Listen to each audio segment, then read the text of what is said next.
Hola, hola, hola. Welcome. Bienvenido a Malaga. Hope you're well. Una cerveza, por favor. That's the limit of my Spanish. Hope you guys are all well anyway and enjoying the weekend so far. We're at MK Studios, new Malaga International Airport, recently released for Microsoft Flight Simulator. First look here for the very first time. Purchased it the other day. And we are off to a brand new Leeds Bradford version 2 from Orbx. They've been hard at work in developing, recreating that airport scenery, and we've picked a good day for it because we've got some absolutely horrendous weather in Leeds waiting for us, which is why we're doing it this way around. It's no fun flying into the sunny, calm climate of Malaga this time of year, is it? So we're heading into Leeds. If you're new to the channel, it's great to have you on board with us. Hit like and subscribe down below, and as we make our way around both airports, share your own thoughts in the live chat while you're here too. I'm interested to hear what you guys all think as well. Malaga is one of those airports that we've had inside the sim now for, well, since release, and it's been kind of neglected, really, hasn't it? It's been a bit naff. Partly because there's half of the airport done with military aprons and things, so therefore it's very difficult for satellite imagery and the Black Shark AI that MSFS uses to create all of the scenery properly. But we have been enjoying more recently a fantastic freeware created by our very own Hergy, who's usually in our streams in the live chat or flying along during our streams. He's created a number of sceneries, all very, very high quality, like Oslo Gardermoen, and also a freeware Malaga. So if you didn't want to purchase this, you will be able to find a very good freeware scenery on flightsim.to by Hergy1234. I think that's his username anyway. Failing that, this is available to buy via lots of different marketplaces like Contrail. The links for both sceneries, Malaga and Leeds Bradford, are in the live stream's description today, so all you got to do is press that more info button in the description area and it will bring you guys the links. Good morning, Evilasa, hope you're well. MPS Gaming as well. Rab, welcome. Lazaros Kalispera. Carlita, good morning. Rab thought we were in Spain there for a minute. My finest Spanish accent, no doubt. Now, because this is a new airport, we don't have a custom GSX profile, unfortunately. So we've got default GSX, which makes for potentially interesting pushback and behaviour. But we'll just see what happens with it all, really. I'll click that now. Handling by Ryanair. Great start. There we go. Actually, hello, welcome. So, early thoughts. Some of the stands here are really quite nice. I assume these are ATR stands, coaching gates. And we've got beautiful weather for it as well. Of course, two airports at Malaga, and there's a bit of an interior as well, so we'll kind of dip in and out as we explore, just for 20 odd minutes or 15 minutes here prior to pushback. We've got some air traffic control, thanks to our friends at VATSIM Spain as well, who are online, providing us with some very nice immersive air traffic control for our flight today. Boosh, in we go. And MK Studios have done a little interior. Brilliant. Happy relationship they're having. It's all about, in the main, so far, it looks quite nice, doesn't it? The interior is pretty much how you want it, really, without affecting performance too much, too significantly. And the glass textures are quite nice, so meaning that from the outside looking in, it's pretty decent, isn't it? Oh, both.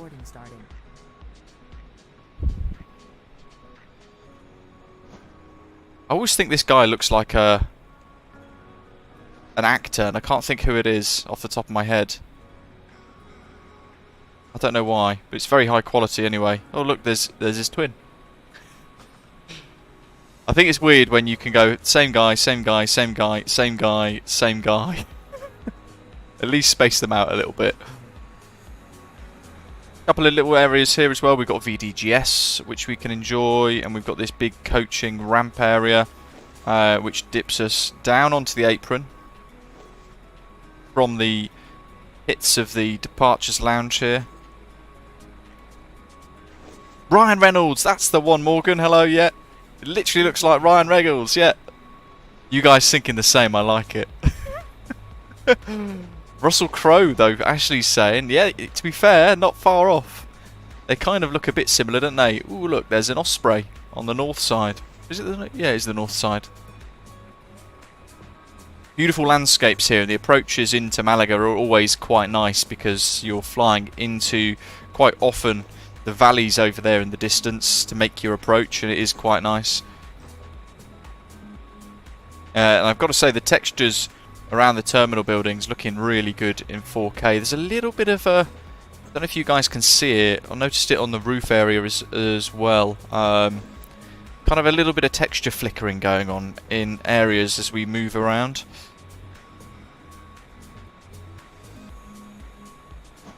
But yeah, looking pretty decent so far. Dan, welcome, buddy. Welcome back. Your crew has boarded. LEMG. Let's go up into the roof area to see if the texture flickers. Can you guys see that on the roof area there? All of these are kind of flickering ever so slightly. Nah, that's boring, Rab. There's a couple of pilots. We're just on the left here at the minute. Oh, Chris O'Dowd's another one. That's a, yeah, that's a good call. This area here, I think, is the newer part of the terminal building, isn't it? Well, I think a lot of Malaga Airport is quite modernised these days, to be fair. But that looks very nicely textured. Not seeing any flickering on the stream, Ashley says. Interesting. Even these bits of details here look quite good. It's very difficult to get a spiral texture, although that's, now I look at it, moving past it looked quite swish. That's a little bit wavy, but again, that's not a detail that realistically anyone is ever going to look at. And look at the textures here and the level of detail on that control tower. That's quite exquisite, isn't it? It's like a Mayflower. Looks like there's an interior as well. Looking decent.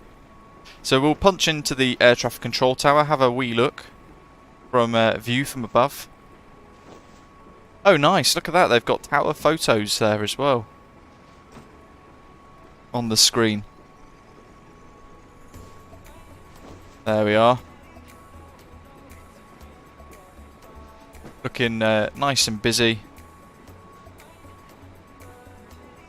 It's a flight sim favourite, this this route, isn't it? From flights from the UK, TUI and all the rest of it, and then heading in, it's always quite a popular one. We've got an aircraft on approach there as well. And then we've got a big cargo facility over there. And if you can see that, yeah, there we go. A road network that kind of splits in the middle of the airport, like a highway. And it goes underneath this taxiway, which is pretty cool. The textures on these taxiways look really good, as do the markings as well, the taxiway markings. Can't go underneath it. That's a shame. That would have triggered my curiosity there. Let's speed this drone camera up, shall we?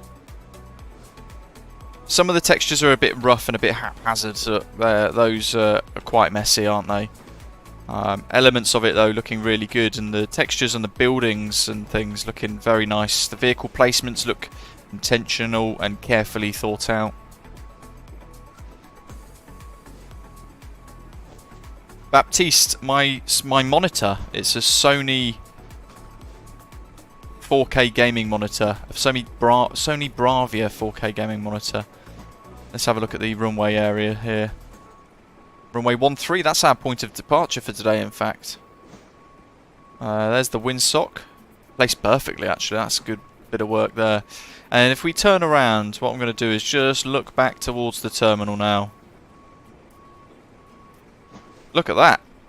Mighty impressive. And that's changed the time.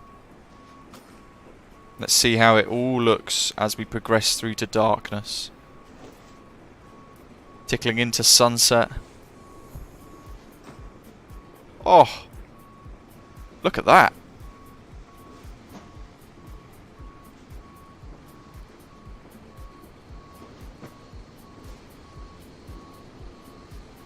Very nice.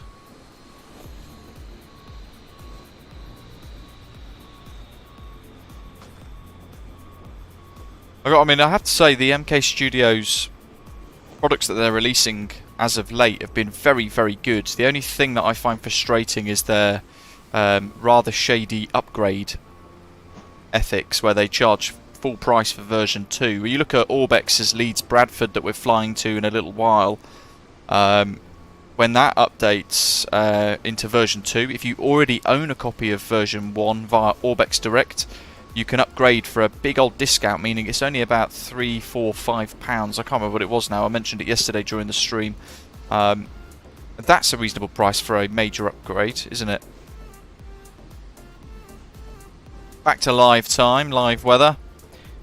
What do you guys think so far? It's nice, right? Really impressive airport scenery. Edelweiss is asking when will the A340 from Latin VFR come? Good question. I'm not sure, buddy. Probably sooner than people think. There we are. The jetty's broken. Yes, Dan. Malaga is out now. It's available via Contrail with the link in the live stream description. Contrail.shop/LEMG for a quick link. Now our flight today is going to take about 2.5 hours approximately. That jetty does somewhat ruin the immersion and any opportunity for a half decent screenshot there, but it is what it is. What I'll probably do is just wait for boarding to complete until we take any screen grabs. Now we'll turn our attention to the flight deck then, folks. And we're going to have a little look at our charts for today as well, which are available in the Universal Flight tablet as well, but I want to show you guys it directly via Navigraph's own platform. So at the minute we've got a 7 knot headwind, 2 knot crosswind for departures on runway 13 on the BLN 4 Hotel departure, which is the BLN VOR up there. So initial climb is to 13,000 feet on the BLN 4H. And you can see we route out over the water, initially over 3,000, max 220 knots, and then turning up northbound to head over past all this terrain between 9.5 to 10,000 feet at Malaga 803. And then up to Granada, and then Balen. And then we'll be working our way up through Spain, zipping over France, over the English Channel, and then into good old England. And you can see there the conditions is low IFR, red, little red dot there, meaning rubbish on Navigraph. Right, what else? Let's see. We've got ATC. 121705.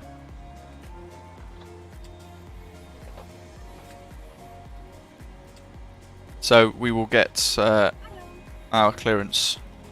We've got information alpha.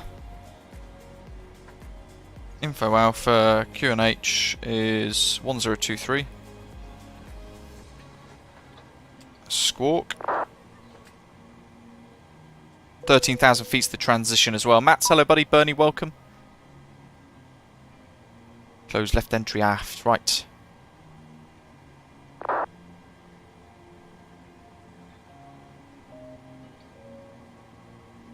Malaga ground, dollar, Chanex 3, Charlie, November, stand 37, Boeing 737-800 with Alpha, QNH 1023, request clearance to Leeds.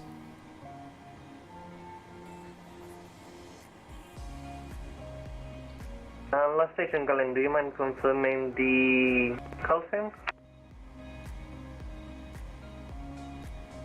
It was that call sign, Chanex 3, Charlie, November. Tango we got Channel 3 Charlie November, Malaga ground, buenas tardes. Your clearance files your destination, Leeds, via Berlin, 4 hotel departure, Bravo Lima November 4 hotel. Initial climb flight level 130, squawk 4405. Cleared to Leeds, Berlin 4 hotel departure, initial climb 13,000 feet, squawk 4405, Channel 3 Charlie November. Channel 3 Charlie November with bank correct, startup approved, go when ready for pushback. Wilco, startup approved, Channel 3 Charlie November. Lovely. So, our next frequency after pushback and taxi is going to be Tower 11815. 265 Quebec. Taxi via Lima, Golf 10. So we'll tune that in ready. Hold short, And you can see we've already got all of our departure and everything input as well. Leandro, great to hear, saying, just found our channel not long ago and loving it. Great to have you on board with us. Chris Packett, good afternoon. Mats, hope you're well. What have we got then? So, weights wise, there we are, 71.9 tonnes on the gross weight, zero fuel weight 60.9. Quite heavy today really, it's 4.5 tonnes of cargo plus 163 passengers. We're going to take off flap 5 and you can see our V speeds there. V1 147, rotate 148, V2 152 and for, where is it, hold on, there we go, for the N1 settings we've got a sail temp of plus 49 and we're going to actually use toga, take off 26k and then revert to climb profile 2, which is all part of our pre-flight planning here in the Universal Flight Tablet. While I think about it, just need to make sure we've set our squawk code for 4 Malaga, good afternoon, Osprey 05. 9, Boeing 737-900. Gate 26 with Alpha. Initial climb to 13,000, set runway heading 132 and V2 plus 10 gives 162. VOR 1 is tuned to Granada, GDA, 39 miles away, and we'll be inbound that 018 and then heading to Berlin 017. Have fuel pump on. Squawk 4415. And we'll start that up. Cleared to Leeds Bradford via the Plan 4 hotel departure off a 13. Cleared at 13,000 initially. Yeah, the alternate is London Heathrow, in fact. Carl. Correction. Because I think the weather in Manchester is still as bad as Leeds, so with that in mind, it means that we'll be off to London Heathrow instead. I suppose Gatwick might be a more appropriate one with Jet 2. Trying to think where Jet 2 operate from. Maybe Bristol might be a better one, because as Carl's saying in the live chat though, SimBrief's generated London Heathrow for us, but it's not a Jet 2 base. Leandro, welcome buddy. Thanks for joining us as a channel member today. Really appreciate the support. Taxi Golf 7 via ground surfaces. Short Alpha 3, Osprey Fahrenheit. So, prepare for pushback and departure.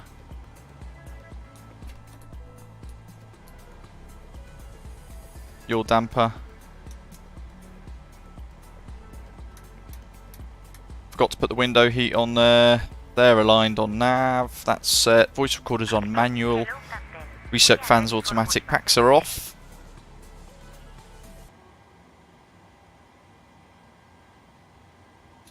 AP bleeds on.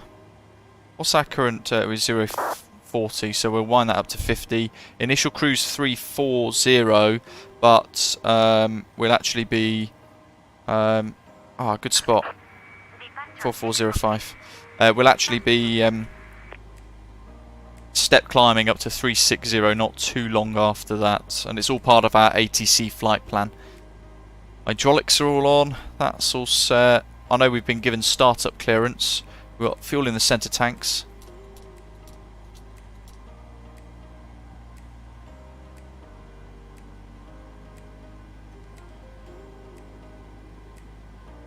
Fuel pumps are all on. And we'll pop the anti-collision lights on. Remove the chocks. And with a lack of custom GSX profile, it does mean that we might have a bit of difficulty today in relation to pushback, because the real flight departed an hour before us and they plonked it right there where that little black B is. We're going to struggle to do that today, I think, but we'll see what happens. Chanex 3 Charlie November, request pushback. Chanex 3 Charlie November, pushing Starapro facing southeast, QNH 1023. Push start approved southeast, QNH 1023, Chanex 3 Charlie November. South. 326 Quebec, contact East. tower 118.1. Nose right, tail left. Bye-bye. City Towers, 3. I could use quick edit pushback, but I can't remember how that works. Should we do it anyway? Let's see what happens. Oh, I can get it to activated. Right.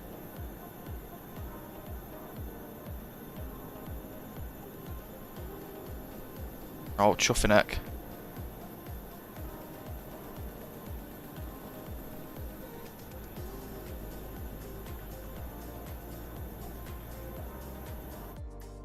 No.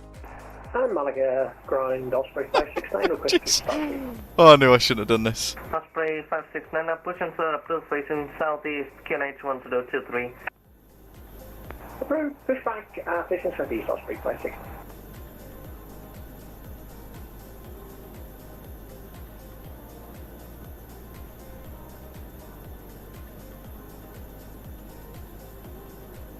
Jeez. Making a right pig's ear out of this.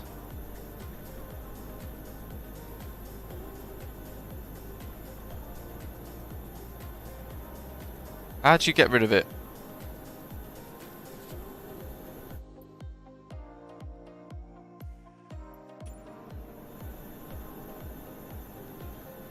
Alex ground, Shamrock 58, Papa, radio check. Can't remember. Exiting from Hotel. Shamrock 58, Papa, Malaga ground, buenas I think what I might do is restart 585. QATL. Shamrock 58, Papa, Malaga ground, good day, requesting for clearance. Because we'll have all sorts of random works that are going on there. Shamrock 58, Papa, standby number 1 for clearance. Break, Osprey 5908. Contact tower This is the problem with 118.1, using GSX when you don't have a actual Contact the tower profile. And I can't remember what all of the buttons are, all of the finite keybinds and details that you need for all of that to work. Shamrock 58, Papa, ready to copy. Shamrock 58, Papa, go ahead. Shamrock 58, Papa, your clearance file to your destination, Dublin, via Byland, Fort Hotel departure. Not ideal. 13. But we'll watch this Swiss Initial takeoff. climb, flight level 1, MPS Gaming's just been handed off to ATC. 4416. Dan, you make a good point there. Actually, Birmingham might be a really good diversion for us instead of Heathrow, because that is a Jet 2 base. That's a good shout, actually. Chuffineck. Come on, Mr. Pushback guy. I might just leave it nose left and just see what it does. Confirm 30,000 feet, 13. Should have put the packs on. It's a good job it's not 30 degrees. Come on. Shamrock 58, Papa, return correct, start up approved, call when ready for pushback. Now, ordinarily, if it was busy, I would say to the controller that we've got a delay with pushback due to a tug issue or something like that, and that we would need 5 minutes. Just so they know, but it's not busy, so it's not too. There's not too much pressure on us for that. Right. Anyway, let's just keep it simple. Part brakes released, and we'll start ground 2. Pause the music. N2 rising. No activity requirements, Arco. Ideally, fly once a month if you can, because the airline is assessed every month in relation to how active it is, effectively.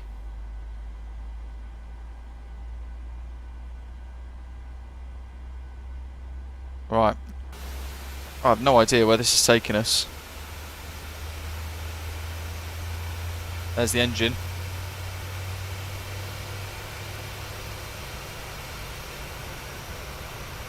see what snazzy photos we can get, screenshots and the like.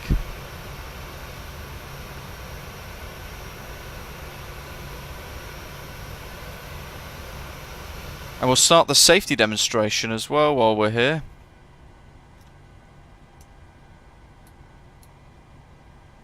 With the Luke Ettel. Beck and Sani, welcome. Welcome on board, and thanks for flying with Jet2.com and Jet2 Holidays. We're nearly ready for takeoff, but first, Well, please not make yet. sure your mobile phones, tablets, and other electronic devices are in flight mode, fully switched Yeah, off, and Arco, it's safely great. put away in your Definitely hand luggage. recommend trying it, buddy. This is because you're not allowed to use them until after takeoff. You know what? It's actually done an alright job. GSX. Right on the turn as well. Beautiful. Makes us look like we know what we're doing. If your device becomes damaged or hot, Let us know if that smoke, safety demo is too loud for you or folks. aircraft, you need to tell us immediately. Smoking and the use of e-cigarettes is not allowed. For your safety, please follow all instructions and cabin All busy in the safety flight signage. deck while they're working We away, also busy at the just want back. to tell you about our friendly on-board together policy. We've created it to protect you and our cabin crew from any unfortunate antisocial behaviour. Flaps That way, we 5 can and make sure sets. everyone on board today has a great flight. As part of this, please remember that you can only drink alcohol that's served by our cabin crew. If you bought alcohol in the terminal, you cannot drink this on board. We want all our customers to enjoy being on board together. Please That's now make off. sure any hand luggage is safely put away and your seatbelt is fastened ahead of takeoff. Have a lovely flight. Have a lovely flight.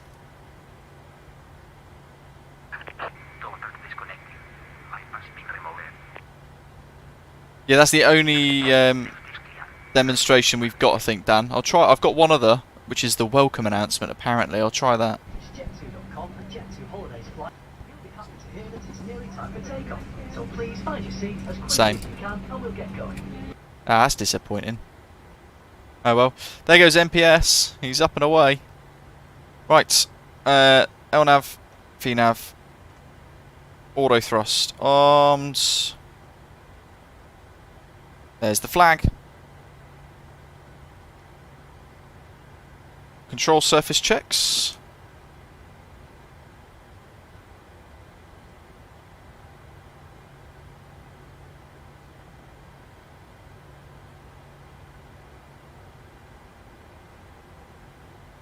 Channel 3, Charlie November, request taxi.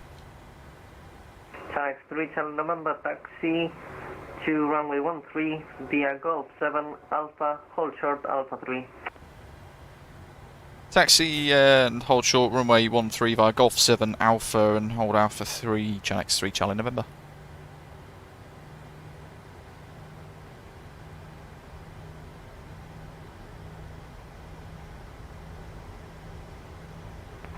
I'm Malaga ground, Dallas 3.69, looking for my taxi clearance.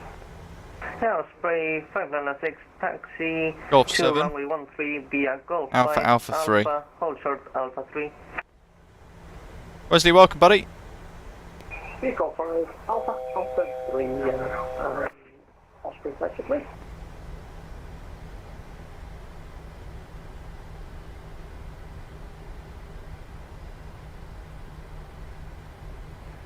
Ground Osprey 495 requesting pushback.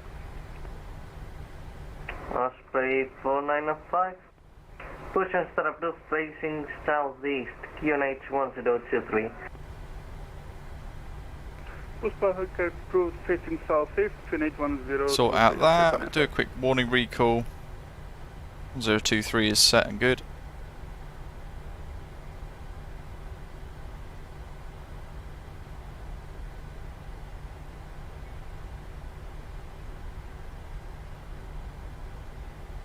Man City, hello. Let's see what we're doing. Alpha through hotspot 3. Ooh, which one's Alpha 3?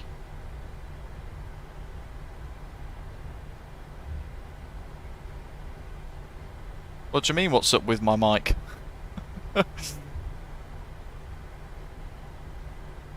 Is there an issue with it?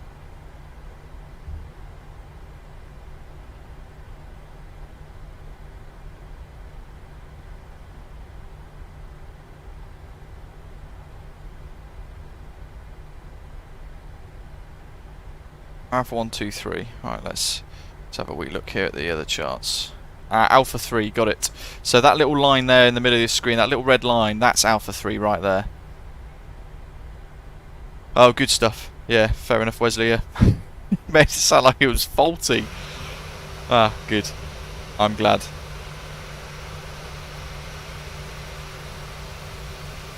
Does Jet2 operate this route in real life via 737-800, and they also have 737-300s as well, which blows my mind actually. I hadn't realised they were still operating those aircraft because they are quite old. Let's set that up for our departure so we can get some nice screenshots.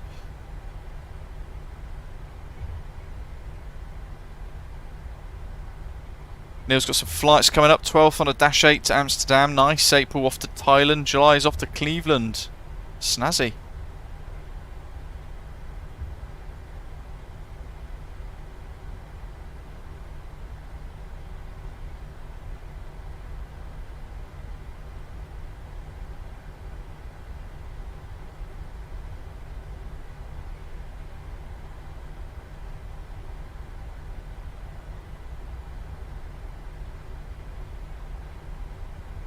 Dog can't help himself, numbing his foot again.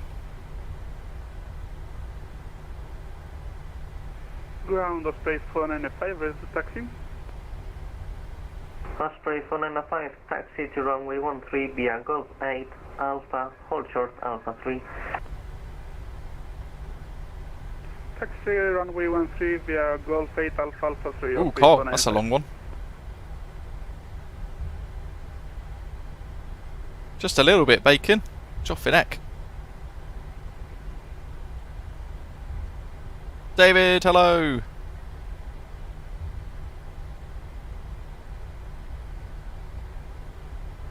It's great to have a Malaga now that's actually really, really, really nice. The freeware one is very good from Hergy. It's good to have this as an option as well. Definitely looks like and feels like payware quality, that's for sure. Mikhail, oof. Hopefully not too unwell, buddy. Won't be away from the controls for too long, I hope. 360 Sky Vibes, welcome.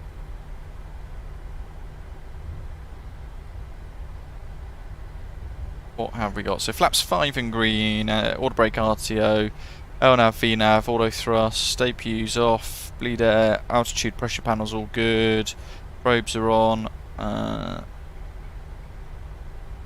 squawk is set, departure's briefed, controls are checked, QNH is set, MCP's all set. Shamrock 5 Charlie. Just got to reset the fuel flow at the hold now. There's Alpha 3. Shamrock 58, Papa pushing start approved facing southeast, QNH 1023. Is that for real, Dan? Push approved facing southeast on the QNH is 1023, Shamrock 58 Papa.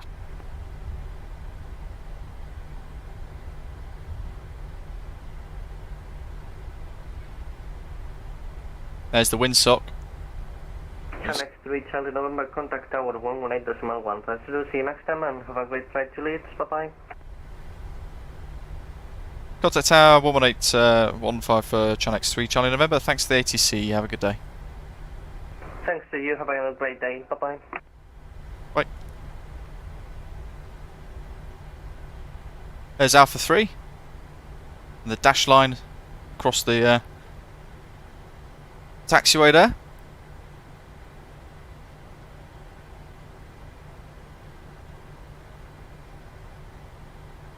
Malaga Tower, Hola, Chanex 3, Charlie November's on Alpha 3, ready for departure.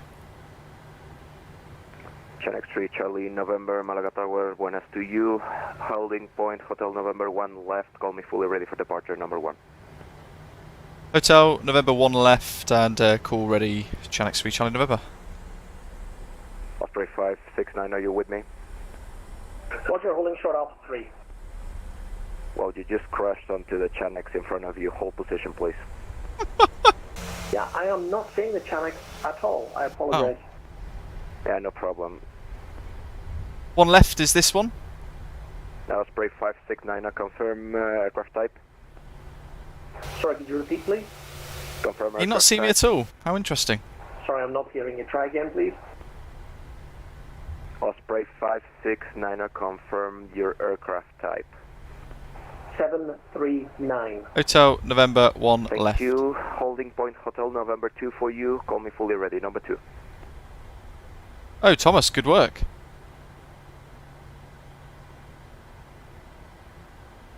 Osprey 569, holding point Hotel November 2. Call me fully ready. He's having a mare. Hotel November 2 will call you ready for departure, Osprey 569. Janex 3 Charlie November's ready for departure. Hotel November 1 left. Janex 3 Charlie November, winds 100 degrees, 8 knots, runway 13 clear for takeoff. Runway 13 clear for takeoff. Janex 3 Charlie November.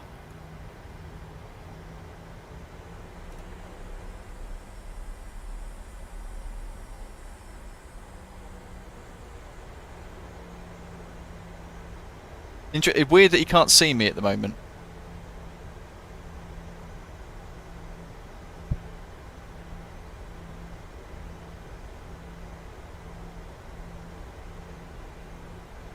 Charts. Pinned. SID.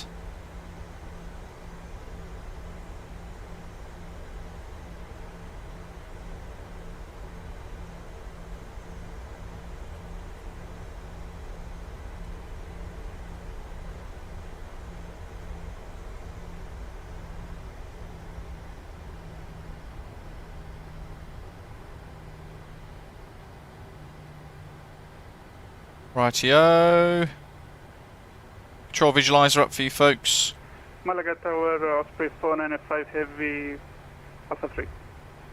Stick forwards. Osprey 495 Heavy, Malaga Tower, buenas. Holding point Hotel November 3, you are number 2 for departure. Stable. We've got a little bit of left aileron here, just because of that windsock, indicating a very slight crosswinds. Power set, speeds alive. Tomcat 3477 on coming descending for final runway 12. 100 knots. Tomjet 3744 Malaga Tower, buenas to you. Continue approach for the moment, calling fully established on the ILS 12. Rotate. Tomcat 3744 will let you know once we're fully established on the ILS. Sorry for the mix up with my call sign there. Continue the rotation. 569, are you fully ready? Gear up. Roger, sorry I couldn't get a word in there. Yep, absolutely. And I actually can see the Osprey behind me. I just cannot see the Chanex. I have no idea why. Probably one of your settings who limits the amount of aircraft on the sim. I don't know. Osprey 569, I'll line up and wait runway 13. Following the flight director there. I don't wait 13 or Osprey 569. Gears up. CMDA engage. Lever off. Auto brake RTO off. Runway turn off lights. Engine start mode. Selector switches off. Janex 3 Charlie November, no further ATC. Monitor Unicom. Adios. Unicom. Janex 3 Charlie November. Thanks to the ATC. Adios.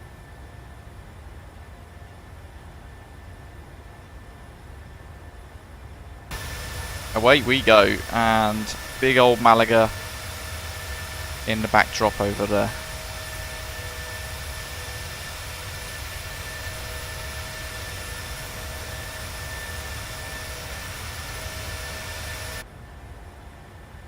Okay, looking at the gear up indications and our flap indication speeds. We'll clean up the aeroplane.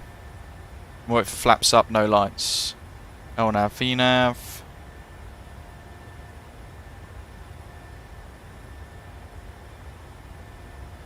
Got a couple of left turns coming up. Work through that. I'll stage the heading bug.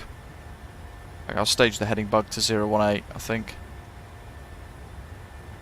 So we can enjoy some wing views for a little bit. Rab says he can't see me either. Weird.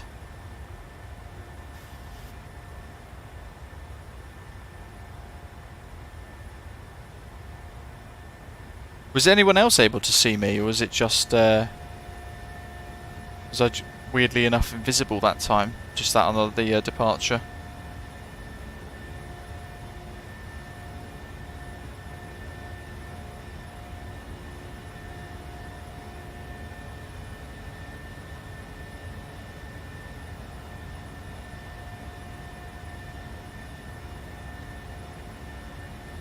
Oof, Rab, yeah, his V-pilot crashed, fair enough.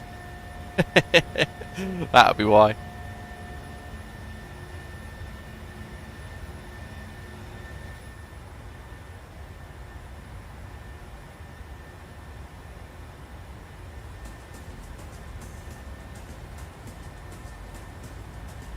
We got a duty-free announcement. Ladies and gentlemen, we will. No. I think that's it. Ladies and gentlemen. Oh, we got a landing announcement. That'll do.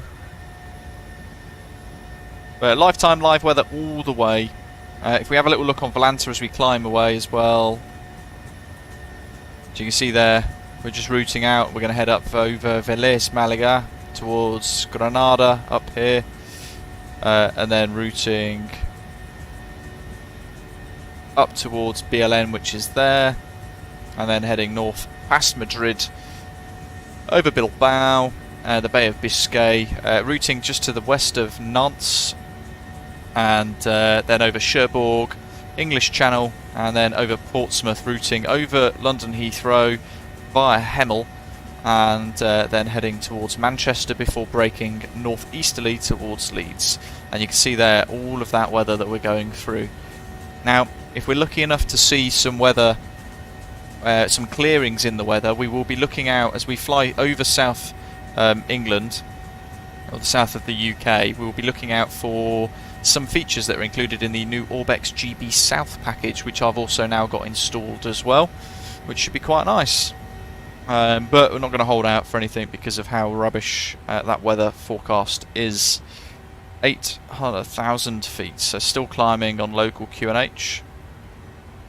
There's our location on the Universal Flight Tablet.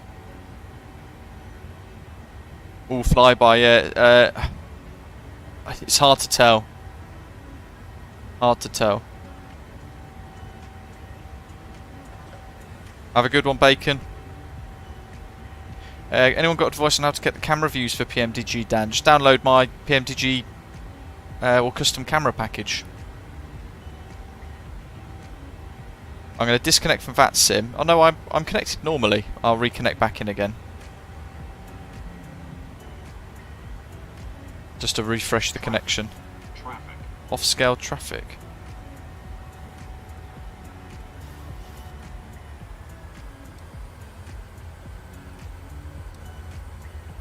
He's not a threat.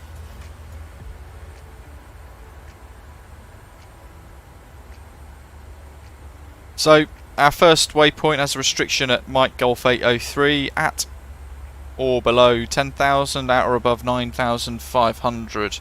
So fairly narrow. That's what the airplane is doing right now, and I'm not going to intervene because, well, there's no point.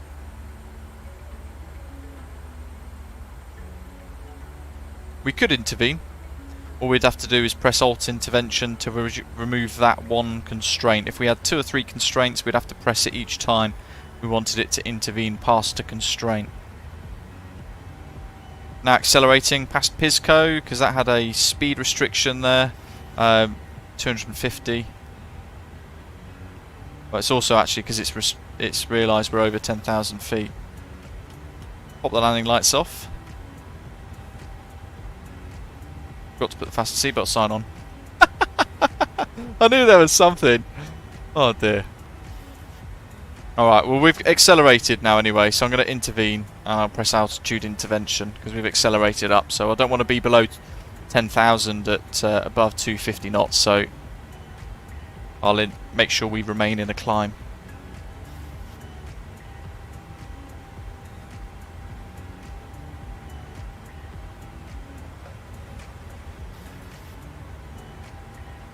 Flyby nice. Didn't know they still had 737-600s either.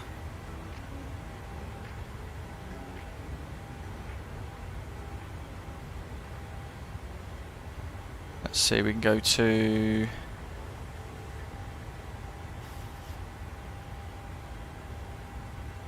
that one I reckon, and we'll change to high charts. If we go to weather here, you can see the current weather at Leeds, so 600 meters visibility, which is actually really, really bad to be fair. 13,000, let's keep her climbing. 34 to begin with. And then our air traffic control flight plan tells us that we want to be at GODEM to 360.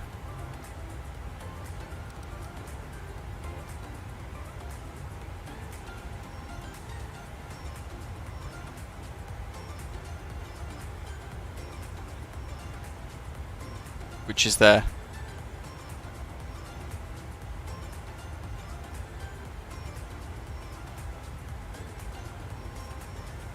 Potentially 91 miles. It's telling us that's when it wants us to step climb, because the optimal is 360. That's pretty good.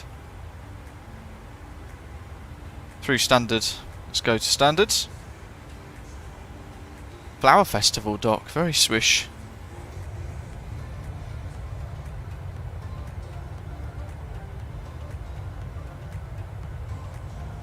Yeah, we might have to consider Birmingham. Thing is, we are flying into Leeds, Bradford to preview the new Orbx Leeds Bradford version 2, so I'm very tempted to just get in anyway. Now, in real life, let me see if I can get this up actually.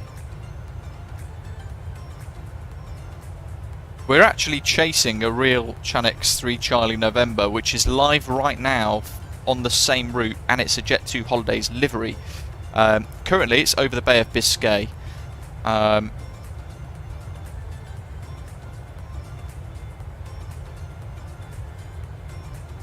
Showing delayed by almost an hour, but it's still showing going into Leeds currently. Let's see if I can get this up on the screen. Stand by. Let's see if we can make this work. There we are.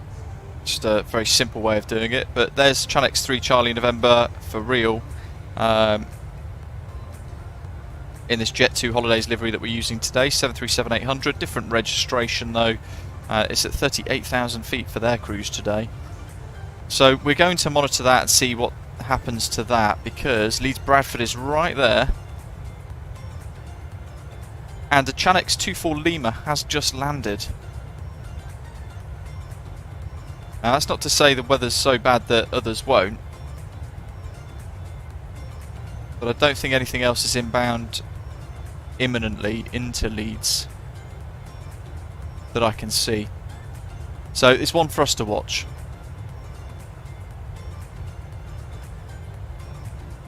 And that's just come in from Alicante.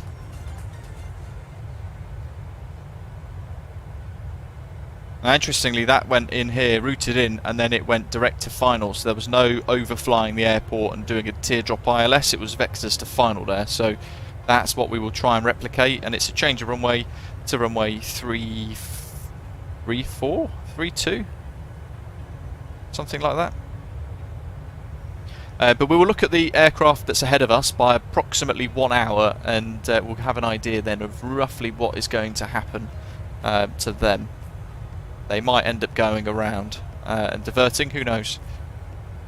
But it'll be an interesting one to follow, won't it? Paul's got the Jet2 alternates from Leeds, Manchester, Newcastle and East Midlands. And Dan's saying there Alicante's just landed at Leeds too.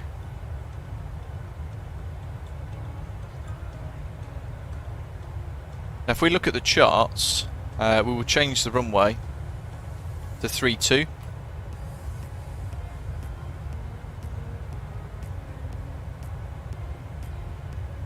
And transition final. So we're going to go from Denby, and then we're going to turn inbound to intercept the ILS with a straight-in approach on 3-2. RVR for this is 550 metres. So it looks like we're right on the limit of the runway visual range for this particular approach. So actually quite a challenging approach for us today, to be fair. Top of descent, about an hour and a half, Dan, I think. It's hard to tell, buddy. I think maybe an hour and a half, yeah, about an hour and a half, roughly. Drop those off, we don't need those.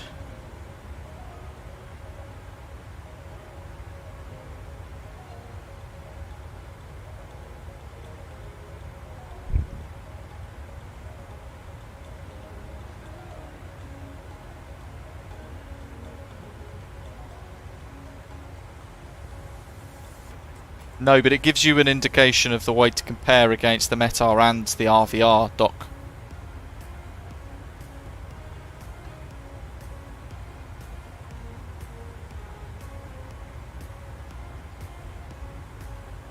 The charts give us the minimums.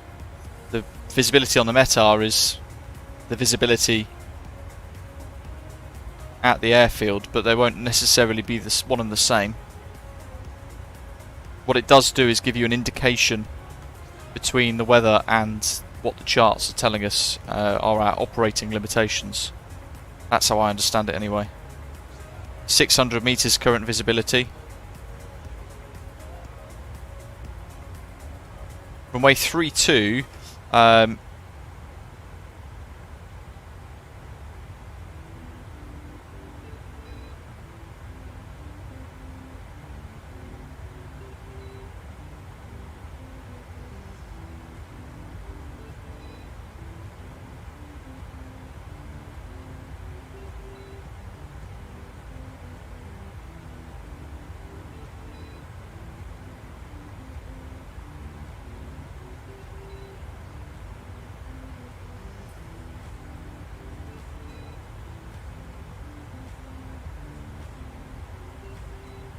450D I think is trying to remember what that means now on the METAR. Can't remember. But the R32 in the METAR tells us it's runway 32 that's in use, and that's why we've changed that. 600 is the 600 meters visibility. Broken cloud at 300 feet above ground level, and the temperature plus the dew point both at 150 meters with aggravation. Is that in relation to visibility then? And FG's fog, folks. QNH 1008.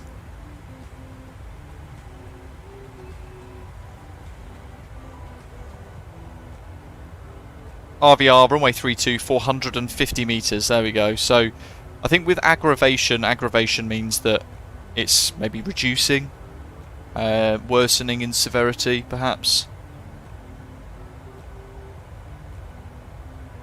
I'd have to Google it, not 100%.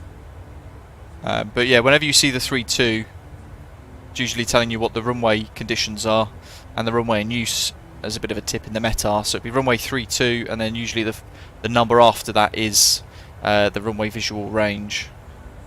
In this case, 450 meters with the D. Thanks, Doc. Means aggravation.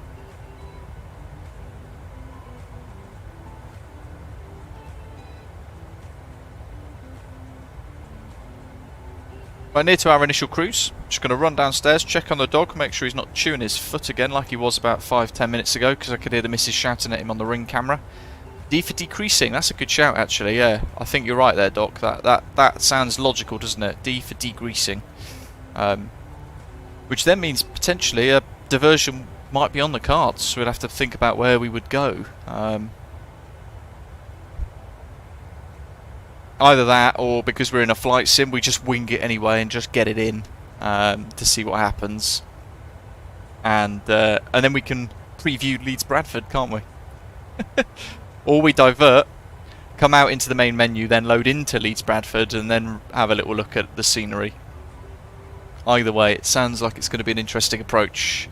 U for upward trend, so visibility would be decreasing. D for downward trend, visibility is worsening. N means no change. Pilot Tris, thank you, buddy. Forge, good morning.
I love that. Tok saying we should divert, but then we would have to wait till the conditions clear before we fly into Leeds to preview it. Which means that we might be live for 3-4 days straight. Or we'd fly in the early hours of the morning and no one would be awake. I think Madrid should be down here somewhere.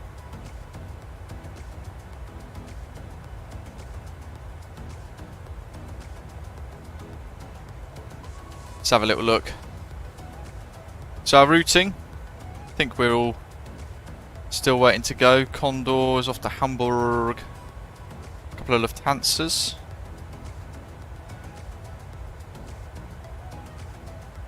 Looks like all our Osprey folk are up. Osprey 3-2 is Peter.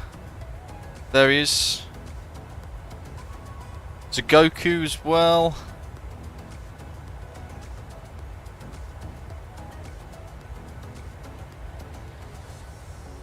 And Graham. In the 737-900. Loads of screenshots already, my goodness. Like it. Cracking. Split scimitar. I have a 737-900 in the fleet.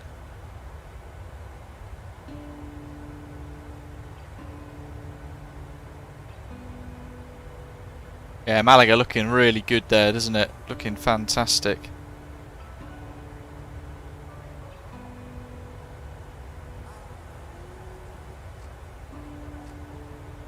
Very nice. Oh look, Morocco have got ATC online.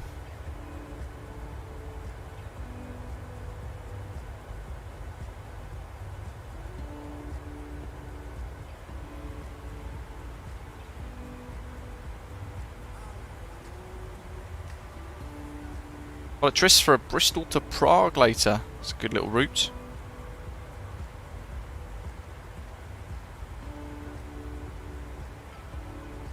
Cloud, there is a freeware Kuwait City, I believe. It's telling us to step climb now. Was it Gazmo that we had the...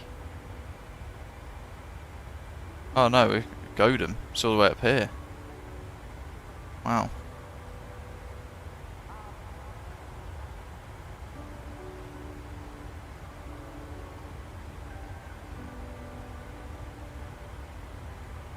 Right, Godem's over the Bay of Biscay.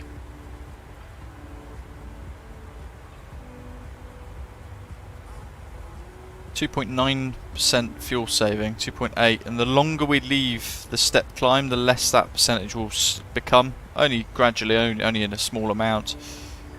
Graham looks like he's behind. Hopefully that's the missus trying to log into my eBay and not somebody trying to hack me. Just had one of those little security texts. Second day in a row now, actually, that I've had that. Oh yes, it was her.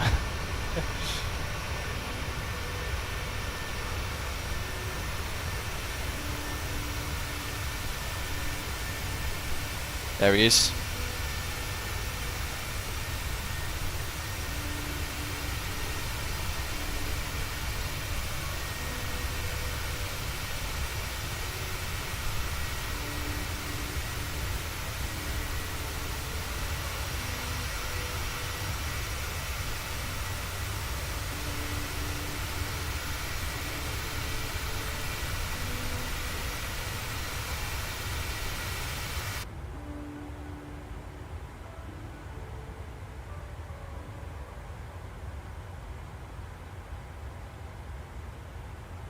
How good is that parallel switcher app thing, Pilotris? I'm not sure which one you mean there, buddy. Parallel switcher app. No idea. Oh, accessing... Oh, you mean Parallel 4.2 Flow Pro, this? Bit of a game changer, really. Makes things very, very easy to kind of navigate through and toggle on and off. And a lot of other kind of really cool features to it as well. So, SimBrief OFP that will display up here, so you don't have to head out onto another screen perhaps to look at your weights and balance and things. You can visualise the winds. You can pull up the VATSIM ATIS. And you can figure the wheels to exactly how you want. Really, really nice. I like it a lot. Cool, so he's put a picture online of us chasing my tail. Let's have a little look. I think he's probably going to overtake actually. There he is, look at that. There's us right up in front. So you can see us now.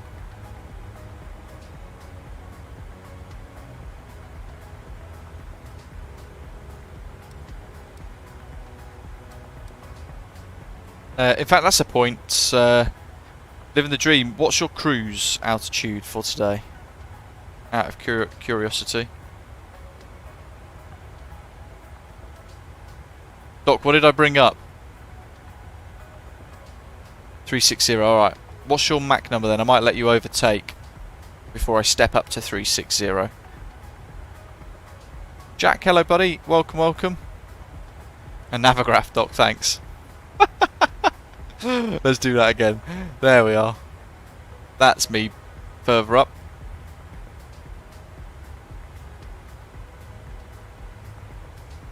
Having a mare today.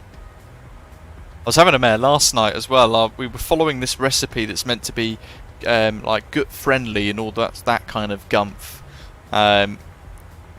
for like a healthy meal that's perfect for your body and all that sort of stuff. As like a clean way of having a takeaway style meal. So we're doing satay chicken with this special recipe book, and I was working away for an hour and a half yesterday following this recipe precisely, and I thought to myself, 125 millilitres of soy sauce is quite a lot of soy sauce, but I wasn't going to question it because it was in this recipe book in print, in text and ink. So followed it all the way through, and when we came to eat it, I may as well have just gone to my water softener, pulled out the big block of salt, and then just put my lips around it and just started sucking on it. It's the saltiest thing I've ever had in my life. It was so bad I refused to eat it. I said I just can't eat this. Threw it all away. It's just like pure salt. And then we made kind of loaded nachos instead for dinner. So much for eating healthily last night. Absolute carnage. So I've said we're not using that recipe again. Absolutely shocking. I've never had something so salty in all my life. It's Volanta, Jake. That's what it is. Yeah, loaded nachos, way better.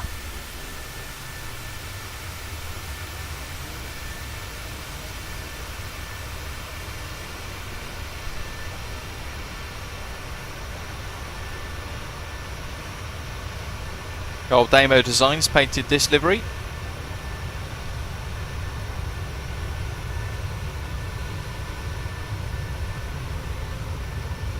Between 10 to 20 knots SW transport, I think, is probably a reasonable figure to hold it in between. Anything over 25 or 30, depending on where you are in the world, is speeding on the ground, from memory.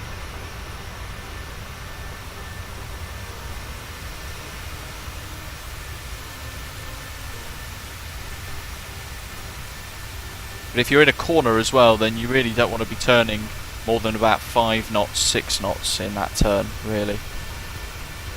It depends on the aeroplane as well. If you're in a bigger, longer aircraft, you need to scrub a lot of speed off for the turns. You've got to be very careful with those turns.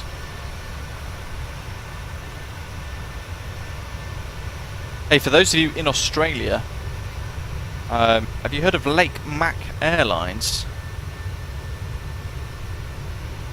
They're going to be based at Lake Macquarie, and they're asking me to take some screenshots of their livery in the sim, flying around Sydney, for the purposes of kind of putting on their social media and things, which is quite swish in the Tecnam P2012.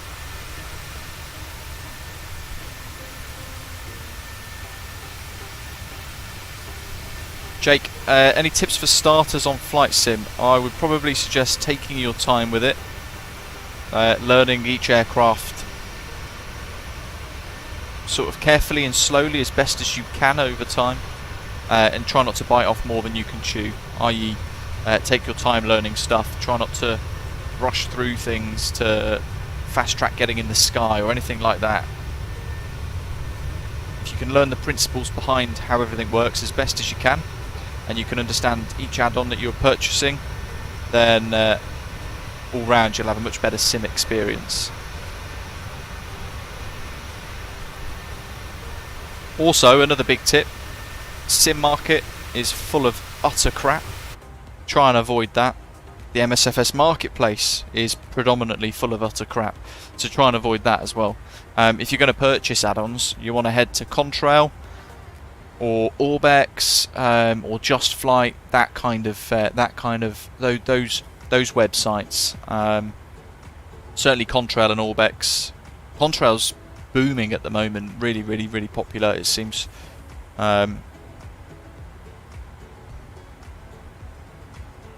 Hey, Nighthawk, it's a beautiful livery, isn't it?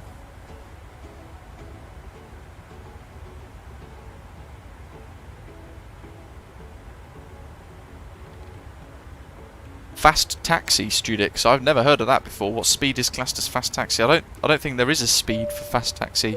I think the speed limit of 30 still applies regardless. Von Dersch, welcome. Thanks for subscribing to the channel. Hope you're well.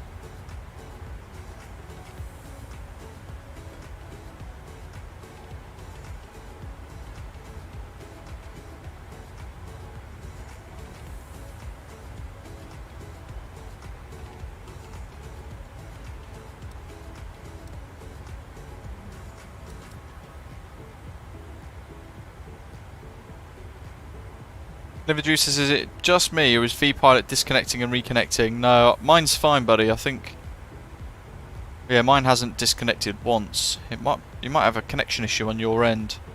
Checked it in your settings on V-Pilot to make sure that your network is set to automatic. I think it is actually by default now, isn't it? All the time. MPS is saying his keeps disconnecting and reconnecting as well.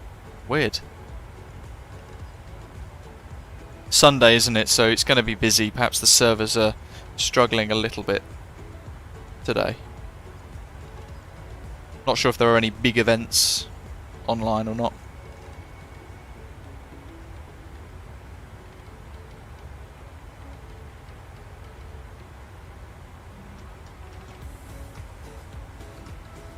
Hitesh, does Corfu only really serve 2 destinations in the real world? No, loads and loads of destinations.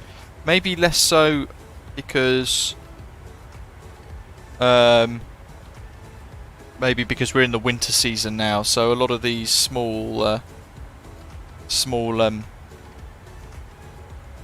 kind of European destinations in the winter aren't so much as popular as they are in the summer for holidays.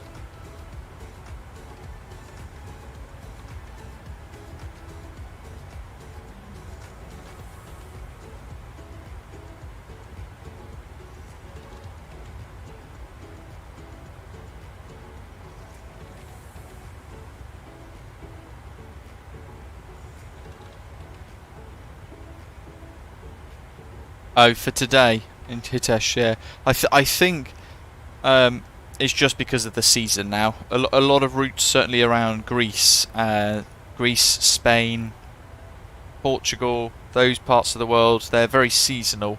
But again, it also depends on the day of the week too. So if you look at maybe tomorrow's flights, you might see more. Check your filters as well. If you're on Flight Radar, you might have a couple of filters on that are actually kind of hiding a lot of flights. Jack's saying, have you done a winter Innsbruck circle to land recently? He's going to try one before Xmas. I haven't this year, I think. Let's bring up the charts. Someone was saying the other day, I think Innsbruck have removed the circle to land.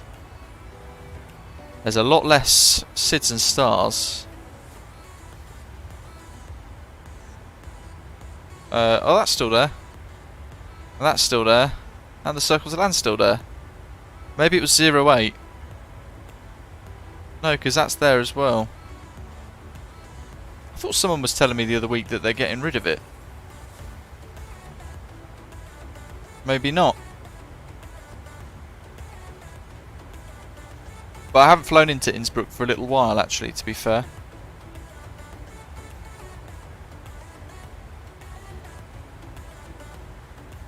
Crikey, Badger.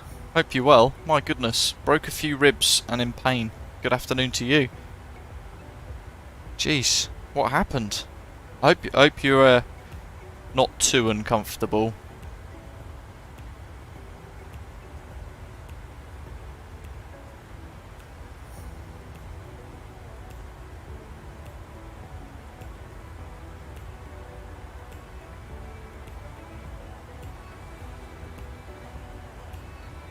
Hitesh, you mean how do you just insert a VOR? It would be the same as they are here. Look, DGO and BLV, they're and RBO as well. They're all VOR waypoints. You just type it in.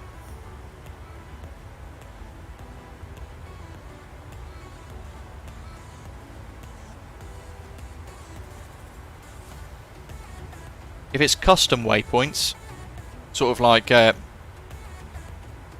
23 miles from BLV on a radial of 012, then I can't remember how to input that off the top of my head.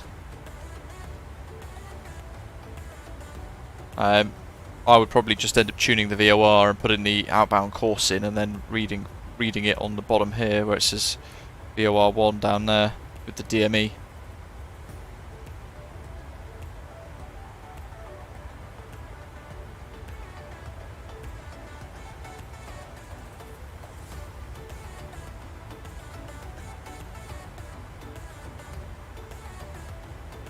Yeah, living the dream, that's weird. Maybe there's a problem with...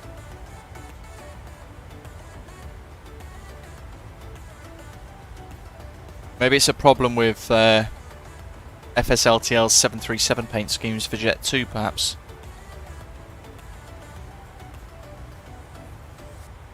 Obviously, I won't be displayed on the Osprey fleet because I'm a Chanex today. Claus saying place, bearing, and then slash distance. He believes in the 737. So, in the case of DGO, if we wanted 360, if we wanted 100 degrees outbound from DGO at 10 miles, it'd be DGO 100/10, right? Is that what you're saying, Carl?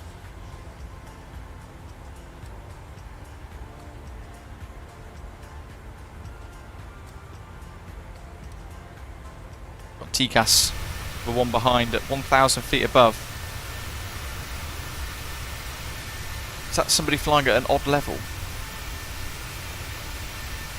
Oh crikey, Badger, that's shocking. Hope you're well.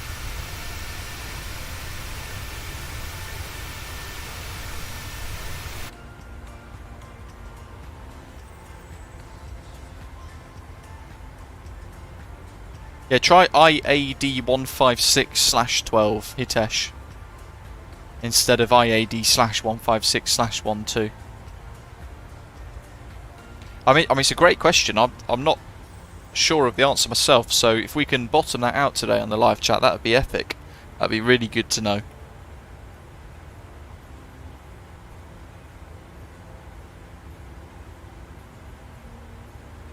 Ribs are difficult, aren't they? Because you can't do anything except for just rest, and they can take 6 months to heal.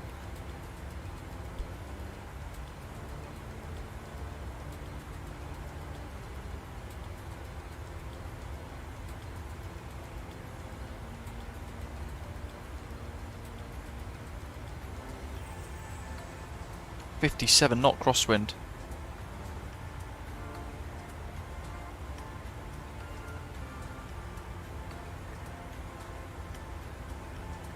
Brab says, cheer him up, Luke.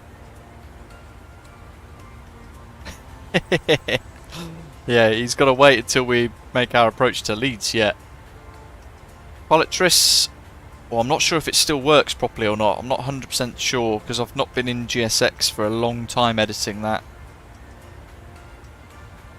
Yeah, that's a good point as well, MPS Gaming. We can't make Badger laugh today. Because he's gonna, every time he laughs, he's gonna put pressure on his ribs and it'll be an immense pain.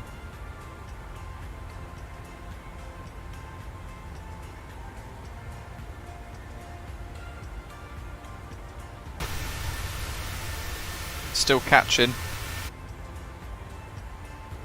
think we might just have to sit at 340 because if he's at 36. Though interesting, that says 1000. Living the dream. Are you at 350 or 360?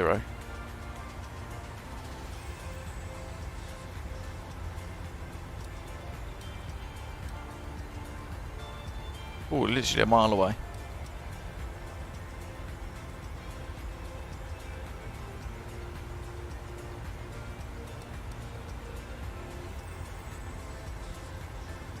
Ah, living the dream. Yeah, you got to be at evens.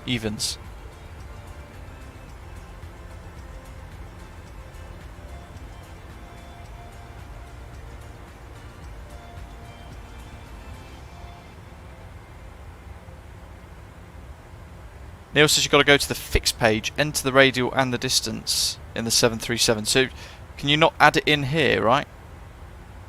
Can you not add in DGO/110/10? Or do you just add it in on the fix here?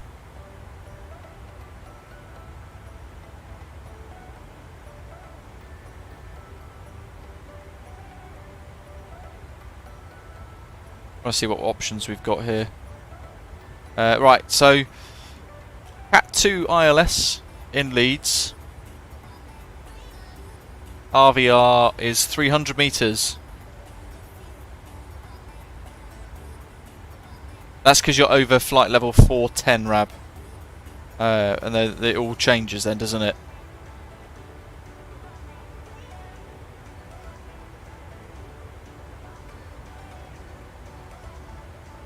Brendan says when he was a kid, he had an injury that made it painful to laugh. Suddenly his whole family were comedians. I bet it got rid of it quick though.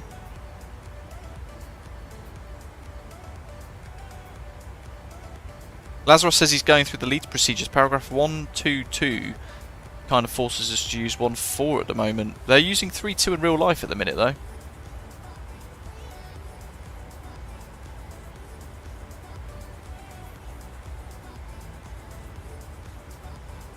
Preferential runway system. Aircraft will use runway 14 for landing and 32 for takeoff whenever this is possible, having regard to wind, cloud base approach and limitations of aircraft performance and requirements. In the event of marginal conditions, the runway to be used is at the aircraft commander's discretion. However, violation of the selective runway procedure cannot be acceptable for expedite reasons, and it is regretted that inconvenience in taxi distances and or airborne routing must be accepted in the interest of reducing aircraft noise intrusion on the local environment. Low vis procedures. So this is going to be what's in place here at the minute. 1.3 on the section for the charts for us to read.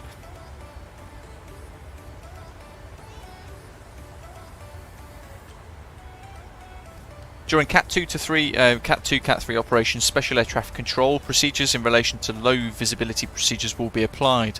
Pilots will be informed when these procedures are in operation via RTF and ATIS. Cat 2 and Cat 3 holding positions are Bravo, Delta 1, Foxtrot 1, Lima 1 and November 1 only. So if we were departing out of Leeds Bradford under low vis, which I assume they're under today because of how low the visibility is, it's 500 metres visibility or so, then you would hold at these Cat 3 holding positions in order to protect the integrity of the ILS. And they're demarked or marked by kind of a big ladder print of the hold point instead of one single line, which we will look at later on as well, so don't let me forget. Aircraft and stands 7 through 18 left right will normally taxi through hold point Charlie and Delta 3. Pilots must request marshal assistance, wingtip guidance or follow me car if it's considered necessary. Runway 14 and 32 suitable for EVS operations and lower than standard Cat 1 operations. Runway 32 suitable for other than standard Cat 2 operations. So I think that's probably why. Yeah, so runway 14 doesn't have Cat 3, whereas runway 32 has a Cat 3A ILS. Cythera, welcome buddy. How was your flight down out of Leeds to Malaga? Hope you're well. Airport briefing arrivals. Yeah, runway 32 approved for Cat 2-3 operations, so that's why the visibility is so bad they're using 3-2, even if it progresses into a slight tailwind. Although at the minute we've got a 2-knot headwind, I think we would still be using 3-2 for that Cat 3 ILS. This might be the day we do an auto land in the 737. I can't remember how that works. That's something we can discuss in cruise as well then, crikey. But it's going to be runway 32 because of the Cat 2, Cat 3 ILS operations. Weather at the moment there, look, 300 visibility, 300 metres visibility. Runway 32 RVR, 300 metres. Oof. In fog, broken cloud, 300 feet above ground level. That's shocking.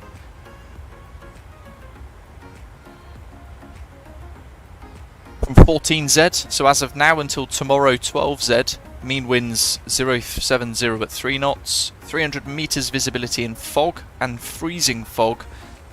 VV, ooh, VV meta code is vertical visibility. Vertical visibility? Vertical visibility would mean unknown. Vertical visibility /// I think means unknown. Probability 30% temporarily between 14Z today and 3Z tomorrow morning. 2,000 metres in mist, broken 600 feet becoming, and then it goes into tomorrow, so we can ignore the rest of that. Some light snow forecast tomorrow between midnight and 6 AM. And some rain as well between midnight and 12 noon tomorrow.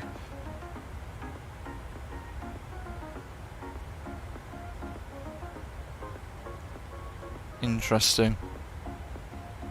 But yeah, that weather's pretty pants. And we've got no ATC online.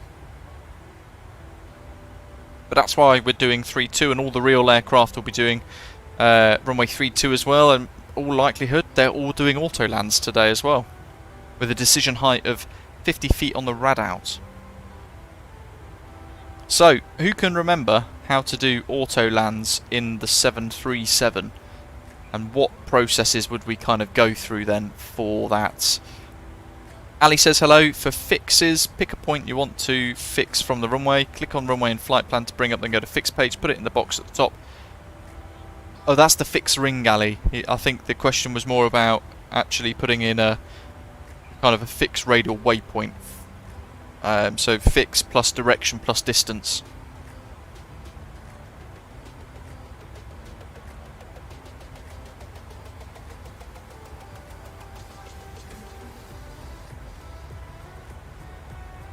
Yeah, the weather's got significantly worse at Leeds.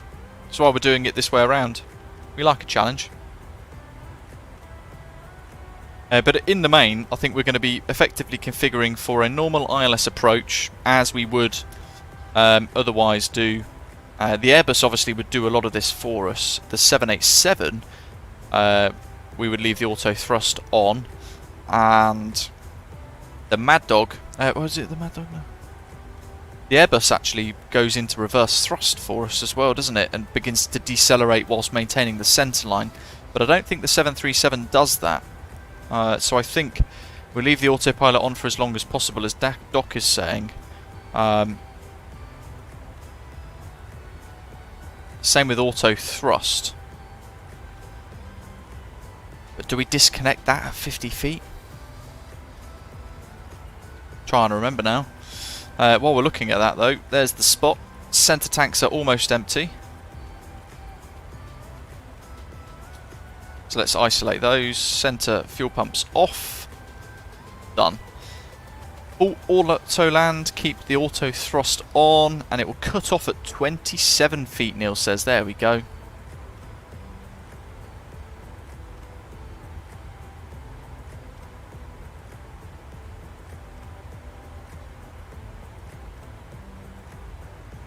And in a nice summary there for Carlito, saying we leave the autopilot on until touchdown and then we disconnect it on the rollout. The auto thrust will cut off at 27 feet, as Neil's saying. So, idle at 27 feet, and cut off after landing 2 seconds. Good. I've not done this in the 737 before, so this is new. So normal ILS, we'll fly it all in, CMD A and B engaged. We'll be monitoring the primary flight display all the time and those lateral and vertical guidance lines for the ILS. Thinking about going around, and our missed approach procedure with auto thrust on all the way to touchdown. If we have to go around, then we'd just press the toga button once for a soft go around, or 2 presses for a kind of a hard go around, if you like, with full power. Depends on how low to the ground we are. If we're very close to the ground, I'll be pressing that twice, get maximum power to get away from the ground. Certainly in very low to no visibility whatsoever. And then, as Neil's helpfully said there, it'll idle the throttles at 27 feet, then cut off after landing after 2 seconds. And at that point, we'll have rolled out, so then we'll have also turned the autopilot off most likely as well, won't we, actually? So this is going to be interesting, as Doc's saying, auto land live tutorial, potentially.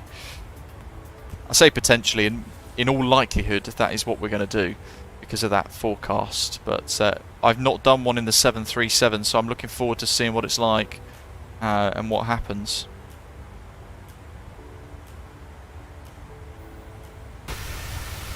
He's still not overtaken yet. There he is, there's Graham in the 737-900.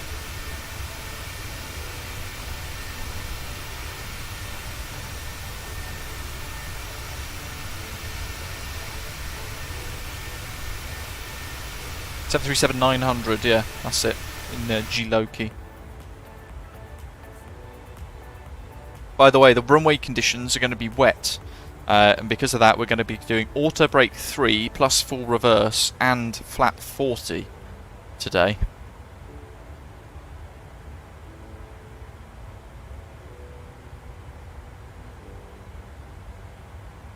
I think, to be honest, with the weather being so bad, we can commit to the arrival because we know we're going to be on ILS 3-2. We're not going to have an LBA transition. It would just be direct to final. So we can look all the way through to the end. There's Denby. And then it wants us to go to LBA. Now, if I get rid of that, in fact, we'll go to plan mode to visualize it.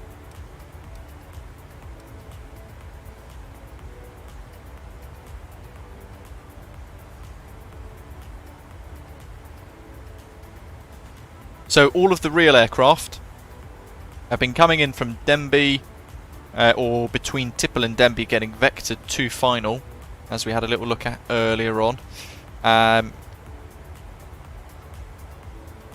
What we then do is get rid of LBA, and we'll just go direct to final from Denby. So we'll replace that like so. Bam, straight in on final approach. That's what we want.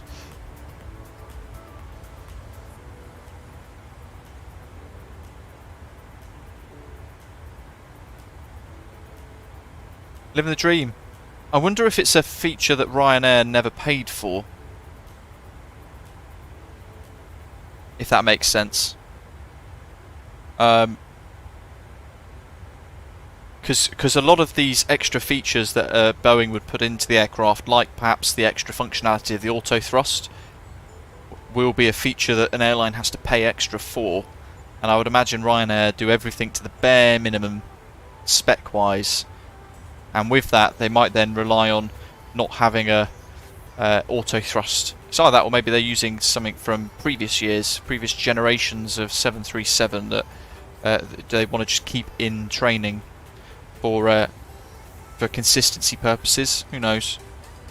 And I'm not too familiar with the 737 auto land, so this is all new for me. And I'm learning from you guys in the chat too.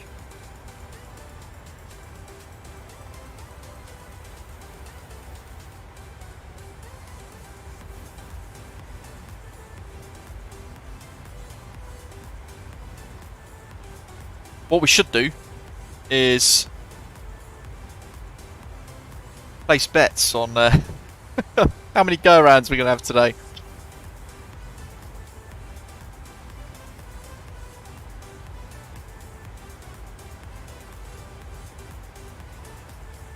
Litos, hello. having a crisis with landings on the Phoenix. Last one was 224 foot per minute, but only 1.04 G. That's a really good touchdown rating, to be fair.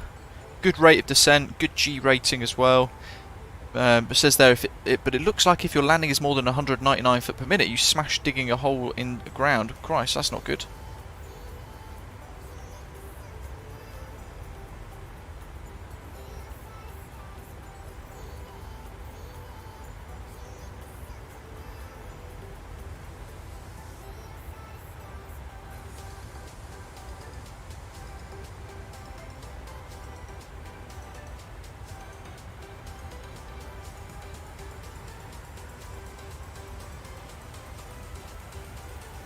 Right, we'll change to Jet 2's actual cost index of 9 now.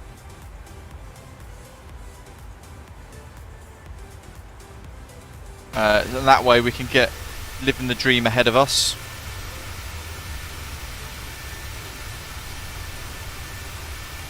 There he is.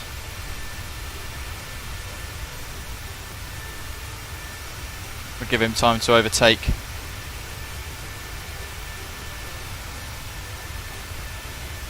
Because for all intents and purposes, he's basically above us, and as the higher aircraft, he has right of way.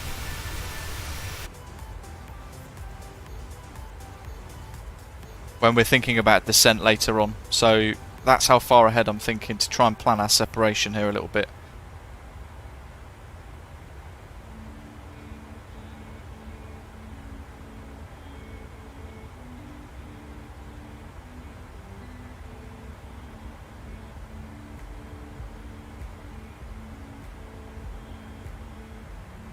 Oh, Litos. Okay, I get you. So it's not as much of a crisis with the Phoenix smashing into the ground. You mean the way that it's perceived. So you're 224 foot per minute, 1.04 G in the touchdown zone on the centre line, according to streamers and others. There's pressure to butter it coming out of nowhere. Nah, not here. Not here. That's a fantastic touchdown rating.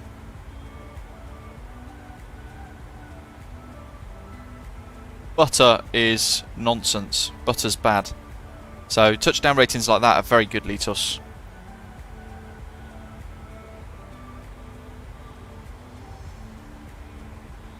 MPS Gaming's at Mach 80.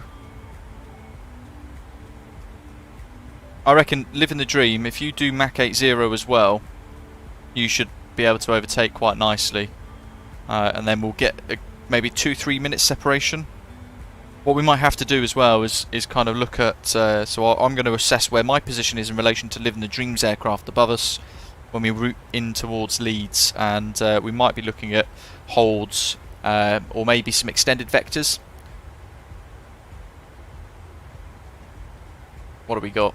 In which case I could have left Leeds LBA in as a hold point there, but we can vector ourselves from Denby and then we can zoom back round and across. That's a good point, actually. Living the dream on your progress page, or yeah, on your progress page. What's your ETA for Bisca? Mine's 1443.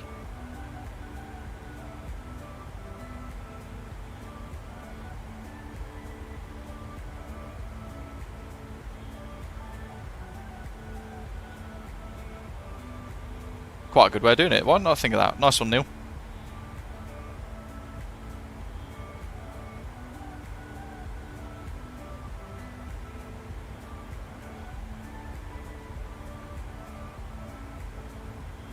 Oh, right.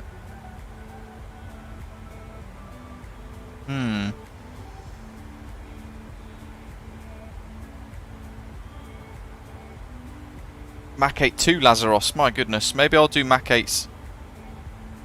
I'll do Mach 80, if that's the case then. We'll change cost index.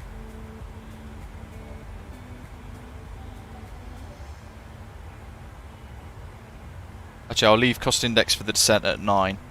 We'll just go to managed at this speed, MCP.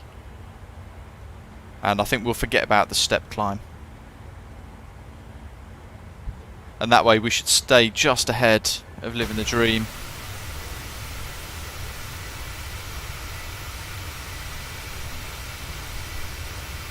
A lot of high level cloud here.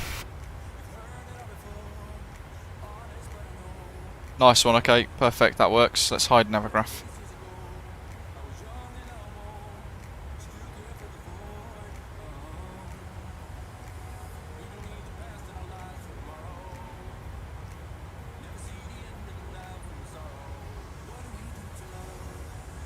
Right, yeah, so what were we looking at? Let's go back to Navigraph's normal set of charts. We'll go on to, we don't want jet streams.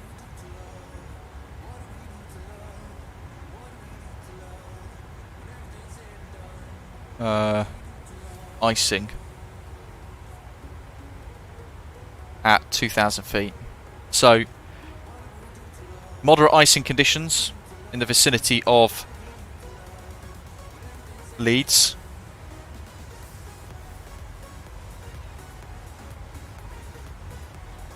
Cloud cover is almost 100%.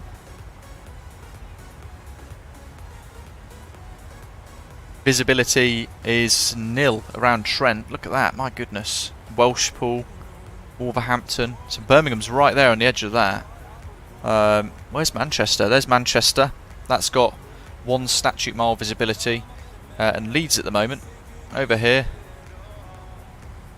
is in the amber or the orange. So between, where's it? Yeah, it's about half a mile statute visibility. Oof.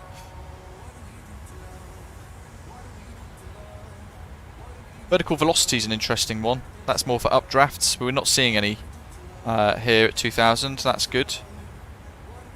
And low cloud top level showing 0.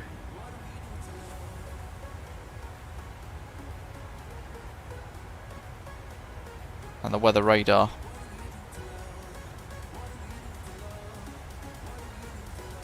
Wind streams.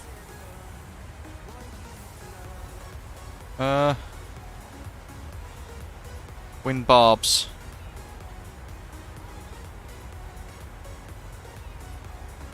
There's a few. There's a barb there indicating north. There's one there heading north. There's one there going northeast. There's one there going south. So actually, they're all kind of circling around Leeds. Perhaps as he might continue on to Glasgow or Edinburgh for a diversion. You'll be alright, it'll be fine.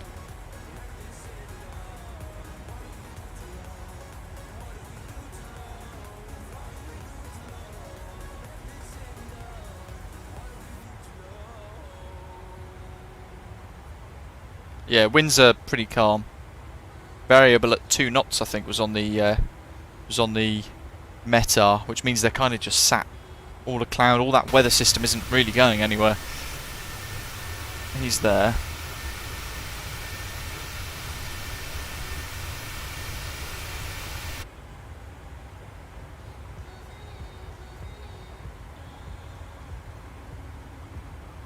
Zero 1 2. ATIS is online at Leeds. Let's see what the VATSIM ATIS is then. Leeds Bradford Information Bravo, runway in use 32, transition flight level 65. So TL65 on my notes. Surface wind 050 at 3. Varying between 030 and 09 0 degrees. Visibility 250 metres. Runway visual range, runway 32, currently 250 metres in freezing fog. Broken 300 feet. Temperature 0, dew point -0, QNH 1008. Threshold elevation 662. My goodness. Right, 662.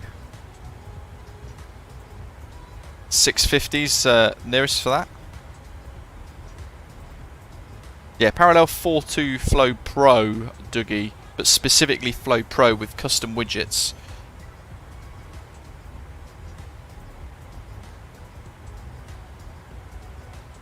Takeoff's a different ball game, Cythera.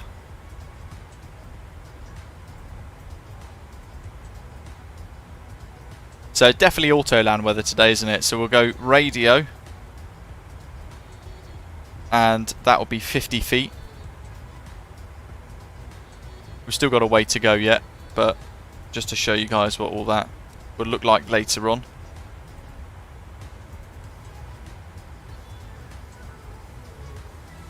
I think we were planning for flap 40 over the Bay of Biscay now, passing just north of Bilbao. Dougie, no, that's Volanta, which I can't see, so that's just a stream overlay powered by Orbx's Volanta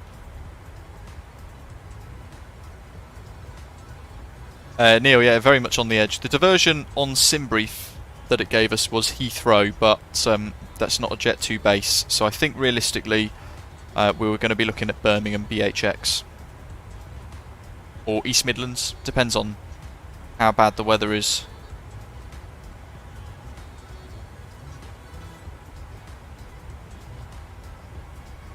East Midlands is probably slightly shorter flight wise. Jet 2's too chavvy for Heathrow. Oh, you say that, but the state of some of these airlines flying into Heathrow these days. Emirates is pretty chavvy.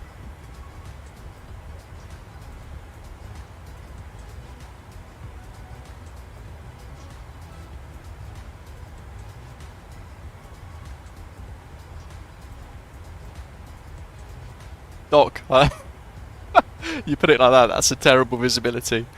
My goodness. We're in for a treat, I tell you that.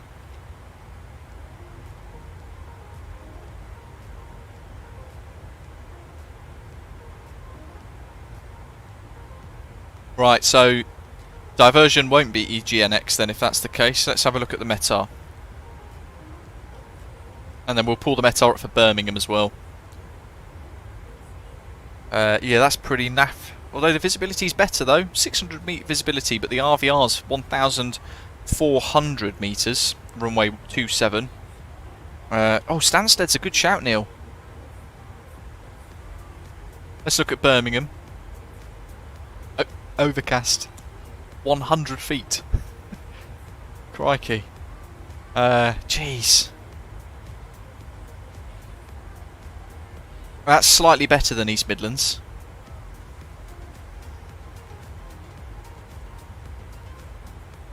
We'll try Stansted. If not, then Bristol might be an option. There we go. Stansted's a bit better. So Stansted will be the diversion today. I think. Unless Manchester looks better. Let's have a look at the live chat. Towering Cumulus.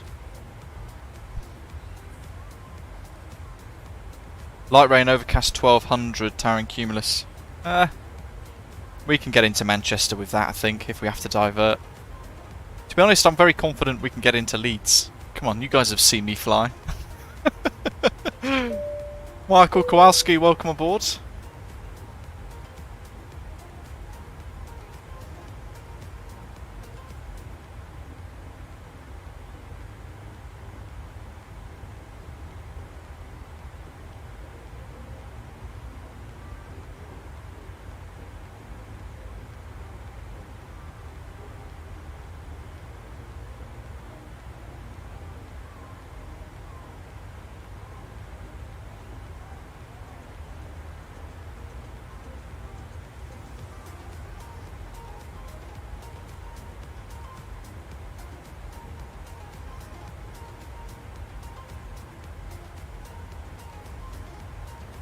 So the alternate to Heathrow would be 1,971 kilograms of fuel, which would leave a ton. FinRes 30 minutes plus 15. So we've got enough for one go around and a second attempt.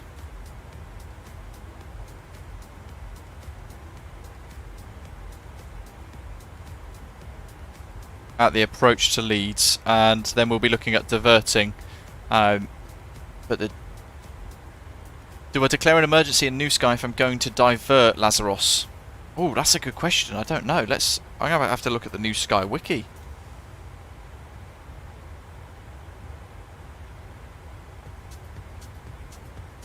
Diversion. No matches for your query.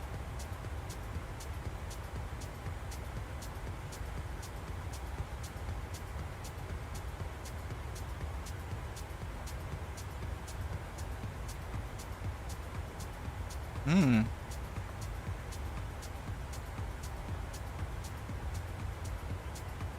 That's a very good question. I've never thought the answer to, actually, Lazarus.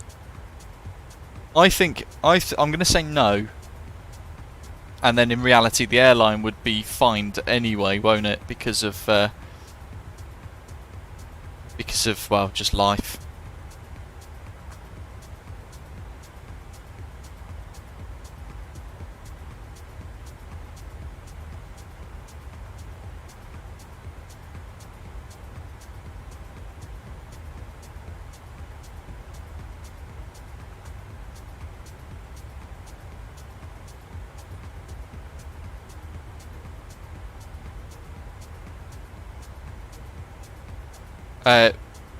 Yeah, I'm not sure. I've asked the question. David, he means specifically just in New Sky, how it would affect the actual flight tracking in New Sky. Thinking about emergencies though on VATSIM, if we get towards our FinRes, then we would be declaring a fuel emergency, which would be different. It would be a pan for fuel emergency in relation to that. So again, that's something we'd need to monitor, Lazarus. Once we get a master caution for fuel or anything like that, then we'll be looking at declaring a fuel emergency. How far is Graham? He's all the way up there. Right, let's step climb now, because we want to try and save as much fuel as possible. So 3.6, 3.6.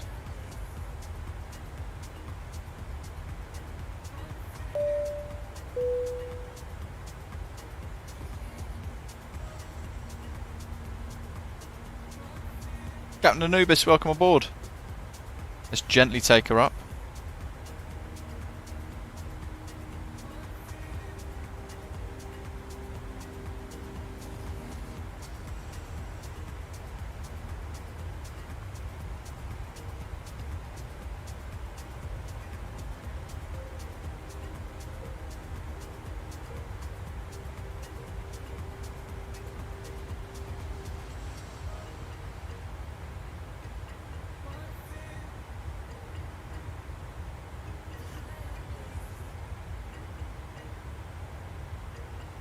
Is the Stansted divert more than the original divert in the flight plan?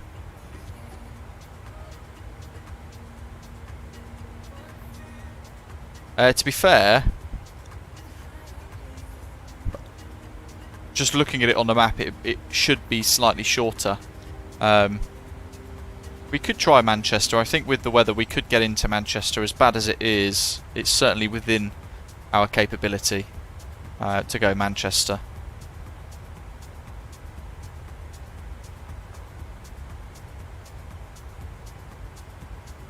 Has that KLM landed yet?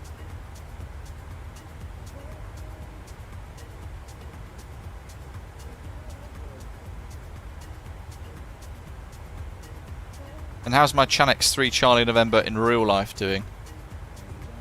Show on map. Ooh, here we go. Right, let me pull that up on your screens. There's Nottingham East Midlands. There's... where is it?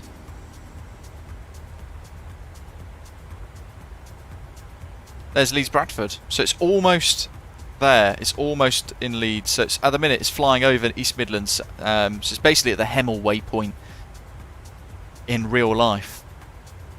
And now the query is going to be whether it gets in or not. So that's one for us to watch like an absolute hawk. I'll leave someone to monitor that for us. South, Central and North controllers are all online on VATSIM. Oof.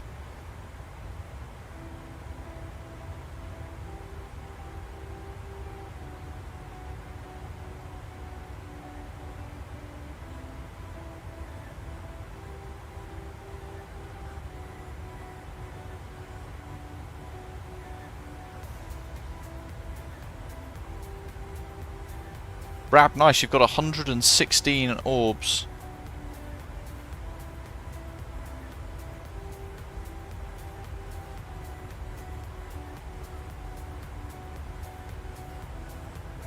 Three six.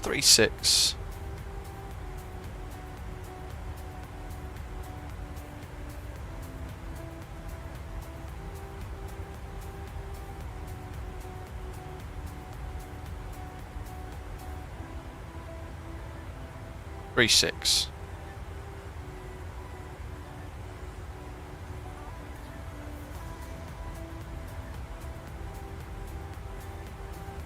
Very exciting, Anubis.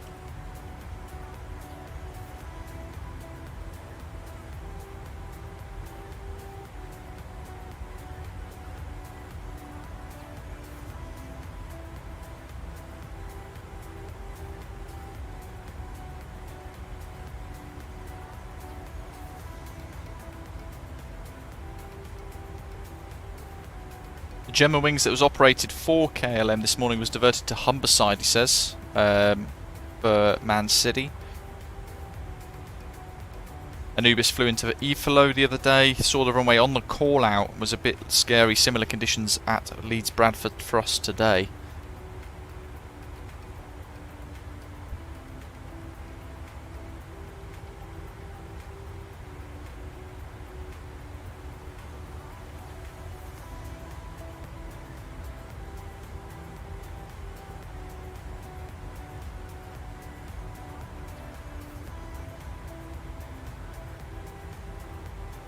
Oh, Manchester's looking pretty good. They're on 05s at Manchester, landing 05 right.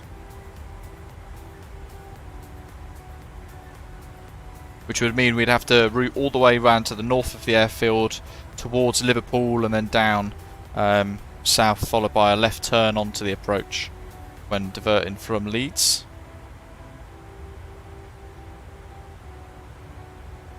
Looks like there's a Chanex about to depart Leeds as well. The real life Chanex 3 Charlie November has got Newcastle and Manchester as alternate options, Neil says.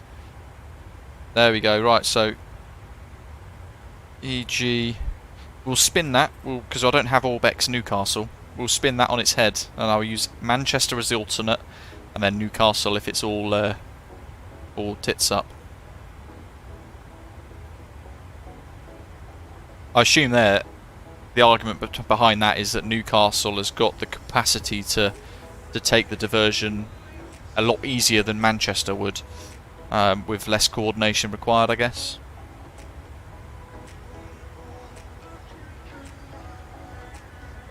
Keep smashing the like button, folks, if you're enjoying today's live stream as always. Do give us a little like.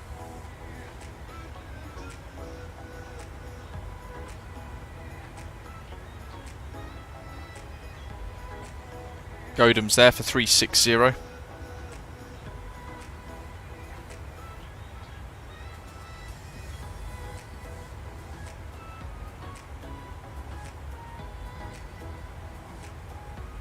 Just going to reset that slightly to 001 with a 66 knot crosswind. And what else? Still got a way to go yet before we start worrying about approach planning.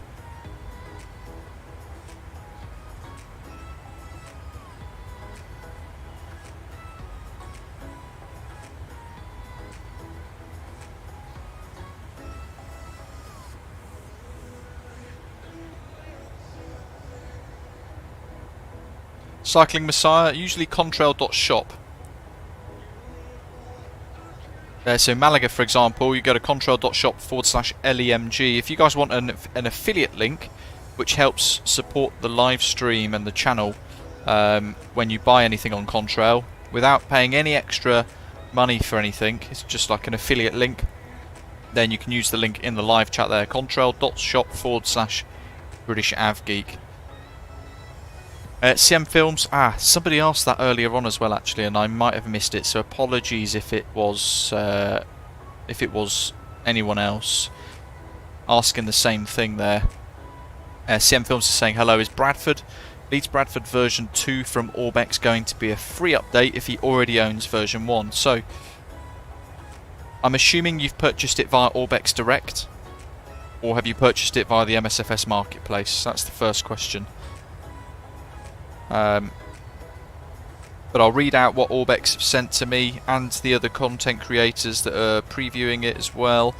EGNM Leeds Bradford Airport version 2 for Microsoft Flight Simulator, which will be released on the 7th of December at 5 PM Australian East Standard Time, will be priced at 27 Australian dollars 21 cents, and for version 1 owners they will get a 73% discount, which equates to about an upgrade price of about £3 or £4 roughly, for those of you in the UK, which is super cheap for a complete redesign of the airport, and it does look mighty impressive. When I popped in the other day just to have a little look. But I think the basis of that is for people that are upgrading via Orbx Direct. I'm not sure how they would apply that discount scheme into the MSFS marketplace, so it might only be if you've purchased it via orbxdirect.com.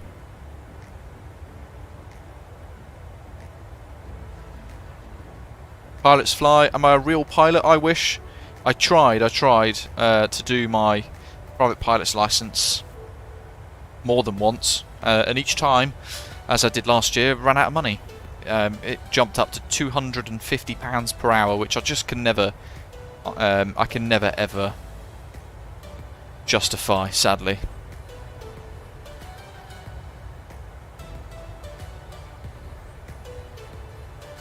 Big Phil, nice one. Elite Clan's doing Brussels to Innsbruck in the Phoenix with an 80 knot tailwind pushing you along. Very nice. Got some good separation now from living the dream up there. Slight offset track. These are maybe on a different routing perhaps. It's not directly behind. But there we are, over the Bay of Biscay.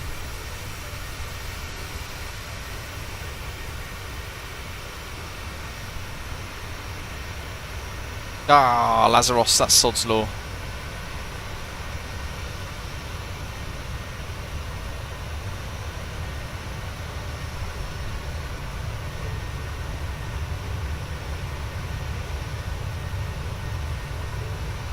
Doncaster Sheffield Doc saying is easier, you're on your own and no need to coordinate.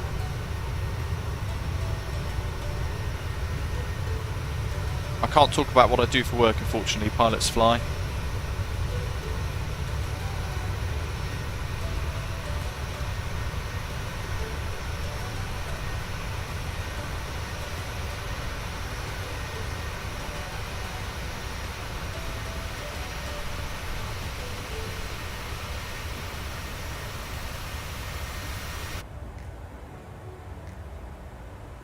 Quite possibly, Rab. Mine's 278 at 67 at the minute. Which isn't too bad, really, to be fair. Oh! You gotta be kidding me. That was a Streamlabs crash. Right. Anyway, what that now means is, once again, we can do this New Sky in-flight recovery thing. That is bloody annoying. Why the hell did that happen?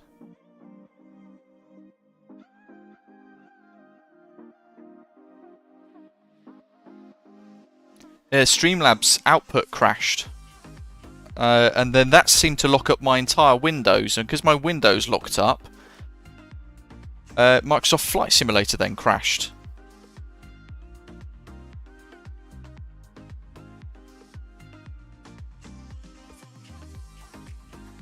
This is what the real flight's doing anyway. Chanex 3 Charlie November, there she is. We can watch that while we boot the sim. That's on real approach. 3D views for premium, I don't have that. There's Leeds Bradford right there. And it's doing that direct 2 that we were talking about as well. Got to work out where we just crashed to desktop. Oh, over the Bay of Biscay. That's not helpful.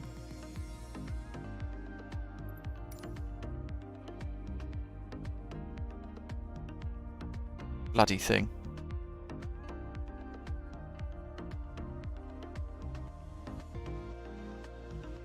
Stephen, hello. Yeah, this is a VATSIM flight.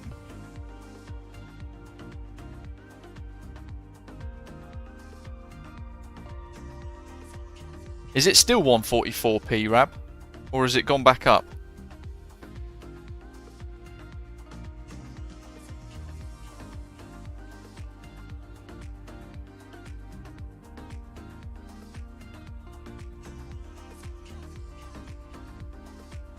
Stephen, so yeah, because we are tracking a flight using our Osprey Airways New Sky client, which is the virtual airline kind of platform that we track all our flights on for Osprey Airways.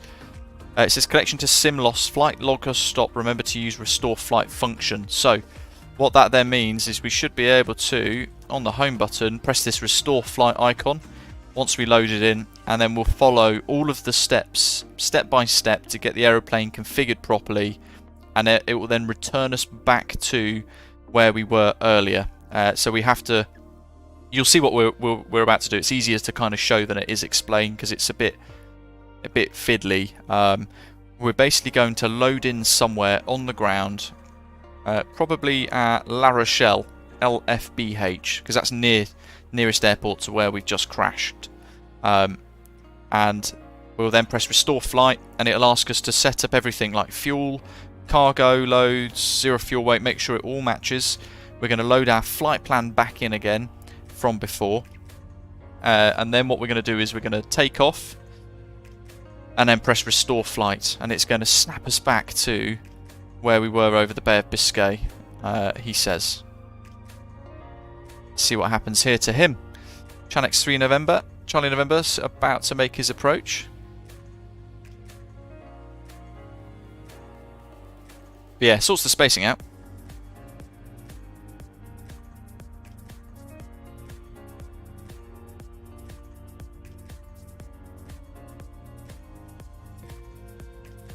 It happened not too long ago, didn't it? And I'm not sure how or why. I can't switch to 3D, I haven't got premium.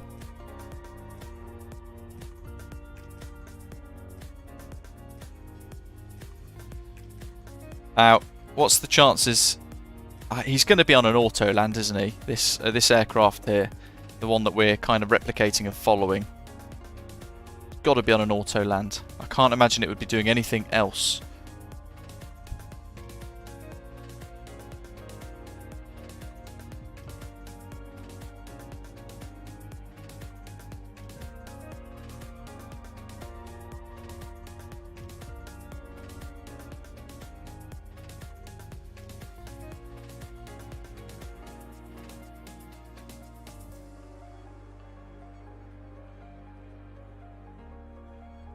Still loading up real slow. It's the only thing with Microsoft Flight Simulator, with so many add-ons now, it takes a good while for it to actually load. This also sets us back about 20-30 minutes, which isn't great.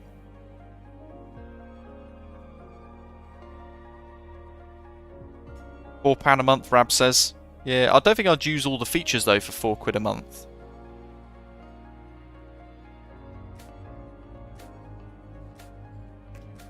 Doc, my Streamlabs froze all of my windows, so my whole desktop froze. And then because of that, the sim crashed. Alright, so he's gone over that little town. And that's going to be his vectors for 30-degree intercept onto the ILS, look.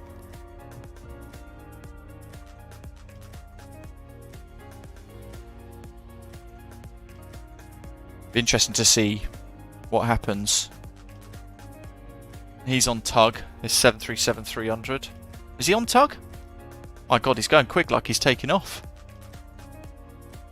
143 knots ground speed.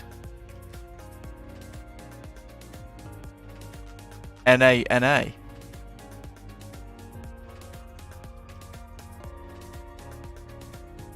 1,300, he's off. Where's he going? Vitos says it's one of the things I've heard about Streamlabs instead of OBS. Apparently OBS is way more stable. The thing is, OBS is just, I find it very confusing. Very, very confusing. Right, he's going over Leeds City now. Oh, by the way, fun fact. There's, is that it? No. That's Leeds Bradford. There's a prison over here that you fly over.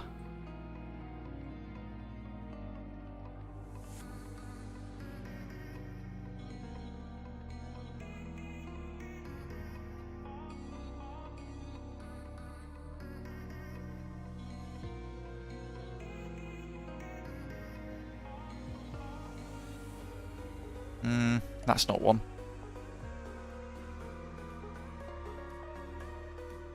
I think where it would be. It's definitely, it's like a prison or something over here, because I remember a mate saying he went to uni in Leeds. Armley, that's the one, Badger. Yeah, and Stephen, yeah, good shot, that's the one. Armley. Come on, Microsoft Flight Simulator.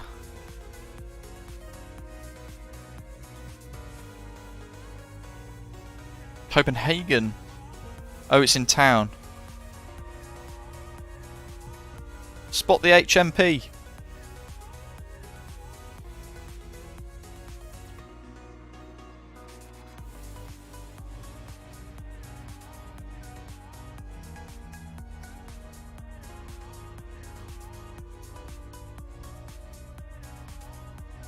It's in there somewhere.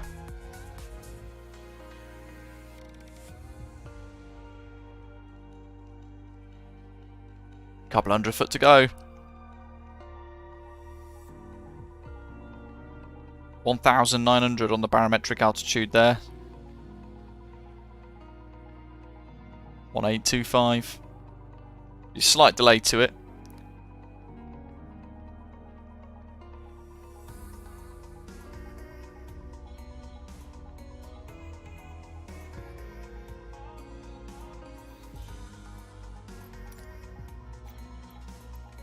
Crikey.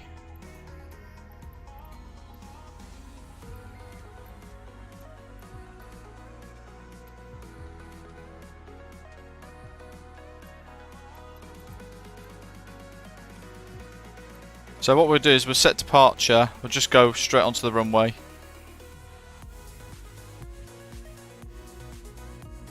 And I'll load in. Oh no. Sim's crashed again. Something around the Bay of Biscay causing it.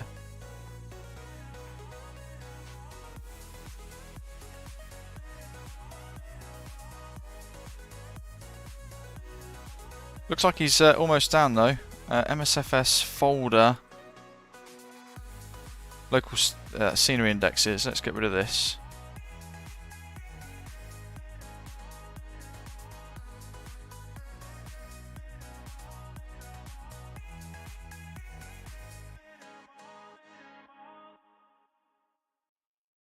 Is he down? Yes, 59 knots ground speed, he's done it.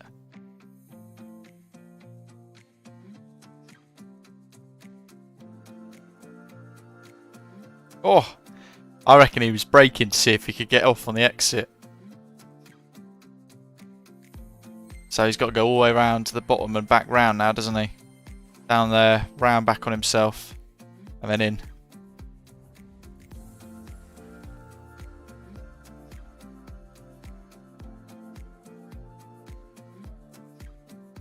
Right, ruddy slowly there though.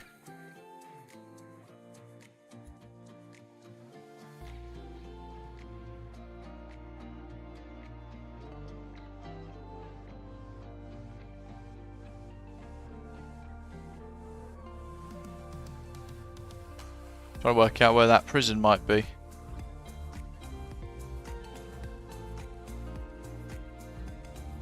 Well, it's somewhere out of town anyway. So he's down safe. Oh, bloody thing. Stupid pop-up.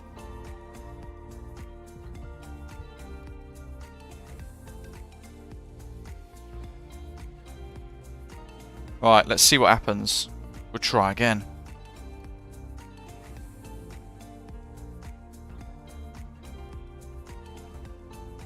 Wonder what caused that.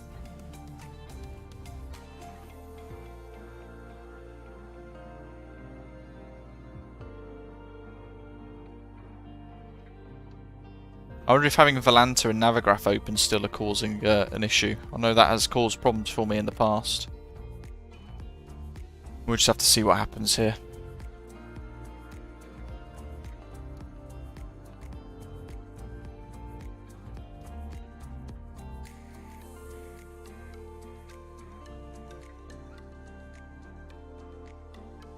Crash the desktop, Dan. That's what happened.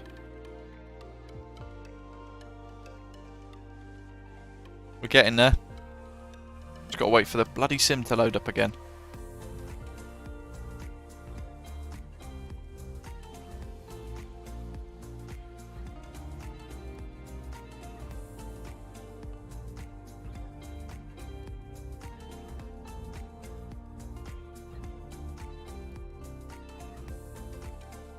Let's have a look at the METAR. Lazarus is saying as the fog dropped to 100 feet. 100 meters visibility. And the RVR is now 225 meters. That's really bad, isn't it? Yeah, my sim takes ages. It does this thing now where... Can you see where the blue bar is? Just before that, it kind of... There we go, just about now. It freezes. It freezes for ages.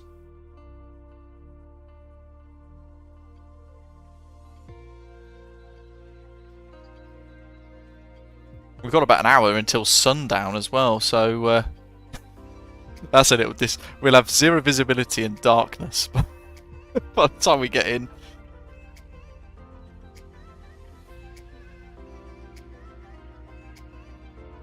Better check Doggo Cam. Seems we're overrunning. He's on. Oh, he's on the egg seat, watching everybody outside the window. Living the Dream says the reason I'd blame Asobo is a few days before every major release they mess around with the servers and it causes crash to desktops all the time. Living the Dream says check your graphics settings. Mine were changed from Friday to Saturday. Weird. Oh, I have got add-on linker Rab. Doc says could it be the Orbx Great Britain South add-on? I don't think we would be close enough for us to be able to render that in yet.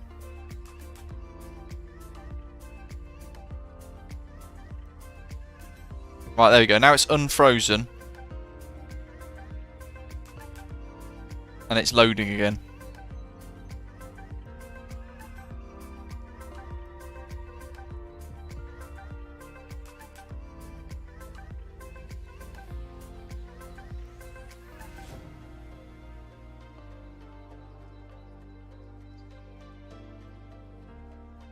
Adam, it might be because I've just used the METAR command. Hold on.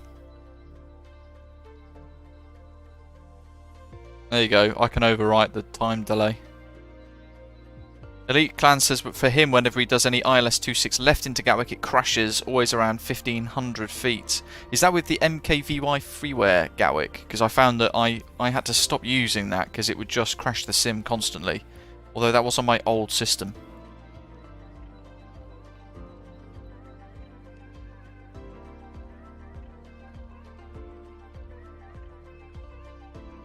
Litos, I wouldn't be so sure.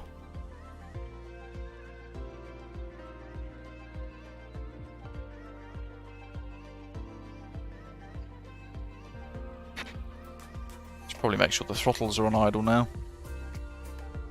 That's up, that's up. Put the gear lever down.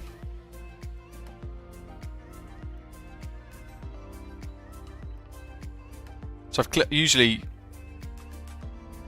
But what is good to know, dew point.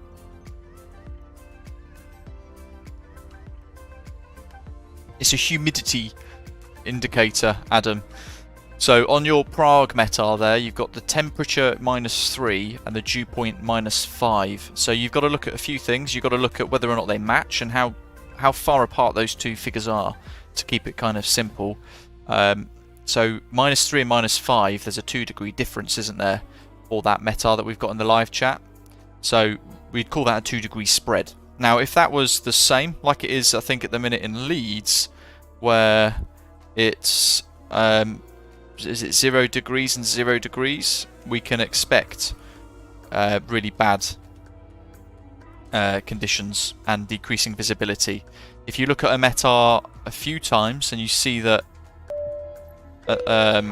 you see the spread decreasing, then what you will get is brilliant. That's not distracting at all. What you'll then get is I'll try nonce.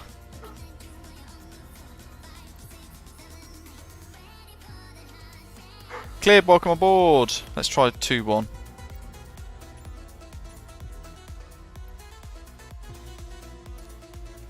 Come on. Let's not CTD again. Loady, loady, loady, loady.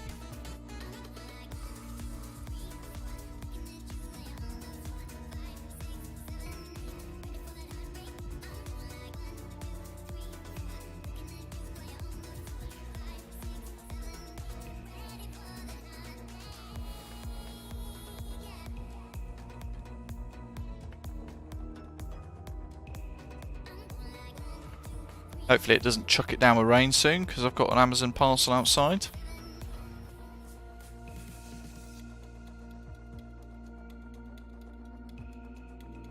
Come on, baby.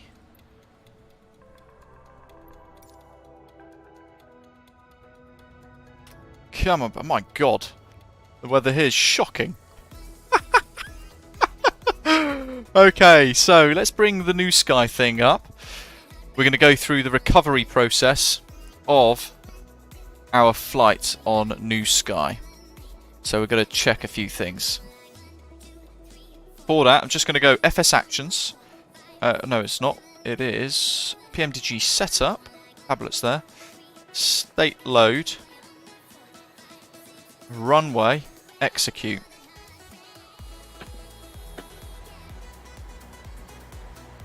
So I'm just going to let everything kind of fire up. Now I'm going to press Restore Flight on New Sky, and it's giving us now the data that we need. So sim location, valid data, aircraft is the same. It says here, select correct aircraft and spawn at any airport of your choice. It doesn't have to be close to where your flight was interrupted, but the closer you are, the less scenery will be required to reload when we teleport you to your last known location. Next. Now we need to set up fuel. So PMDG FS Actions, fuel, 6058. Return. Payload, 163. Zero fuel weight, 60.8 to 100. I think it was, and it was 350. 60.8. There we go. That's what we had set. 163. That's all set. That's all good. Just going to make sure all our lights are set up as required. We don't need background lighting. Upper display units. That's all good. That's all set. Our squawk earlier was 4405.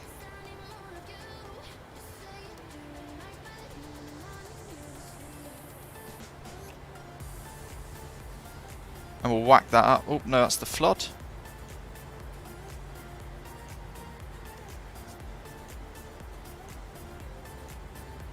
One, 2, 2, 8. I'm going to select flat 10 for this takeoff, just to play it safe. We want 360.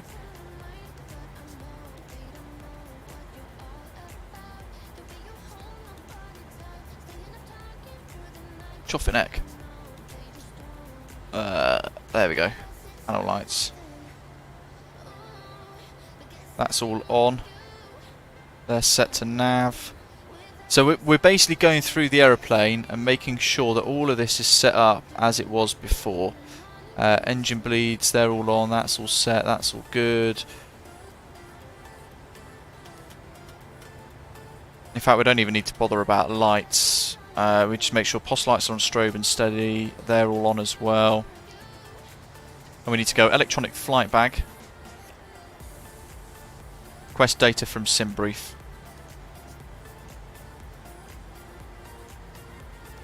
FMC, POS in it. It's not gonna. It's already kind of just accepted the one we're on. And we want LEMG, EGNM, company route. Position disagree. We'll just ignore that for now. EXS 3 Charlie November. I'll get back to the live chat in a second. I've just got my other screen swallowed up at the minute with everything else, perf init request, and my SimBrief flight plans and things. Yeah, it's a good shout. Put a bit more fuel in. 6058, 6 100. Load. Flight level 360. Or we'll execute that first, 360. And then it was 13,000. It's going to warn us of insufficient fuel because it thinks we're going back to Madrid.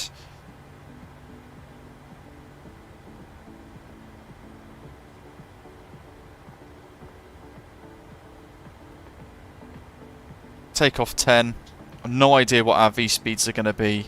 We're going to say 150. So, now you can see the boxes ticked. Next, prepare the aircraft for takeoff. Now prepare the aircraft for departure as you did during original flight. Insert the same flight plan and flight parameters. When ready, take off as usual. Retract all flaps and reach level flight. Then hit restore button, restore state to restore the last location and resume navigation with the direct to. And you can find some values from previous in our state. So airspeed was 265. I'm just going to put that in.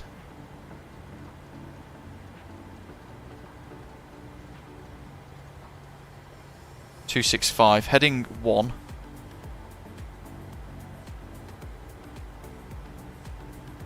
Zero 1 0. No, it's just literally 1 and 360. Okay, brakes are off.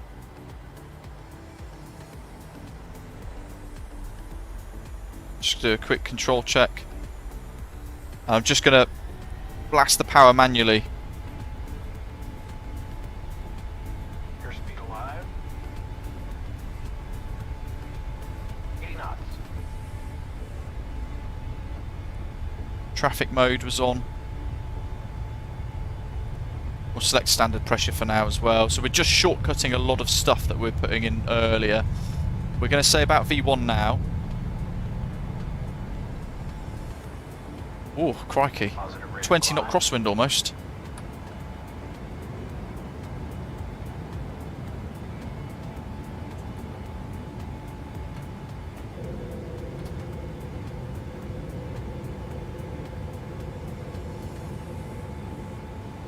Water brake off.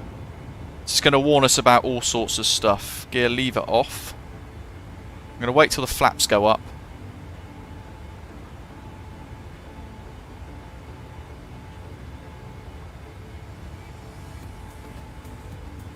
And now I'm going to press restore state. Here we go.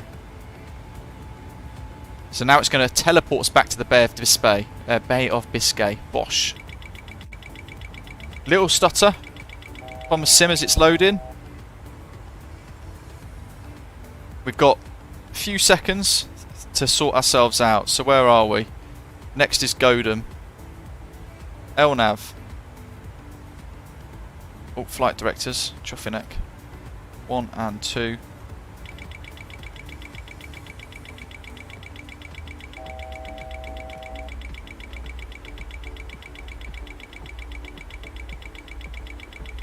Why is this struggling so much today? LNAV. Speed intervention. Autopilot engaged. 3.6. Quick check of the overhead panel. Yaw dampers on, they're all aligned, that's all on, they're all set. Hydraulics are good. Pressurization auto fail. We might just need to give that a minute. Either that, it might just be a failure in here because of what we forced. So we can go PMDG setup, aircraft failures, active 1. Just going to click clear all for now.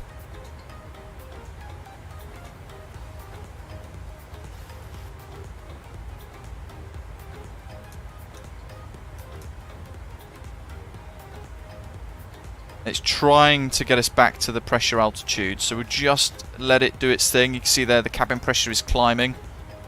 Master caution for air conditioning. And we'll just leave it for now. Okay, so our flight is now back in. Look, flight restored, log resumes in 30 seconds. We've got a G-force range log, we can't avoid that. That was the aeroplane sorting itself out. And we're just going to have a little look. very briefly on Volanta, just to see if anybody's in our way. Doesn't look like there is. So, Chanex 3 Charlie November, connect. Back on VATSIM. We'll refetch our flight plan. Traffic mode, TARA, so we're mode Charlie, and there we are. We're going to flick over to the VATSIM charts.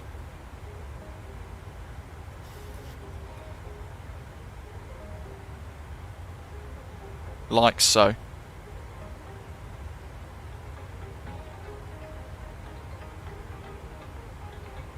Mach 80.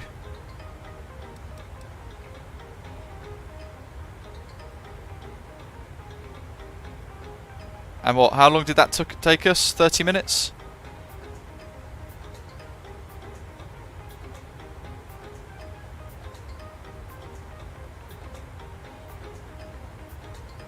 Just gonna have a look on VATSIM.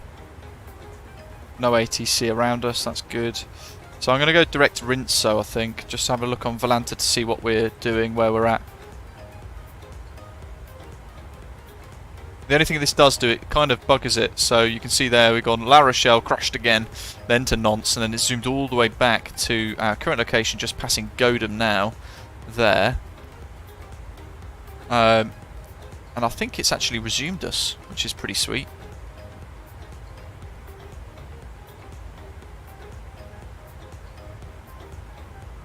We've got Big Phil, he's ahead of us. Osprey 3-2 up there, so I'm going to go direct to Rinso, just to try and make a bit of time up. Cruise 360. Descent winds forecast, let's get that pulled in. And a quick check of the overhead panel. Cruise pressure panel is set. Good. Auto fail is gone, so the air conditioning is back. If we press master caution recall, the aircraft has repressurized itself. Lovely job.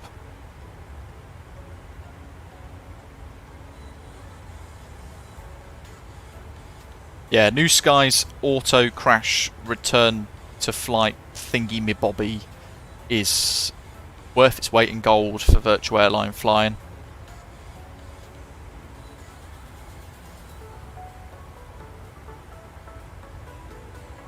"25 minutes to load the sim twice, to be fair. We did have to load it twice.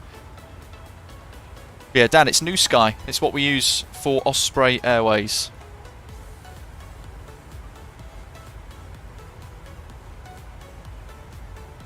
Course, we don't need to worry about that just yet, Adam, because we're going to think about the arrival in a short while.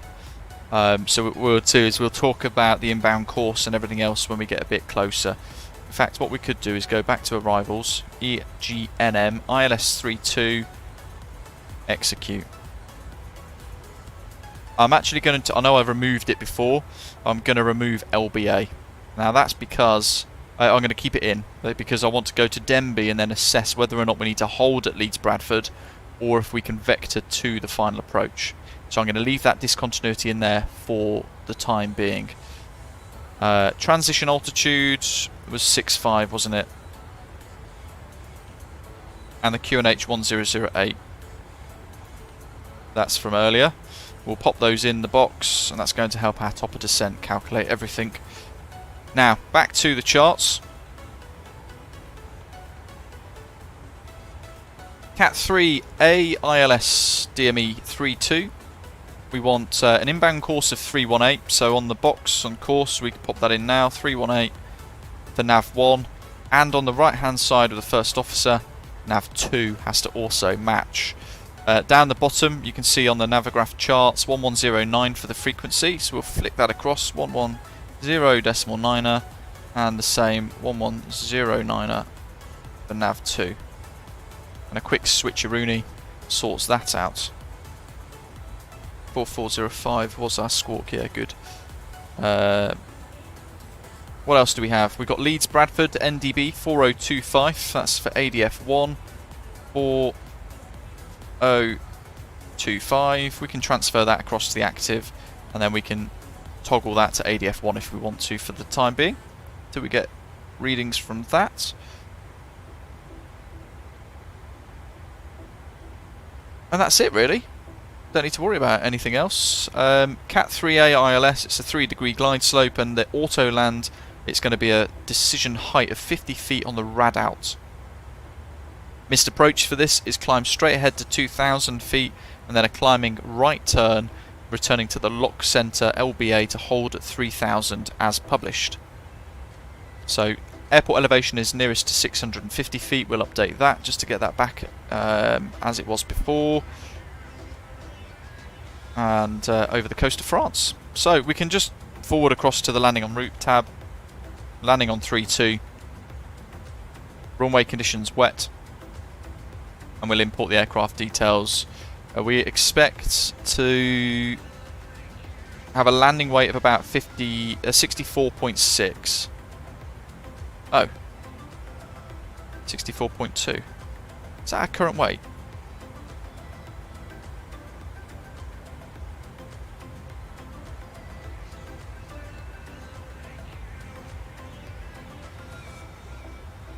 What is our current weight? 66.3. So we'll go for 64.5 estimated landing weight. I'll add another 300 kilos. Packs on, anti-ice off. Winds are calm, so we'll add VREF plus 5. We're going to have both reversers and auto brake 3. Import the weather. It doesn't allow a 0 degrees, so we're going to go. Oops. We're going to go -1, and we'll calculate. And you can see there, with the wet runway, stop margin of 1764. VREF of 153. That's with flap 30. We change that to flap 40 and recalculate. 1635 gives us a bit more of a margin there. So, was it 64.8? Flap 40, and we'll add that in the box. So that's that bit done. We can flick the collar, give it a wiggle to illuminate rad. And we need to flick that back to QNH, which will be 1008. And then all we've got to do is put auto brake 3 in. Oh, done.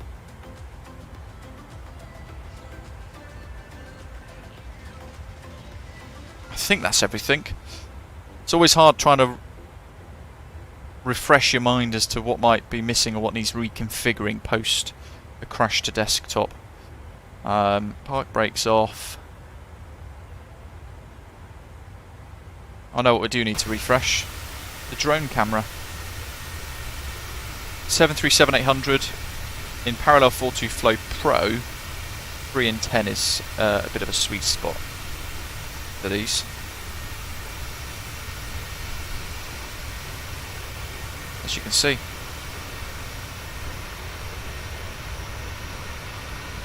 Oh, double whammy there. Cross path contrails.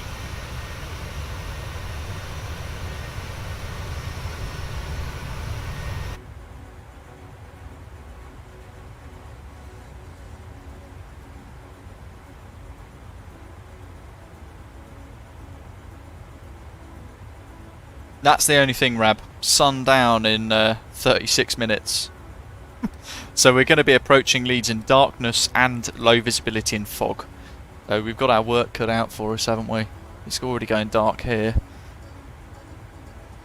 Can you guys think of anything else I might have missed? I think we're back up to date, aren't we?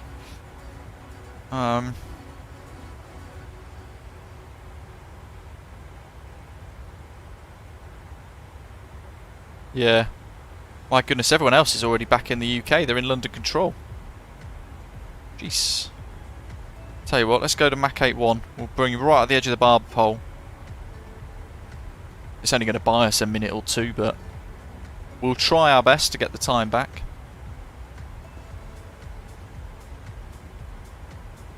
Lights. Wing lights are on, but apart from that, all the other lights are all as we left it on departure.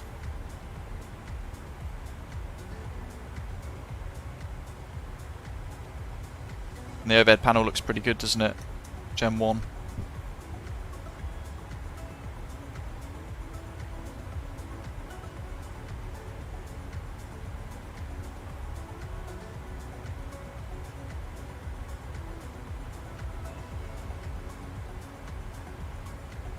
So the restart with New Sky after a crash to desktop isn't pretty, but it's really functional and works very well, as you guys could see.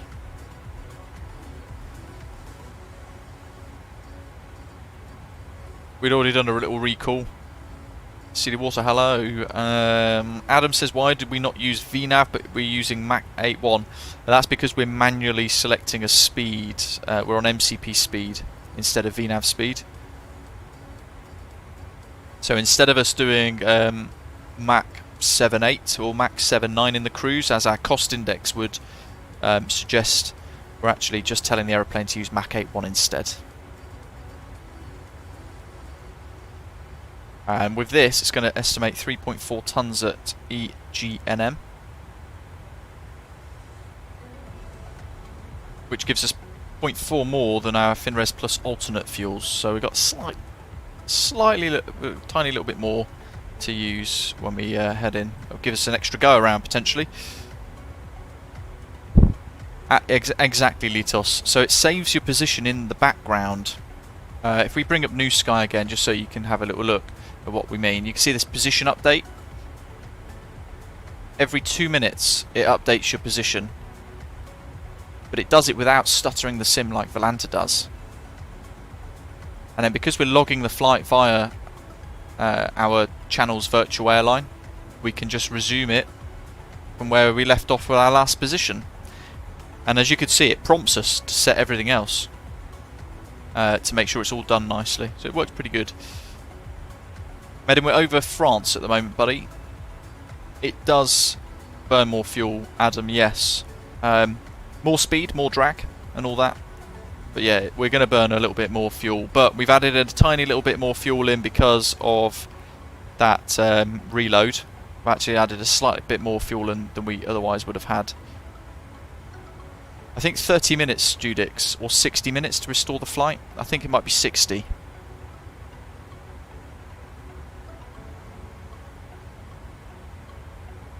The only thing we've got to be really careful of here is that margin. It's pretty much zero. Top of descent, I think it was here, wasn't it? 280 nautical miles, 1619 Z, so 30 minutes roughly, 40 minutes.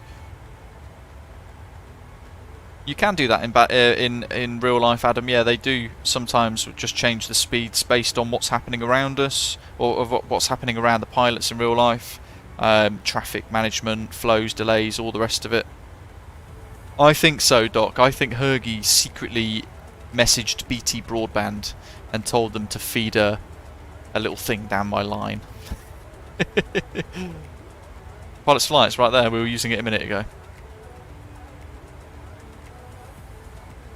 What do you guys reckon? Should we wind the time back to when we were supposed to be approaching?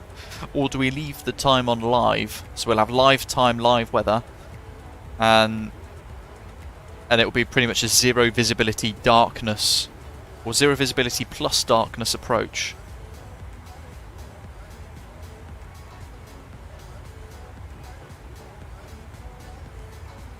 Litos, yeah, you would need to. It only works if you're using it to track your flight via one of the many virtual airlines available on it.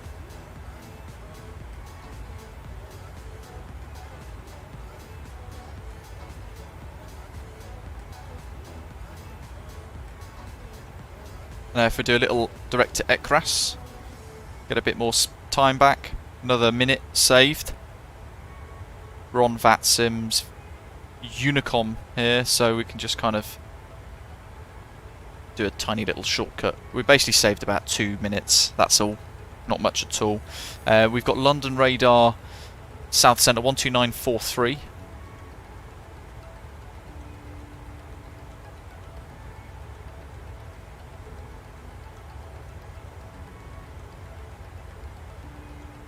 So we'll pre-tune that ready. You've got to make sure that's at 10 degrees as well because of the way bank angle limiter works.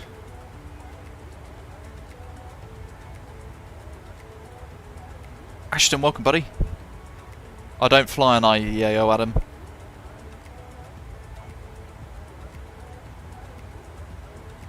I wonder if with all of that, I got the response in relation to diversions on New Sky as well, to see how it works. Oh, I do. I have a ping. Oh, the only suggestion I've had is that you would declare an emergency.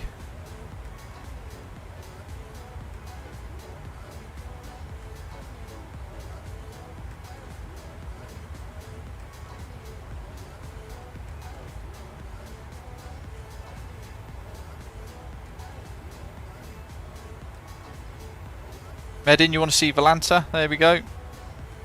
Stand 13 dock says for parking, unlucky for some. We are right there. Just northwest of Chateaubriand and south of Rennes. We've got Cherbourg next. We've got Ecras, followed by Akiki, and then over the English Channel before routing in towards, I was going to say Heathrow, I mean Leeds, Bradford. Almost the same.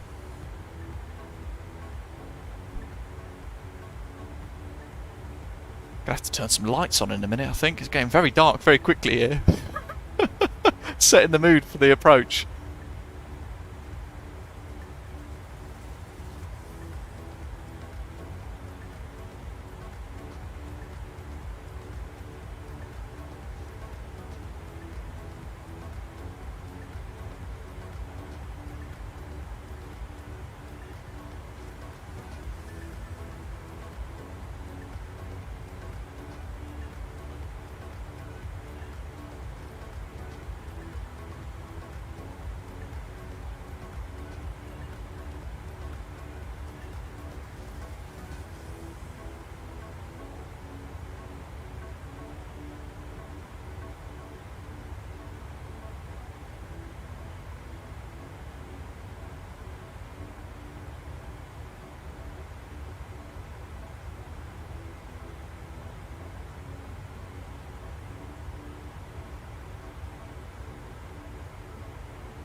Confirm it's starting to snow again a few miles from Leeds, Bradford, Flying Panda says.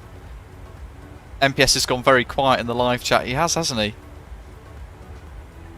He must be on like a maximum work at the minute, using 100% of his brain power to handle all of the weather. Top of descent in about 200... about 210 miles, roughly. So we're making alright progress. I don't think we're going to see any of GB South from Orbx today. What do you guys think? Unlikely, isn't it? State of this. Crikey.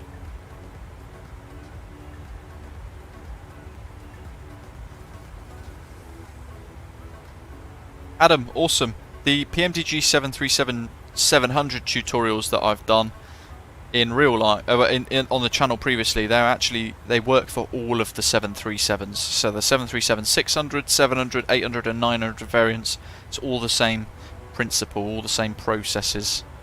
It's a question I keep getting asked actually quite regularly. Are you on VATSIM, Big Phil?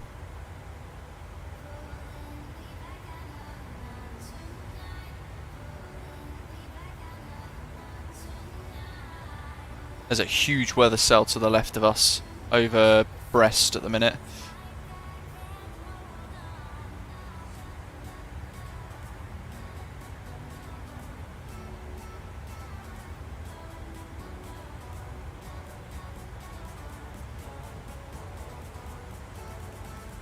Do we tune?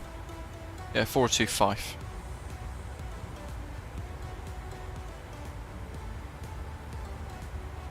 Right, gonna just go and sort out all of the lights very briefly in the house,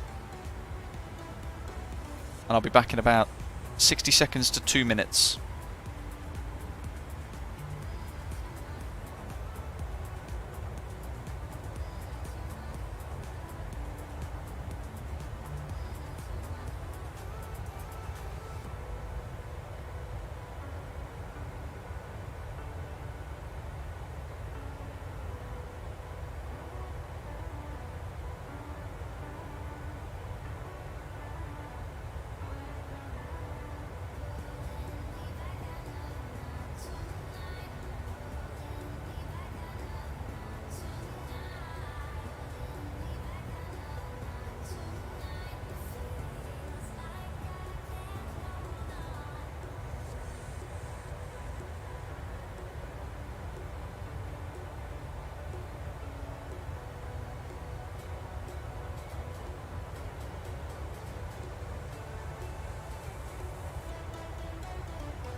Right, back.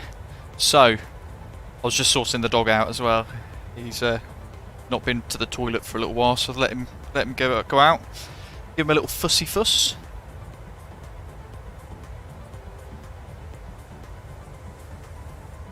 Paolo says, do you trim the 787-9 whilst hand flying it during takeoff and landing? I did it yesterday and find it's really hard to control. When I'm trimming down, the nose goes straight up. That sounds like you need to revert the trim a little bit and get them, sort of make sure they're the other way around, if that makes sense. Got one aircraft there ahead of us. Trying to work out how where he is. I think that's Martin going Parashotagul to Toronto. In which case he's going away from us.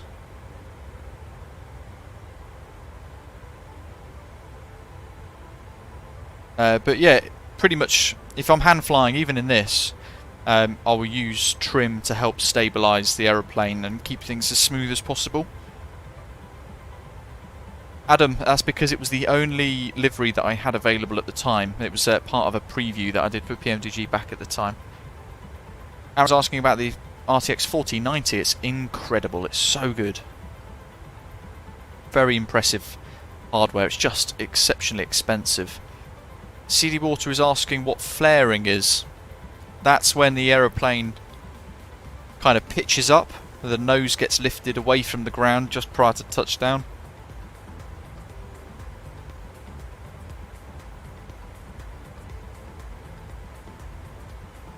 .80 crosswind, my goodness.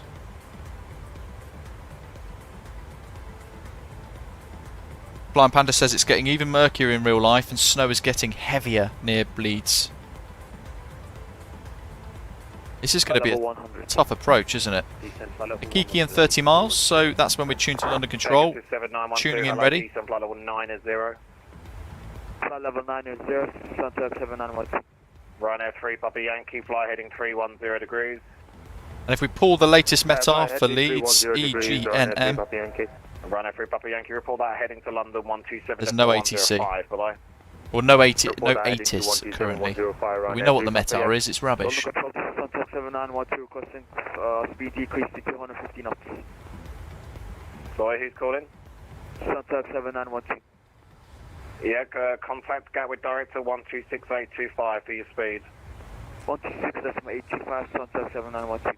KLM 2 Lima Golf, speed 250 knots. Report that speed to Gatwick Director 126825. Bye-bye. Cloud's pretty rubbish. The other thing we've got to think about throughout this descent is icing. That's a serious issue today. Through that contrail, that A340, just fading away above us. Report that speed to Director 126.825. There's the current METAR. So it's got worse. Cloud, so what have we got here? That's a 1520 Zulu, wind 050 at 4 knots, 100 metres visibility, runway 32 RVR, 225 metres, freezing fog, unknown vertical visibility, temperatures -0, dew point -0, QNH 1008. That's really bad weather. Speedbird 51 Victor Papa, London Control, hello, climb now, flight level 170. Climbing flight level 170. Right, Garmy is when we speak to this guy. That's there. Hello, climb now, flight level 110. Come now, flight level 110. Pressure's on now, we're on the way in. Oh, vertical visibility 0 feet, Doc says. Lifetime CD Water, yes. Flight X, good question. It's Chan X, the first one. Nothing heard. Easy 3 at Golf Papa, you with me? So decision height is radio altitude, radial altimeter 50 feet, QNH 1008 local, flat 40 VREF 141, add the 5146. Make a note of that. Courses are set 318, 318, ILS is set 110.9 and nav1 and nav2 both confirmed. ADF1 is set to Leeds Bradford, case of go-arounds or anything involving LBA NDB. And the pressure panel is 650 feet. EG5 at Golf Mike, report your MAC number. Decimal 0815 Golf Mike. Roger, maintain 81 or greater. 81 or greater. Don't forget CD Water, the higher up we are, the lower the horizon, so we see the light for longer. As we descend, it's going to get dark rapidly as we descend below the horizon, if that makes sense. Easy 2910, fly heading 340 degrees and climb flight level 190. 240 and up to level 190 for ET Spirit 718, climb now, flight level 100. Spirit 718, hello, What are we climb doing? now, Cat flight 3. level 100. ILS 32. 158, with you, flight level 30. Spirit 241, London Control, hello to you, climb flight level 320. Denby, Arrow. So I'm just making notes on the approach here to make sure that I've kind of got this sorted out. I'm going to write missed. Wasn't you. Sorry, somebody else was trying to call London. That was top Swiss 1587. Top 6 155. Where we're heading? Hello to you. Could you reduce 2000. your number down to 784 left, please, just for sequencing into Edinburgh. Climbing right turn. Roger, will reduce below Mach 0.78, top Swiss 1587. Lock centre to 3000. Thank you. Easy. Adam, I will be, yeah. 242 London Control, hello, climb. Flight level 310. LEMG flight level 310, 242. London Control with you, KLM 745. Right. Call you back, Easy 40 Hotel Alpha, speed 220 knots. Report that speed to Gatwick Director 126825. Shall we chat to the controller? 220 and over to Gatwick Director on 126825 for Easy 40 Hotel Alpha. Correct.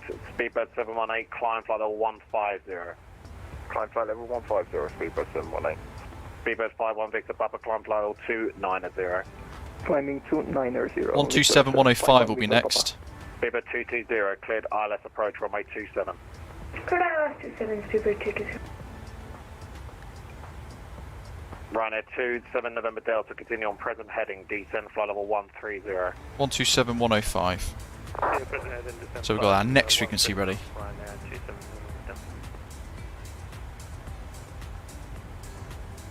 Clipper 55 request further climb. London Control, Shamrock 265, good evening. So there's two stations, one, someone was asking further climb. That was Clipper 55. Clipper 55, it's Unicom for you, 1228. Roger, thank you, bye-bye. Bye-bye. Sort my headset out so it's all ready. Currently with you, flight altitude. So we just wait for a natural gap. The latest METAR, thanks to Doc, shows 100 metre visibility, RVR is still 225 metres. Yeah, rubbish weather, isn't it? It's pretty rubbish weather. And It'll be interesting. to 8,000 feet. Correct.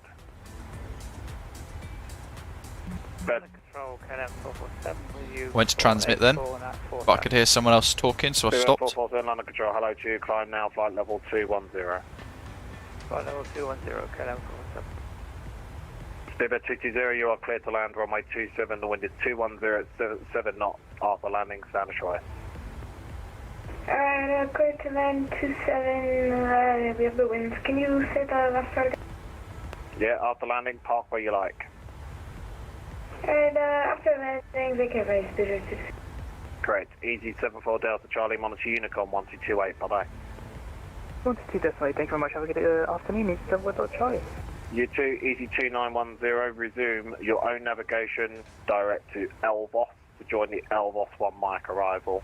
Climb flight level 240. Own navigation, direct Elvos and up to flight level 240. You want to cover Easy 29. London Control, good evening, Ocean Island Papa Zulu 140 inbound. I need a gap. Unknown.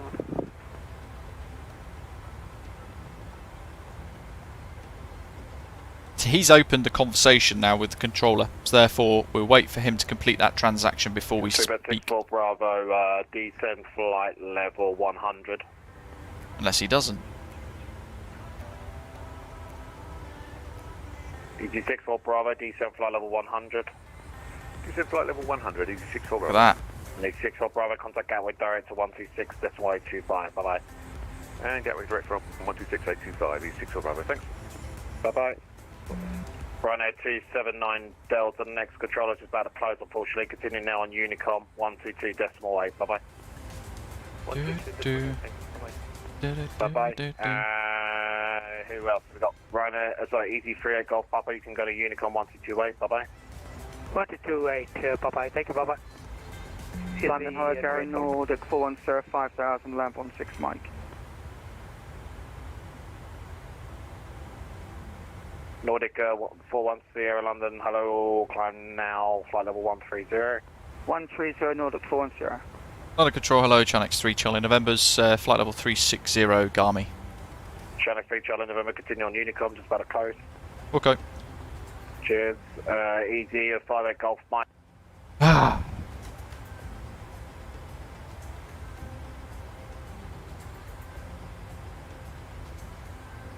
Standard VATSIM UK.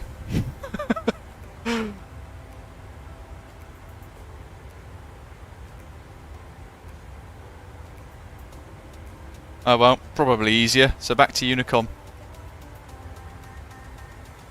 I was looking forward to having some ATC on. They were all online for us as well, up to the second that we start to tune in, and they all go offline.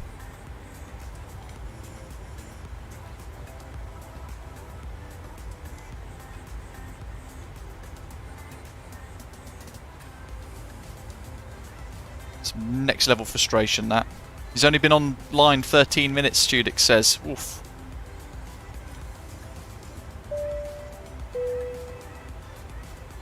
LA Mike 001, welcome aboard.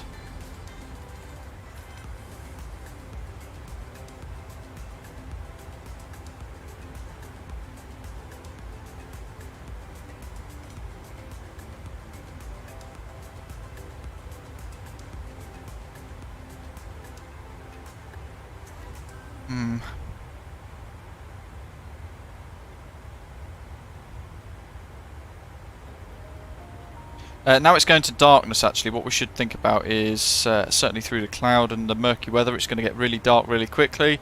We don't want to blind ourselves with these instruments, so I'm just going to bring all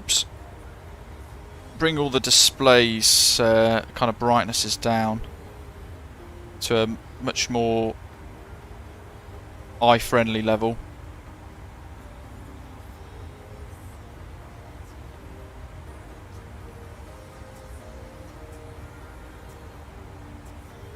Floods all set as required, glare shields all set. Happy days. It's going to get dark fast. Oh, Doc, you were saying something about the decision height. Let me find. Decision height 50 feet is for Cat 3A, which is Cat 3 single, but we're going to fly a Cat 3B, which is Cat 3 dual, so minimum is therefore 0. The only thing is, there's no charted minimums for... the heck, that's rough. No charted minimums for Cat 3B. Oh, hold on. Cat 3B minimum RVR is 75 metres, that's good. But that's the only mention we've got of it. There's no kind of minimum strip for it. So whilst it would be 0, because it's an auto land, we're letting the aeroplane touch us down on the runway, we still need a decision height. So I'm still leaving 50 in. And that's the lowest on the charts. I think you still always need to have a minimum set, don't you, from how I understand it. The RVR Litos is the runway visual range. So as long as the runway visual range is above 75 metres, we can still commit to the Cat 3B ILS, which is the Cat 3 auto land that we're doing with both CMD A and B, Cat 3 dual. So final bits, auto brake set to 3. We've checked all of our data for the arrival there. And we've got it all input there ready as well. And this is all done. What we can do is add a fixed ring in as well. So 8 miles. What do we got? What's it called? Runway 32.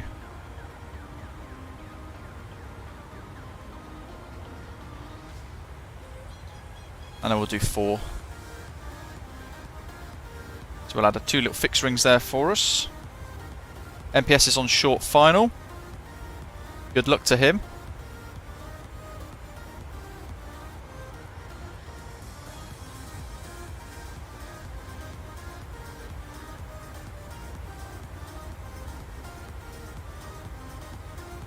Jacob, how'd you get the tablet in the universal flight tablet in the 737? You need to enable it inside the equipment options. I wonder if we can see any of the Orbx landmarks. There's the coast of the UK for the first time. Let's see if we can grab it in a screen grab. Oh!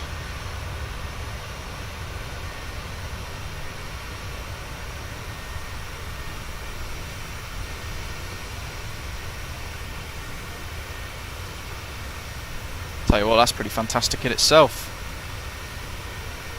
That's Portsmouth. Look at that. There's a naval carrier. That's part of GB's the GB Orbx South Pack landmarks. That's fantastic. I didn't expect to see that.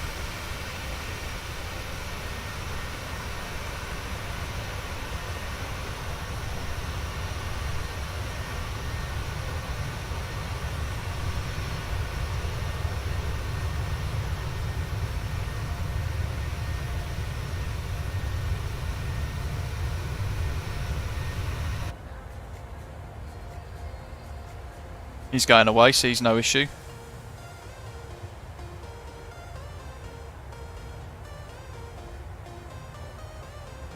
Adam says, look at Prague's ILS-24 Cat 3 charts, and we've got a decision height of 0 there for that. Good to hear. There's an aeroplane below, probably out of Gatwick. That's why I love this time of night in the sim, this time of day. Because all of the aeroplanes start to pop in the sky around us. Look at that, there, another one over there. So what do we want to go down to? I'm actually going to remove LBA, because it's going to affect our top of descent. Just moved it now to Hemel, look, just after Buzzard actually. One is, that's 1500 below and climbing, so I'm keeping an eye on him.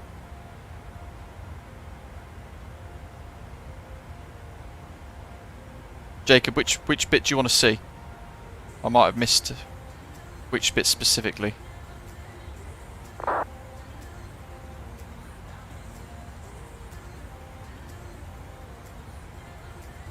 god, there's contrails everywhere. 1, 2, 3. Oh! Unicorn madness! Oh, the tablet thing. You just go menu, PMDG setup, aircraft, equipment, previous page, on 16, flight tablet, yes.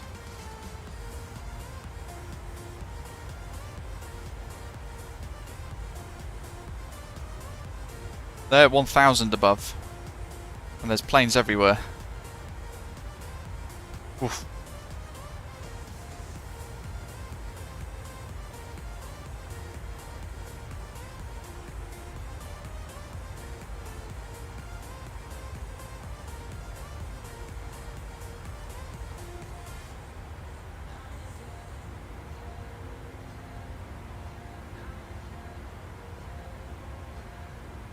MPS says, is it really bad he didn't even see the runway until touchdown? Oh my god. That's ominous. He looks like the same altitude. So does he. Well, he's below and he's out the way now, so that's fine. But green means that they're on a converging path. So this is a little bit of a lesson with nav lights now. If we saw a red light there, we know at that point he's actually flying away from us and he's no issue. If we see a green light as we do on our left hand side, it means that he's crossing our path, and here he comes.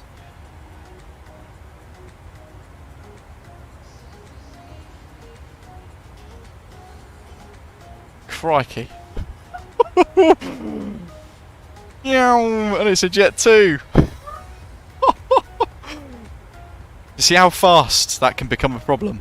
And look, we got another one, loads of contrails everywhere. Crikey. Well, that was exciting.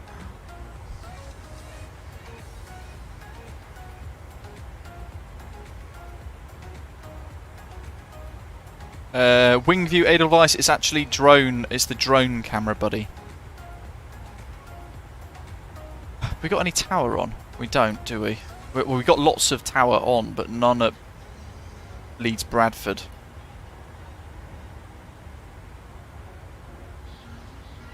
They're out of our way.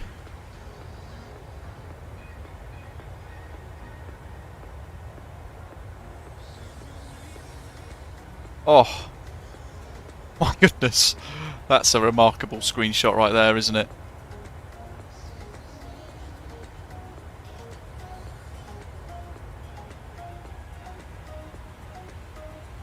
Absolutely as busy as ever. Put these other screenshots into Volanta for today. And we're getting ready now to head into the pea soup. In fact, there's some snow as well, look, folks, on Volanta. Right south, right on the edge of Leeds Bradford.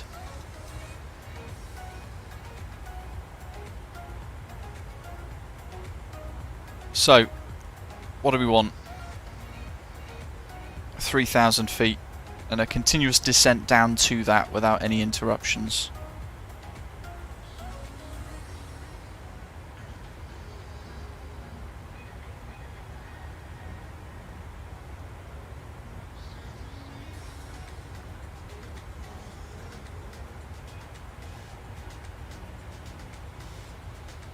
There's that weather issue, so we'll change it to -1 again, just to recalculate that. Bandit Flight Simmer says, for your information, the 737 is only able to do a Cat 3A with mins of Radout 50. There we are. Thanks for sharing.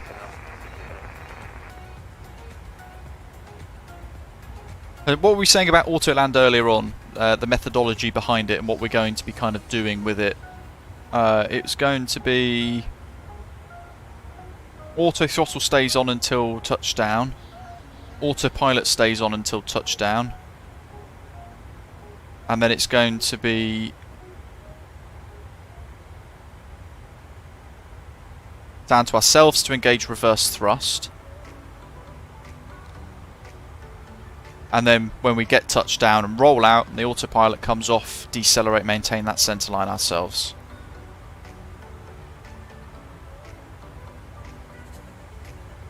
Good luck, Rab.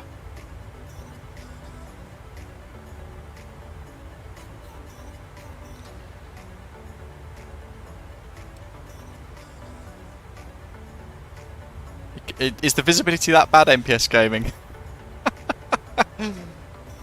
Let's go to descent now. We'll start our descent early. We've got 13 miles. That'll come up on us pretty quick anyway. And then we're just going to revert to VNAV speed.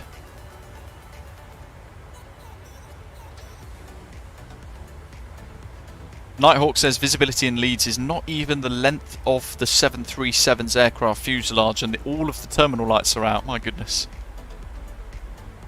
We're following our planning, Adam, our waypoints in. Certainly on Unicom as well. What it does is it means that we can try and work our separation out without cutting too much of our routing off.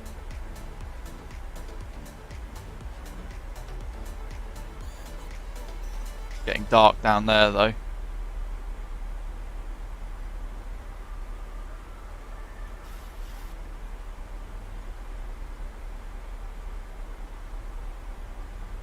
Where's that seatbelt sign?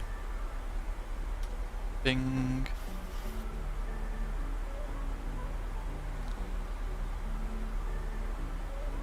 Down we go. Only 1,000 foot below the profile on the descent at the minute.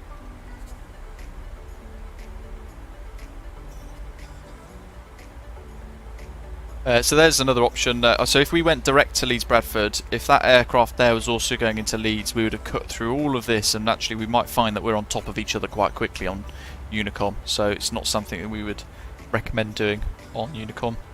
If you try and stick to as much of the procedure as possible, it then helps everyone else around you out.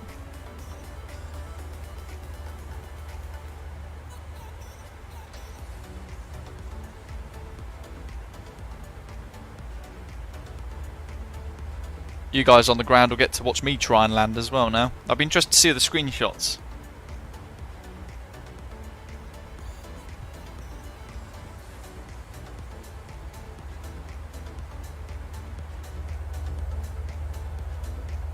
Live the dream, 17 miles out. Good luck.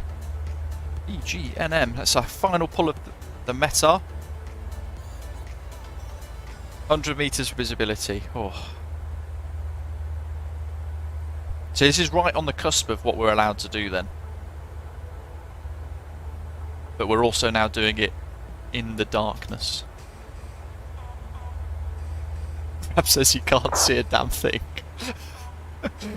Oh dear.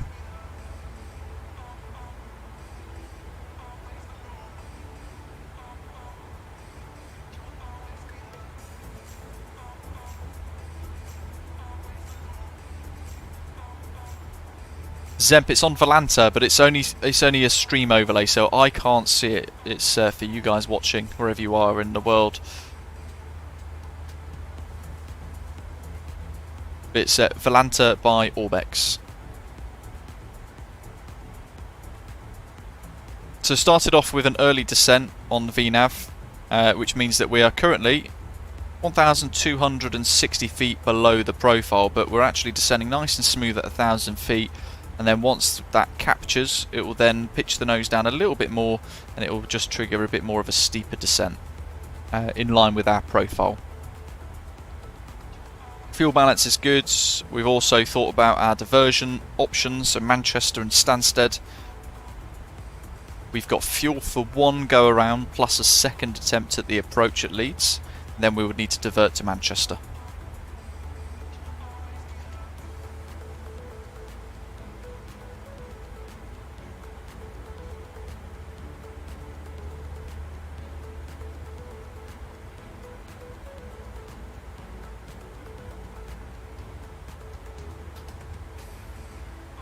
What we'll do is we'll watch this just as we capture VNAV. So 840 below the profile, indicated by that little diamond and the 800 foot marker that's still decreasing. It's also there on the primary flight display. So when we get very close, a couple of 100 feet out, we'll see that vertical guidance of the VNAV path come down to match this horizon line here in line with our aircraft. And then our 1,000 foot per minute pitch will increase further. Our rate of descent will increase to match our profile path, our VNAV path. We'll see that in a second. Nighthawk says New Sky seems to consider whether it leads to be normal conditions. Interesting. I think that might be because of the wind being 070 at 5. Perhaps they need to code something in about RVR.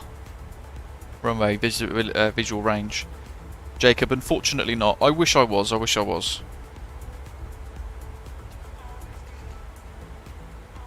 Very posh in your private citation longitude thing, Rab, with your synthetic vision. Okay, there's that VNAV. See how it's moving? The indications on both the nav display and the primary flight display.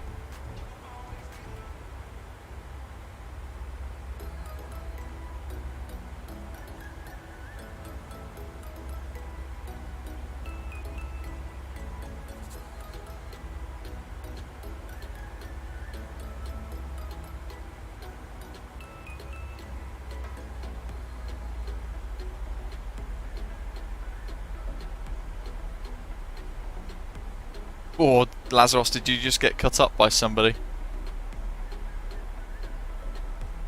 Okay, look, now that rate of descent is increasing in line with our path, so we're now intercepting at our profile. Very nice. Look how dark it's getting so quickly as well. Ibrahim's just done a nice visual landing in Samadan. Very nice.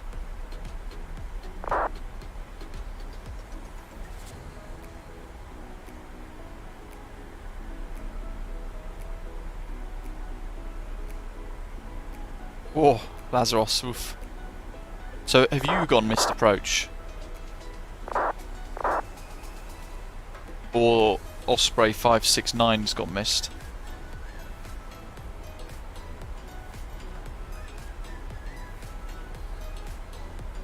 I suppose as well, make sure you're all on the right frequency 1228 for Unicom as well. Might have stayed on London Control by accident or something like that.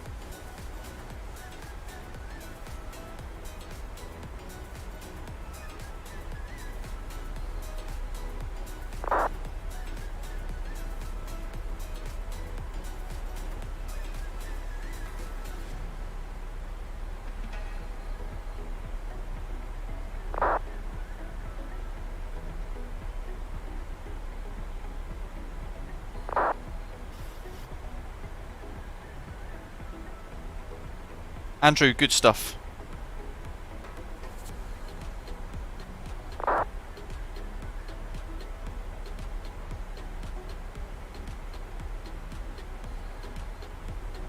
I've got an EPOS H5 headset, I think it is, Andrew. It's only 70-80 quid. It's not mega bucks like a lot of other headsets are, and it's wired as well. I prefer wired. No worry about batteries running out or anything like that. Trent's coming up in 40 miles. Speed's dropped a little low.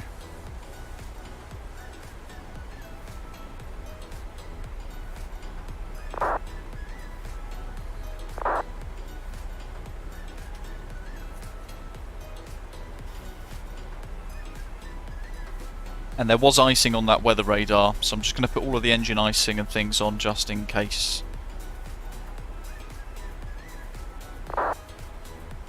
Better to use it and not need it, in lieu of any weather radar helping us, than not use it and wish you did.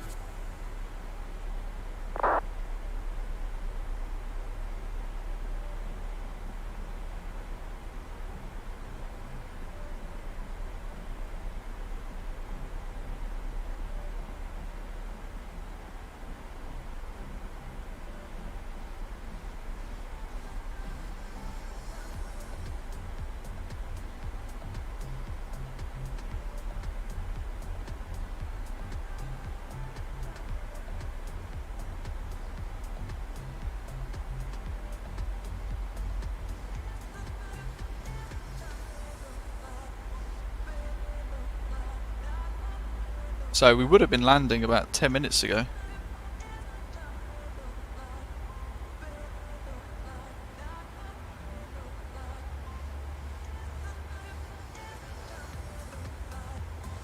Jacob says apparently wing anti-ice is only meant to be on 1 minute max. Interesting.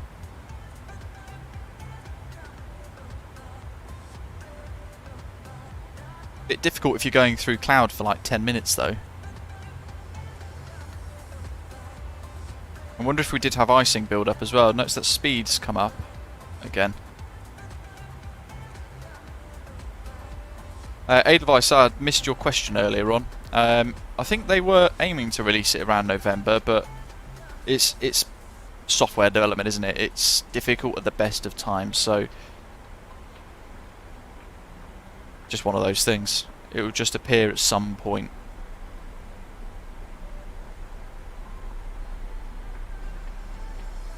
I'm not really sure what to expect with this approach. We know the weather's going to be atrocious and the visibility is going to be non-existent, so we will see what happens. But the inbound course is set 318, 110.9er is set as well. And the missed approach is briefed. We've actually got a 2 knot tailwind on approach today on runway 32, but it's the only runway at Leeds that can do a Cat 3 ILS for low vis procedures, so we have to use it or divert. We can't use runway 14.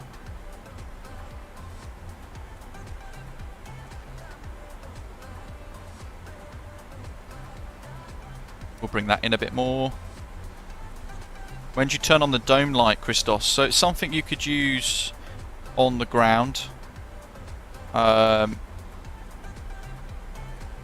Certainly in flight critical phases like this, I wouldn't be using dome lighting because you want as much light outside as possible without too much interference from screens blinding you or lights blinding you from the inside of the aircraft, if that makes sense.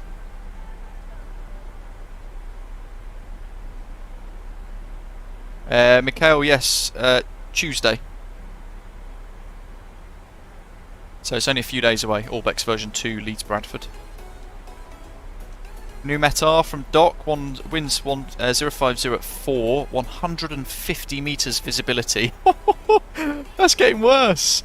Runway 32, runway visual range, 225 metres, no change. Freezing fog, vertical visibility 0, -0, -0 for dew point and temperature matching, 0 degree spread, and QNH 1008. Oof.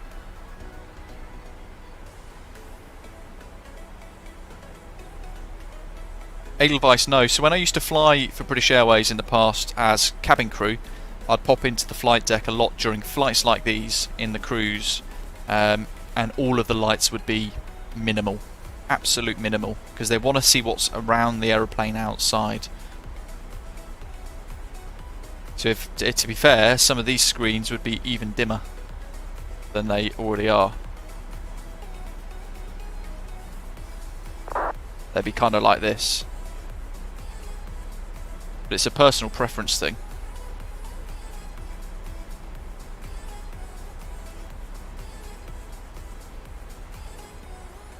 Even the panel lights, to be fair, I could probably dim those a little bit.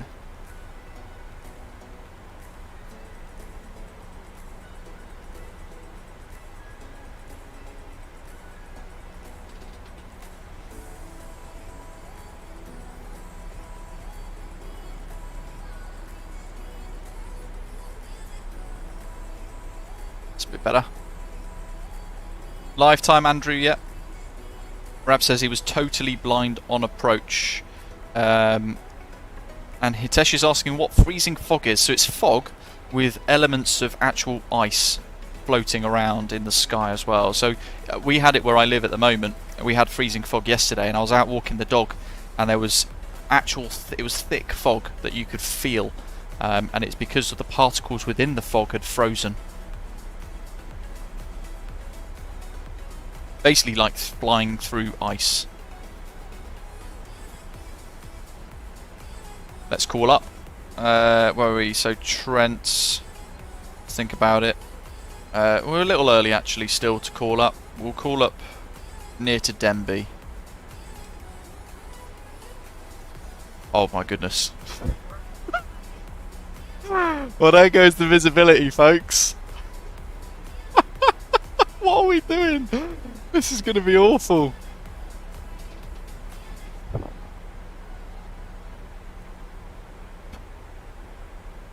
Have we got icing on? Yes, we need it. Probe heat is also on as well. That's something else to check. As Neil is saying, the aeroplane's exterior will be incredibly cold, and that freezing fog touching that aircraft's exterior will just freeze instantly.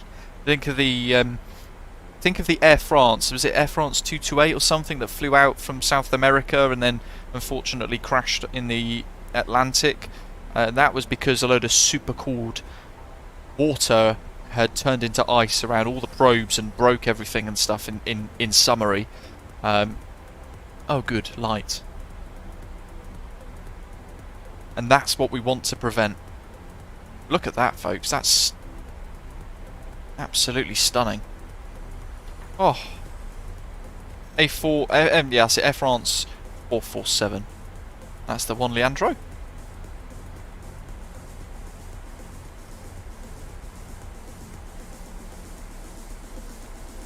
But eventually, some of these little ice crystals will stick on the aircraft, and that will make it easier for more ice crystals to stick on the aircraft, and thus then the icing accumulates quite rapidly.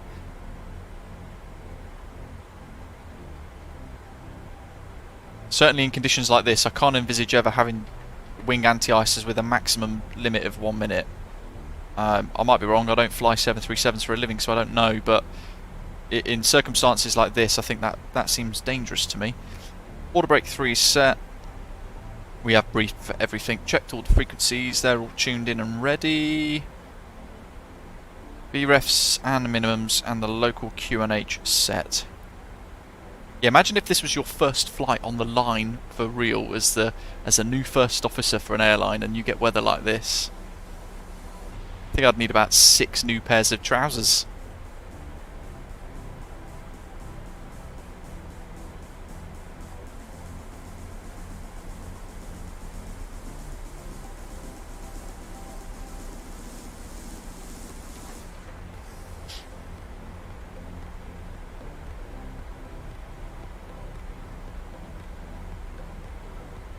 Watching the speed there again. I'm going to go to vertical speed mode. We'll go for 220 knots now. We'll go to 1,000 foot per minute. Let's see what it's giving us.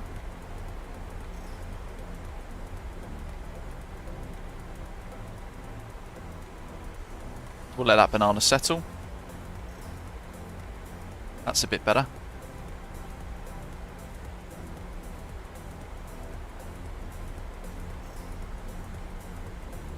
And we'll make use of terrain mode as well, I think, here. Yeah, Doc, that's a second officer. Brand new. Brand new pilot on the line.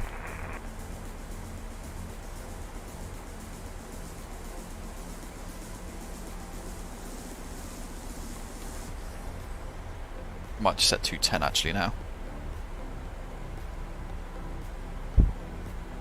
Leeds Bradford traffic Chanex 3 Charlie November 737-800 inbound, currently flight level 140 for 3000, expecting a Cat 3 Autoland ILS runway 32. Will report turning final Chanex 3 November for Leeds Bradford.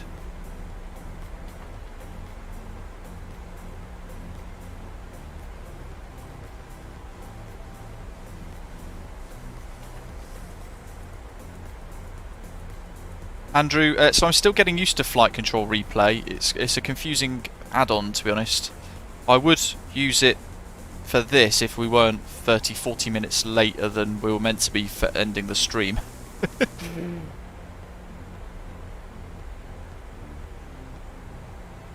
Yeah, he's still well, he wouldn't be referred to as a first officer, he'd be referred to as a second officer, I believe, because that's their rank.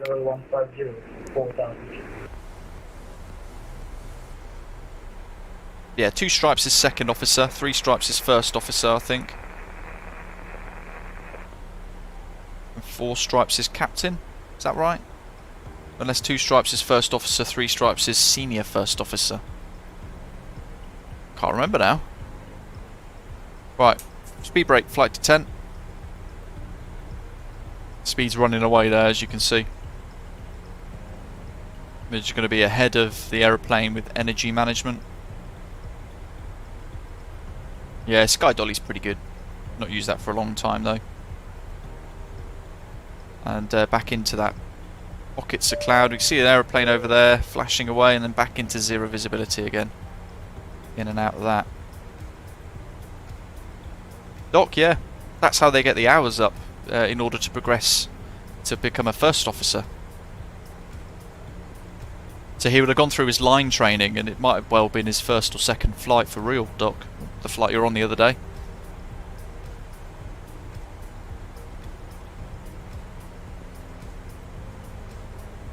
But most airlines will call them first officers because it's just easier for people to understand. They'll just think, oh yeah, co-pilot. They won't think second officer, my goodness, that's a brand spanking new pilot. But you've got to start somewhere.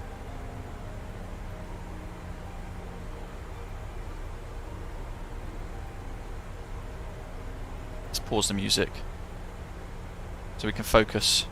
There we go. James says 2 stripes for both first officers and second officers, 3 stripes for senior first officer and 4 for captain at EasyJet with their his current second officer there. There you go. Epic. Thanks for that, James. It will be the same with the rest of them, I'm sure.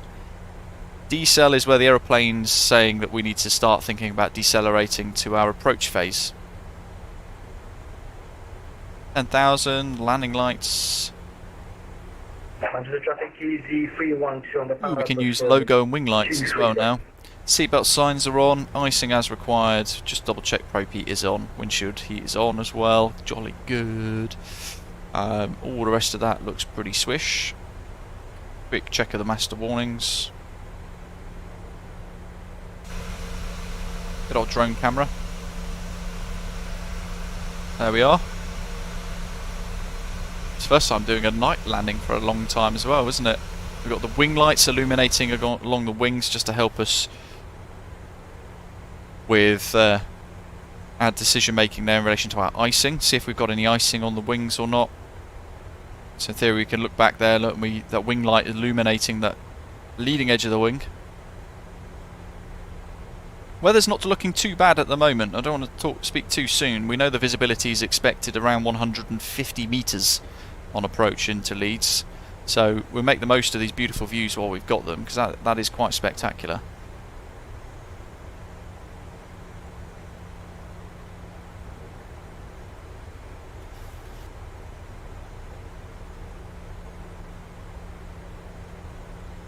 We'll just drop the brightness of that a bit as well to help with the cockpit environment, the flight deck environment.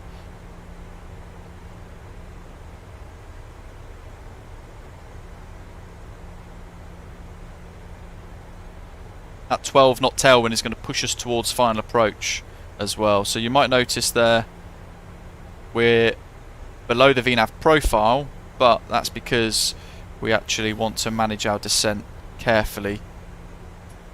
Let's get rid of the speed brake now, go to 1,000 foot per minute. We're going to get ready for the turn, but actually now we're going to begin to think about vectoring ourselves to allow for a 30-degree intercept like the other guys have done in real life, like the Chanex 3 Charlie November did earlier on in real life too. 210, I reckon we'll stick to 215 for now, just above minimum clean. Manchester traffic is 312 short final to 3 right. Bring that in a bit more. I'm nervous about this. Look at that though. That's spectacular. Andrew, we're about to do it. So stay tuned, watch closely. That is remarkable. Look at all the fog below, lit up, illuminated by the city below it. Stunning. QNH now through transition to 1008. We'll wind this to 700 foot per minute to smooth her out. 600 foot per minute will probably do us. And I'm going to go to heading select mode. 30-degree angular bank.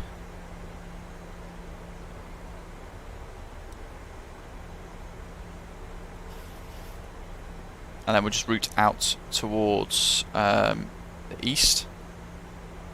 Into cloud now, illuminating against the aeroplane. Look. This is default live weather SW transport.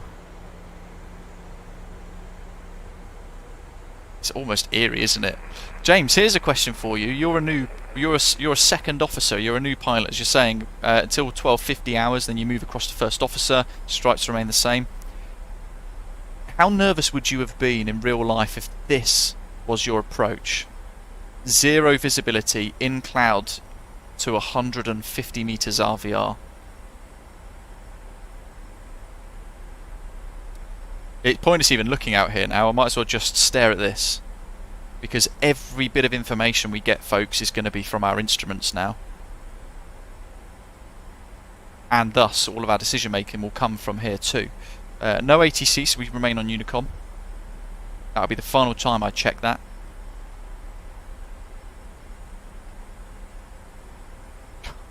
Jeez, let's have a quick. Just nothing. Look. Little pockets of ground underneath appearing and then back into the cloud.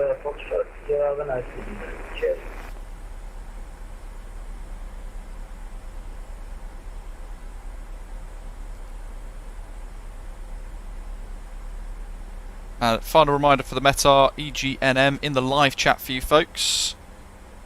Pockets of it, so we're coming in and out of the cloud. We'll be going into the fog imminently.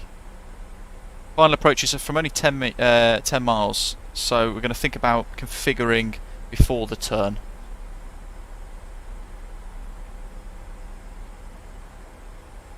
One above, he's no issue. You can see his lights flashing away. Remember we were saying earlier on, he's in the middle of our screen, but we've got a red light and strobes, so we know he's travelling towards our left as we're looking at him. If we just had a white light, he might be coming towards us if he's at the same altitude. If it was a green light over there, we know he's coming across us. If it was a red light over here, we know that he's coming across us from the right to left.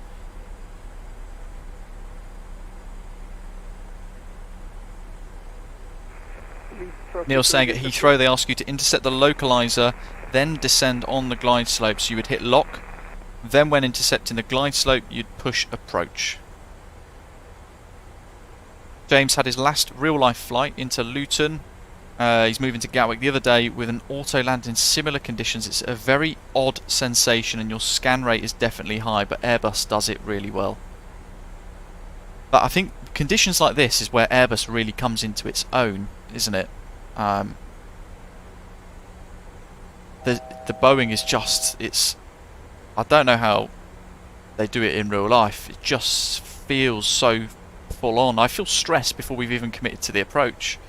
You can see here our positioning. So we're going to just route south of Wakefield, then in on the 30 degrees to the ILS.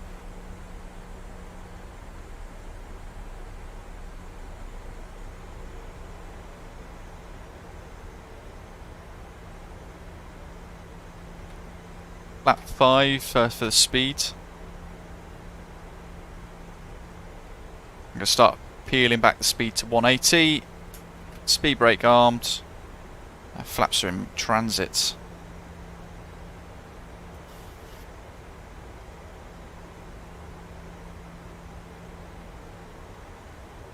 .3.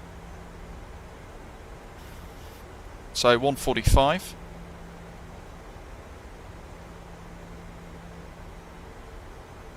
.318. 348. Just want to make sure I get this turn right.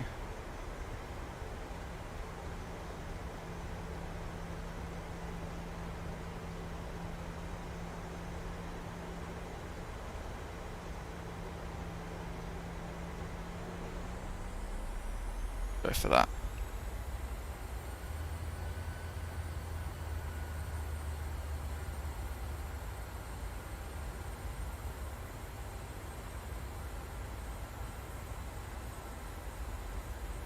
DME at 3. So now we'll step down to 2,500.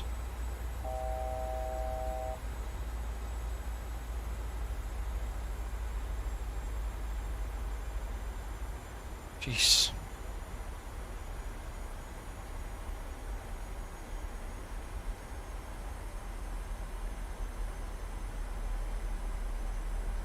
$350.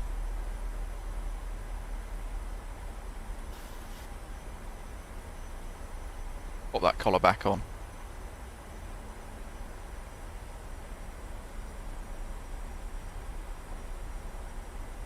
Pop approach mode on now, so VOR and lock mode is armed. We could press, that's a Heathrow, we'd press VOR lock. That would then establish on the ILS first, establish on the localizer, followed by then arming approach to then arm the glide slope, but we've just done both for now.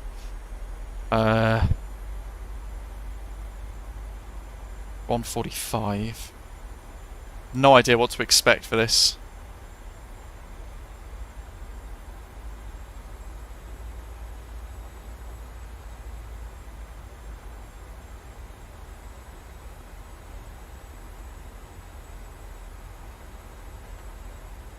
Laps 10. 8 miles, we'll go gear down, flaps 15. Leeds Bradford traffic channel X3 Charlie November is established, ILS 32 for the auto land, 8 miles, Leeds Bradford traffic. 318 to match.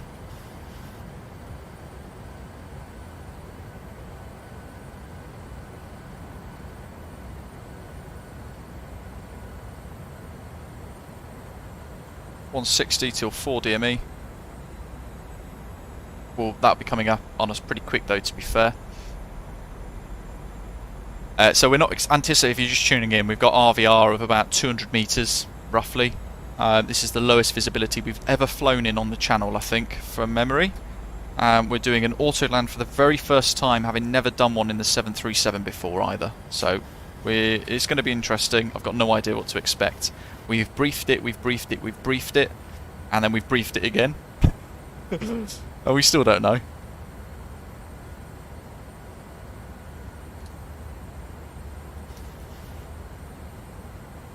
think I'm going to leave wing anti-ice on. DME is distance measuring equipment. Our final stage, flap 40, glide slopes alive, down we go. We're going to set 3 on the MCP for the missed approach.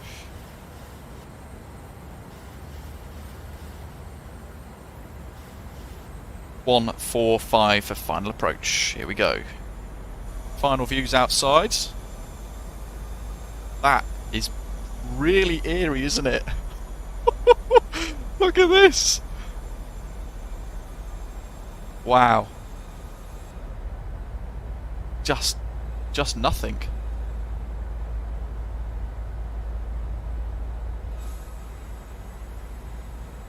So we are totally blind. If you're tuning in, last chance, EGNM. Let's get that METAR in the live chat for you and you can see exactly what we're flying into. 1,600. All I'm doing is staring at the instruments. Might even put 5 miles on.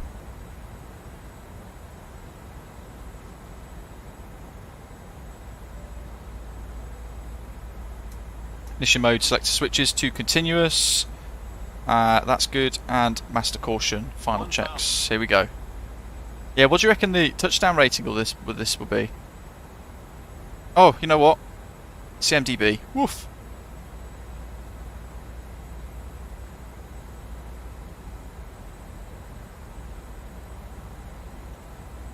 Ooh, still single channel. Even now. 500. 110.9, 110.9. No auto land, warning. Okay, let's take it down. Autopilot's automatically disconnected. Go around. Chanix, 3 Charlie November's going around. Positive rate, gear up. Too low, gear. Too low, gear. Lap 15. Big Phil says his auto land didn't work either.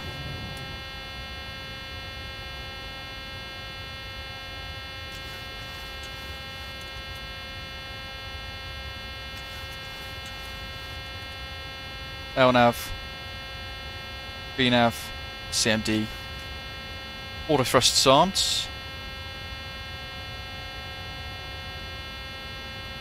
We'll just go to 190 for now. Let's go flaps 10. Where's that? Oh, it's gone now anyway because we had flaps 15. It's on for the right turn. Right, now. Quick refresh of the flight directors. Up to 3,000. Flaps 5.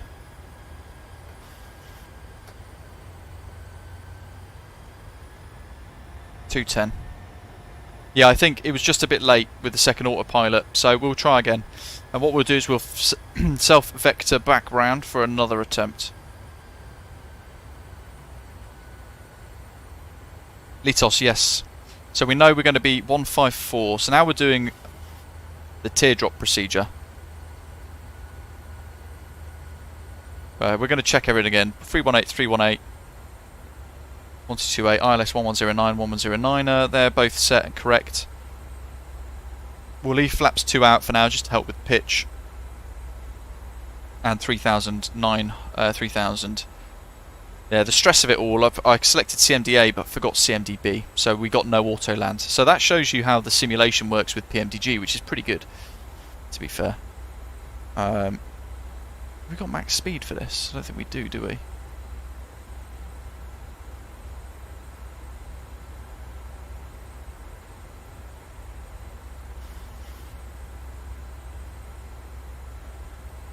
It does, Ed. So does this.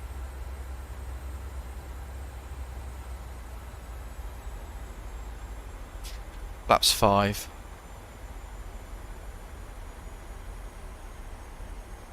Okay, so 154 track, crossing LBA.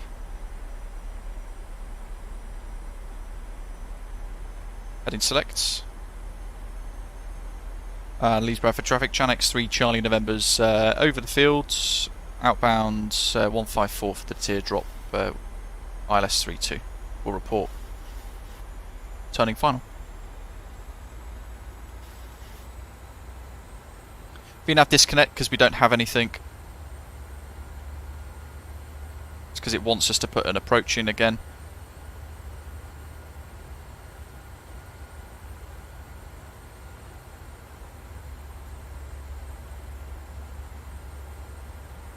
He says.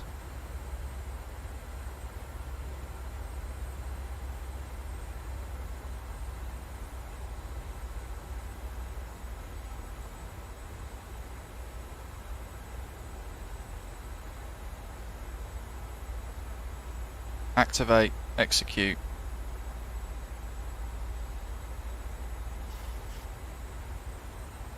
We don't want 3. We'll hold 190, that's fine. LNAV's not having it. Reset MCP altitude, that's fine. We'll just leave 3000, that's what we want.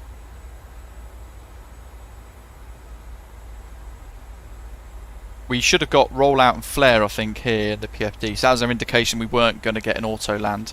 But it's good to see that that's how that works. And we're ready for the next go. 4 miles currently. We'll continue to 9 miles before turning in. We're going to go left just 2 degrees here just to stop our drift.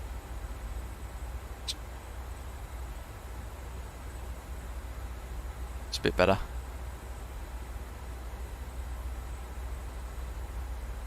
Litos says there's a Jet 2 from Faro currently that's been holding above Leeds for 10 minutes before landing. My goodness, they must have just been waiting for the weather to clear. Maybe the captain thought the weather's too borderline to even risk it. 2.5.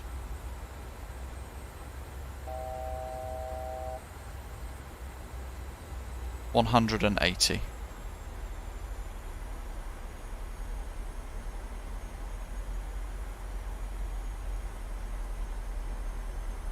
Reset the rad out. QNH is still the same. Reset that. That's all that done. Order brake's still good.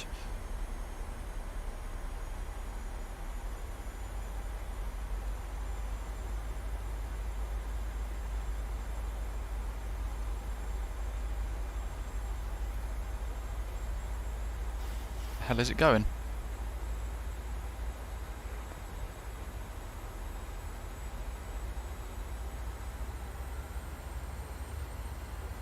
Round we go.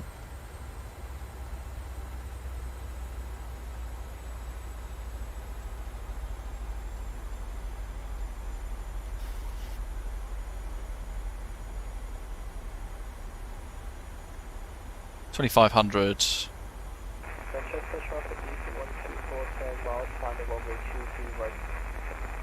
So visibility, what were we, 200, 300 meters? We couldn't see a thing.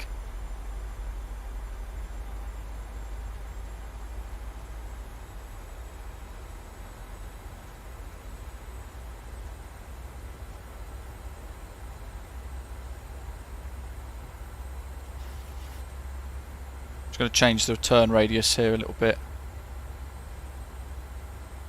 On the back limiter, just to keep it coming round. That little right turn, I want to just take us a bit more towards the approach path again.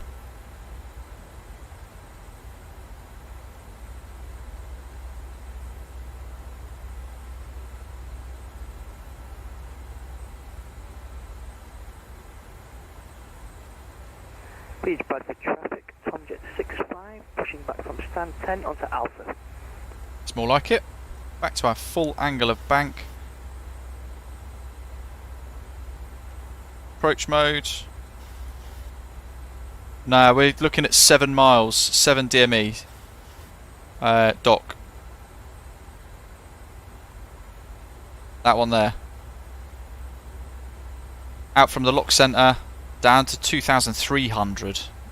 We're just giving them an extra little bit. Leeds Bradford traffic channel X3 Charlie November is established ILS 32, 9 miles to land.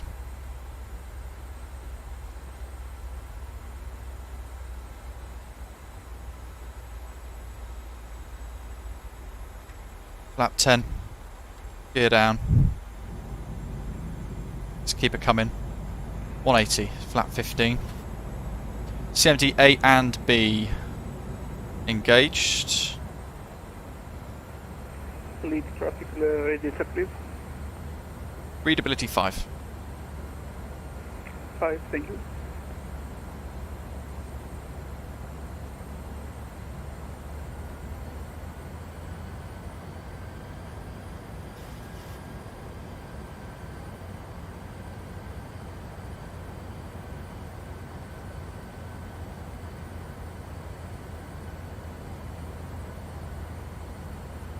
Shanx 3 Charlie November, is it your YouTube live that I've got on in the background? Might be.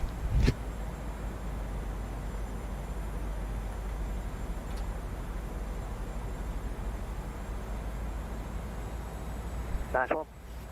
160. Whoever that is, love it. We're cut out massively at the minute though. Oh, they're still on continuous, whoopsie. Oh well. Okay, QNH, order brake. That's rearmed. Speed's 160 and we'll command now to lap 30. 139, we'll keep the extra, we'll round it to 144, we'll just do that. I'm going to configure early just to give us a bit more time. Landing gears down 3 green, flaps final stage and order brake is 3. Flaps 40 and green. 1,400 coming up on the rad out. CMD flares active.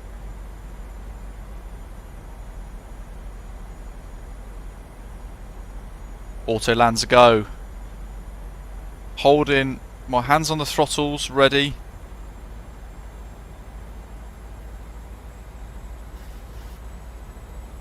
Auto thrust should disengage itself, but I've got my cursor there ready nearby.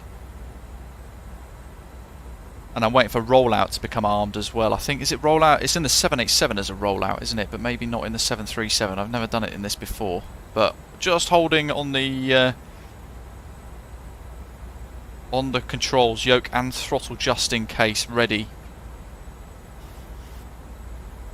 My thumb is not on the go around switch though, because I might accidentally press that. Should say land 3.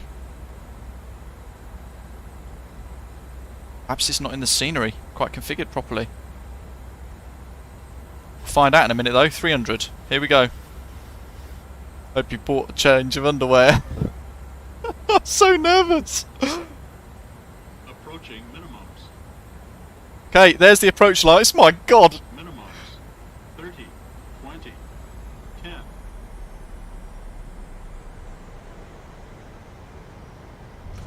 Oh yeah, buddy. My controls. My goodness, look at the bloody conditions.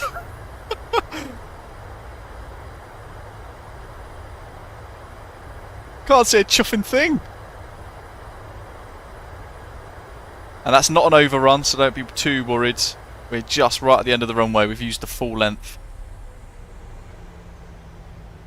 My goodness, Leeds is in a cloud of fog. Look at the clouds. Look at the fog and the trees. Oh my goodness. I thought you were gonna run off for a second there.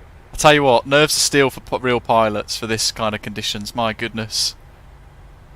Who would have thought? Well, could you have imagined, folks, we would have ever had a flight sim that looks like this in real life. And here's Orbx version 2 for the very first time. New runway guard lights, wigwags. Leeds Bradford traffic. Janix 3 Charlie November's backtrack on 3-2 to vacate at Alpha. We'll report clear. 43 foot per minute and 1.02 G. That's probably going to penalise me for a too soft touchdown. When we park up, folks, what we'll do is we'll get rid of the... we park up, we'll get rid of the lights, the weather. Look at the cloud. Hold on. Let me see where I'm going first. There we go. And then we can sort the drone camera out. That's so eerie.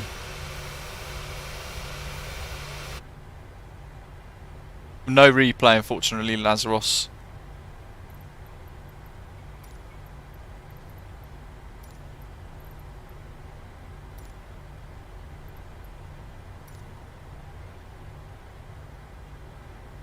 Coming off here.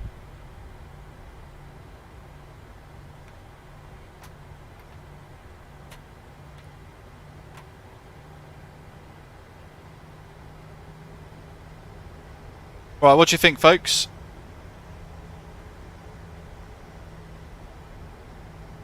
Do we flick to live a sort of clear weather? And Leeds traffic, Janix 3 Charlie November's vacated, taxi to Stan 13.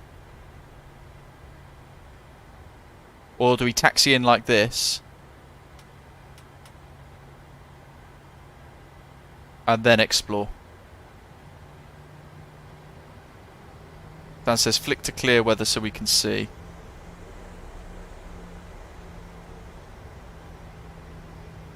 Depends if you want to see me struggle to park or not.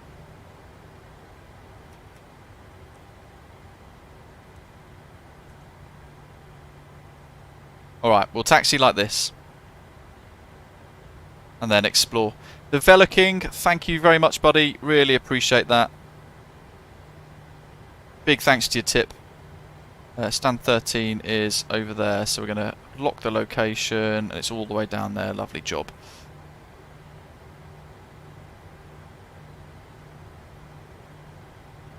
Appreciate it, buddy. Waiting for Streamlabs to catch up. Saying wanted to thank you for all the amazing tutorials, especially the ATR and the 737. It's first rate. Wish I could catch more than the end of a stream, but time difference is rough. Really appreciate it, mate. Thank you very much. Let's... Oh, we got the Chanix after landing announcement. Ladies and gentlemen, boys and girls, we're sure you can't wait to enjoy your holiday, but don't stand up just yet. Rather than standing and waiting, please stay seated. Yeah, Ryan, it was intense, wasn't it? That was, I think, my favourite touchdown ever so far. Snow everywhere as well. Leeds, Leeds, Leeds, Leeds, Leeds. Just to let you know, you're not allowed to smoke or vape on the journey to the terminal, or in the terminal itself.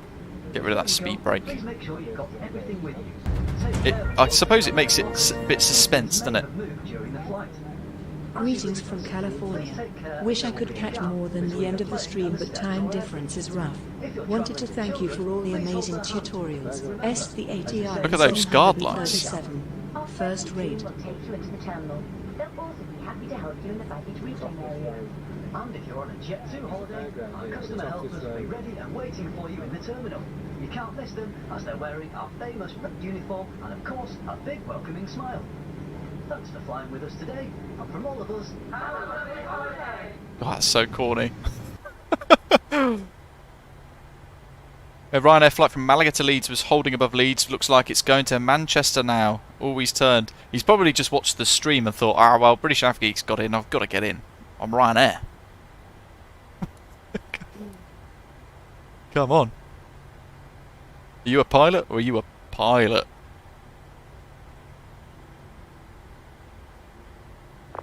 Stand 8. Can't see anything, can you? Look at this.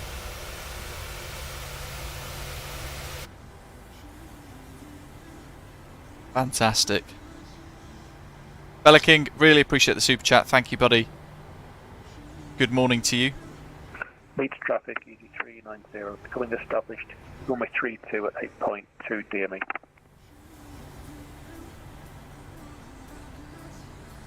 If it helps, visibility with live weather is about 20 metres above ground level. Great. Probably not even 20 metres, more like 5. What stand were we at? 13. Do we know if they're actually managing to land in real life at least? Just about. Some diverting. I think we'll take...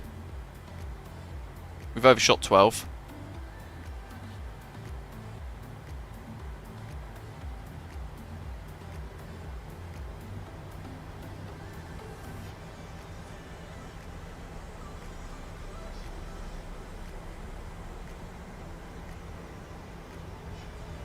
It's 13's here, but we'll struggle because of the big old heifer of an A330.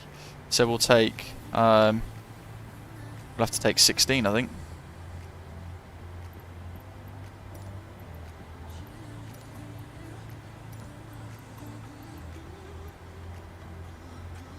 Oh, for goodness sake. I hate fireworks.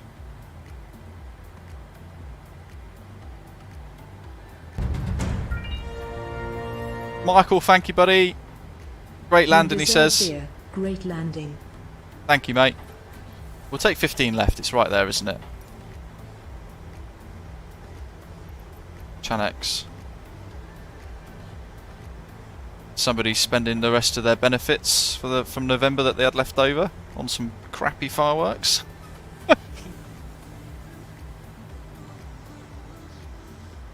Is there a celebration on at the minute? I don't know. Oh, APU. I knew I forgot something. We'll have to leave this working on now. We'll have to leave the engines running on stand for a minute while we sort out the APU. Sorry, ground controllers. Sorry, Neil. There's the marshaller hiding.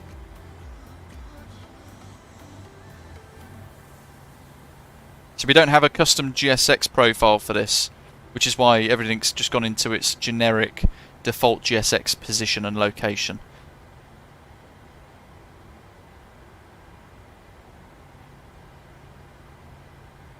Just a little tippy tap on the brakes. And we can play first officer as well, keep an eye on them.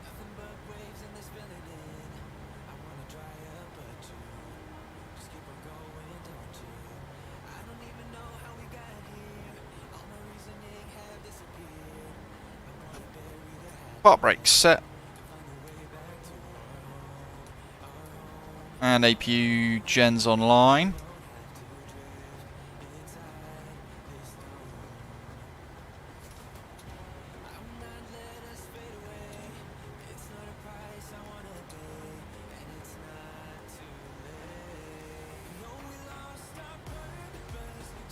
Cool, let's turn her off.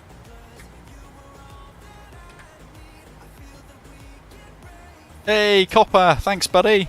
First super chat on a live stream. Appreciate all the support, mate. Thank you for your super chat. Anti-collision lights can go off. And then over here, menu, FS actions, ground services, chocks.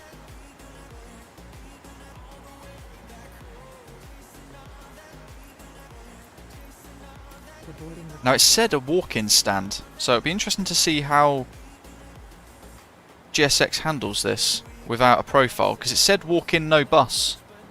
Or one would assume, therefore, it recognises that zebra crossing. EG390, okay, you can get Echo 2. Shall we have a little look? Oh my god, look at that. We're actually in the cloud.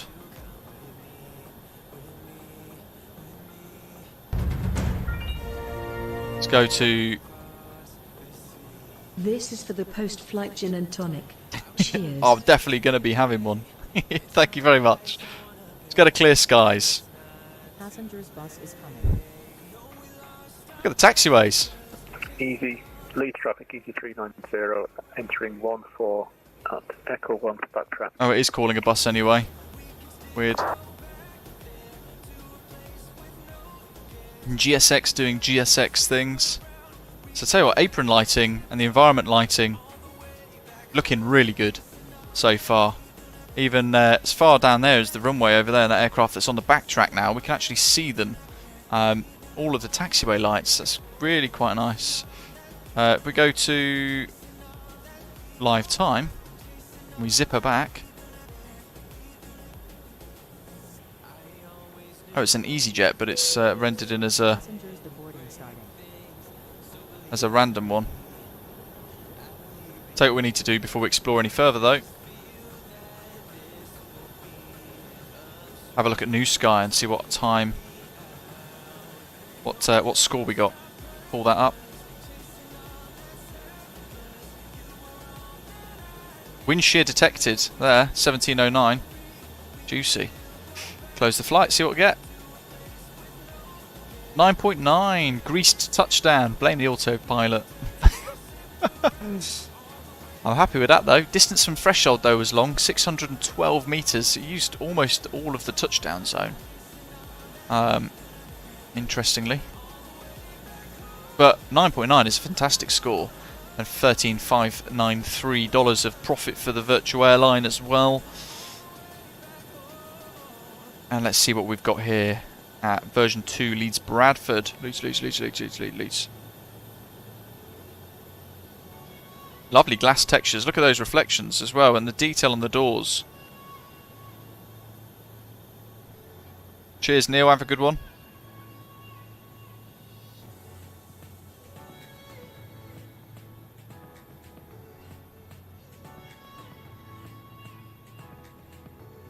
There's our first glimpse of the interior.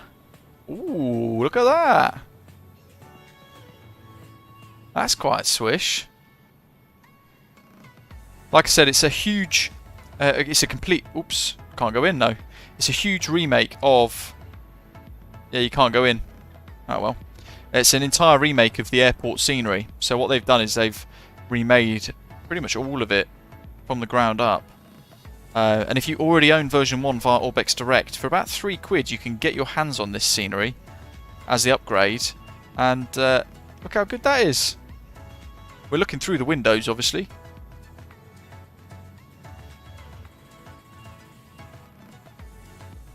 Welcome to Yorkshire. Custom jetways. Ah, British Airways have got a jetty. And KLM as well. Fly KLM to the world. Departures Lounge looking quite nice, to be fair, from the outside. No shops or anything that I can see, but much better than version 1, isn't it? Leeds traffic, EG390, taxiing by Alpha to stand. There's the tower and the signs. Let's pop in. We can go in here.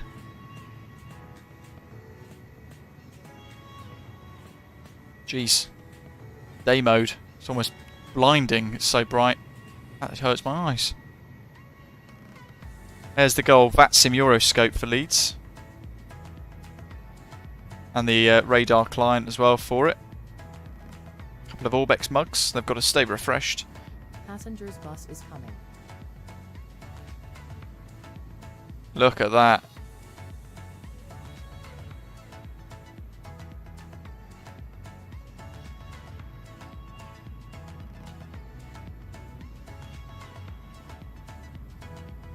Fantastic. There's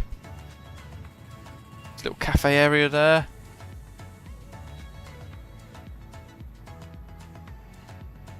Andrew says he watched Concorde take off from Leeds Bradford many years ago and it shook the building on takeoff.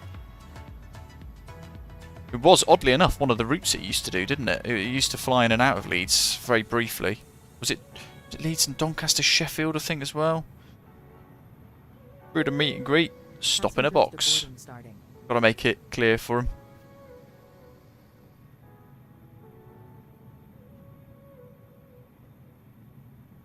Car park's looking quite good as well. This is a great, complete redesign, isn't it? They've got a couple of advertisement boards. All clear and crisp as day from a distance. I think if you get a bit closer they become a bit pixelated there. But not too worried about that, are we? Because it's all round very impressive anyway, and that adds a really nice bit of immersion to it.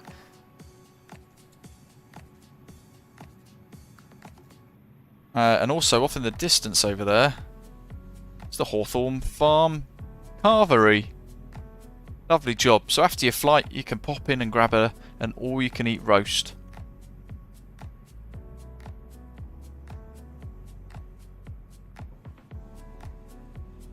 And then on the other side of the airport, we've got the maintenance hangars and some helipads. Nothing mega to go and see, but you get the idea. There's the maintenance hangars.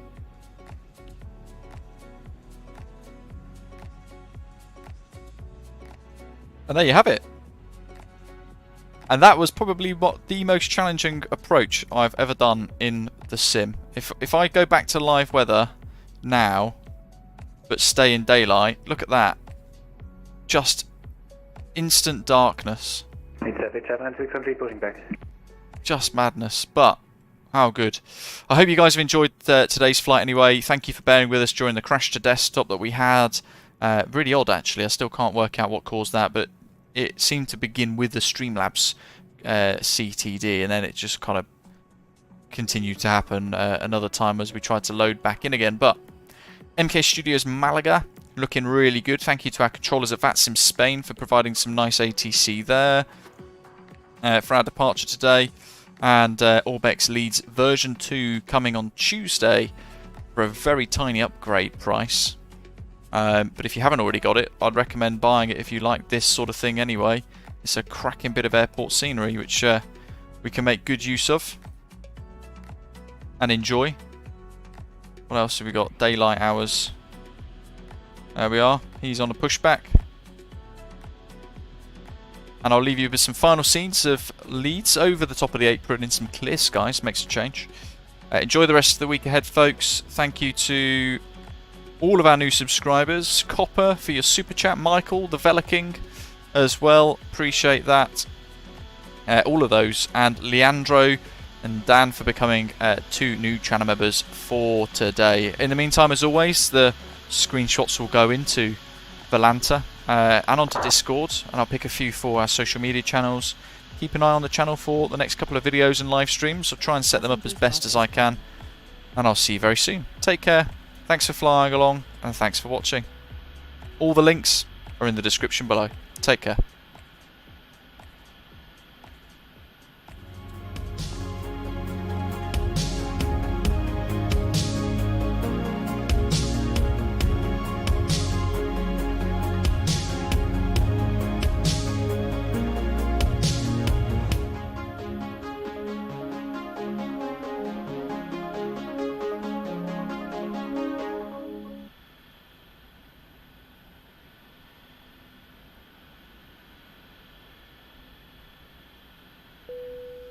Passengers, the boarding starting.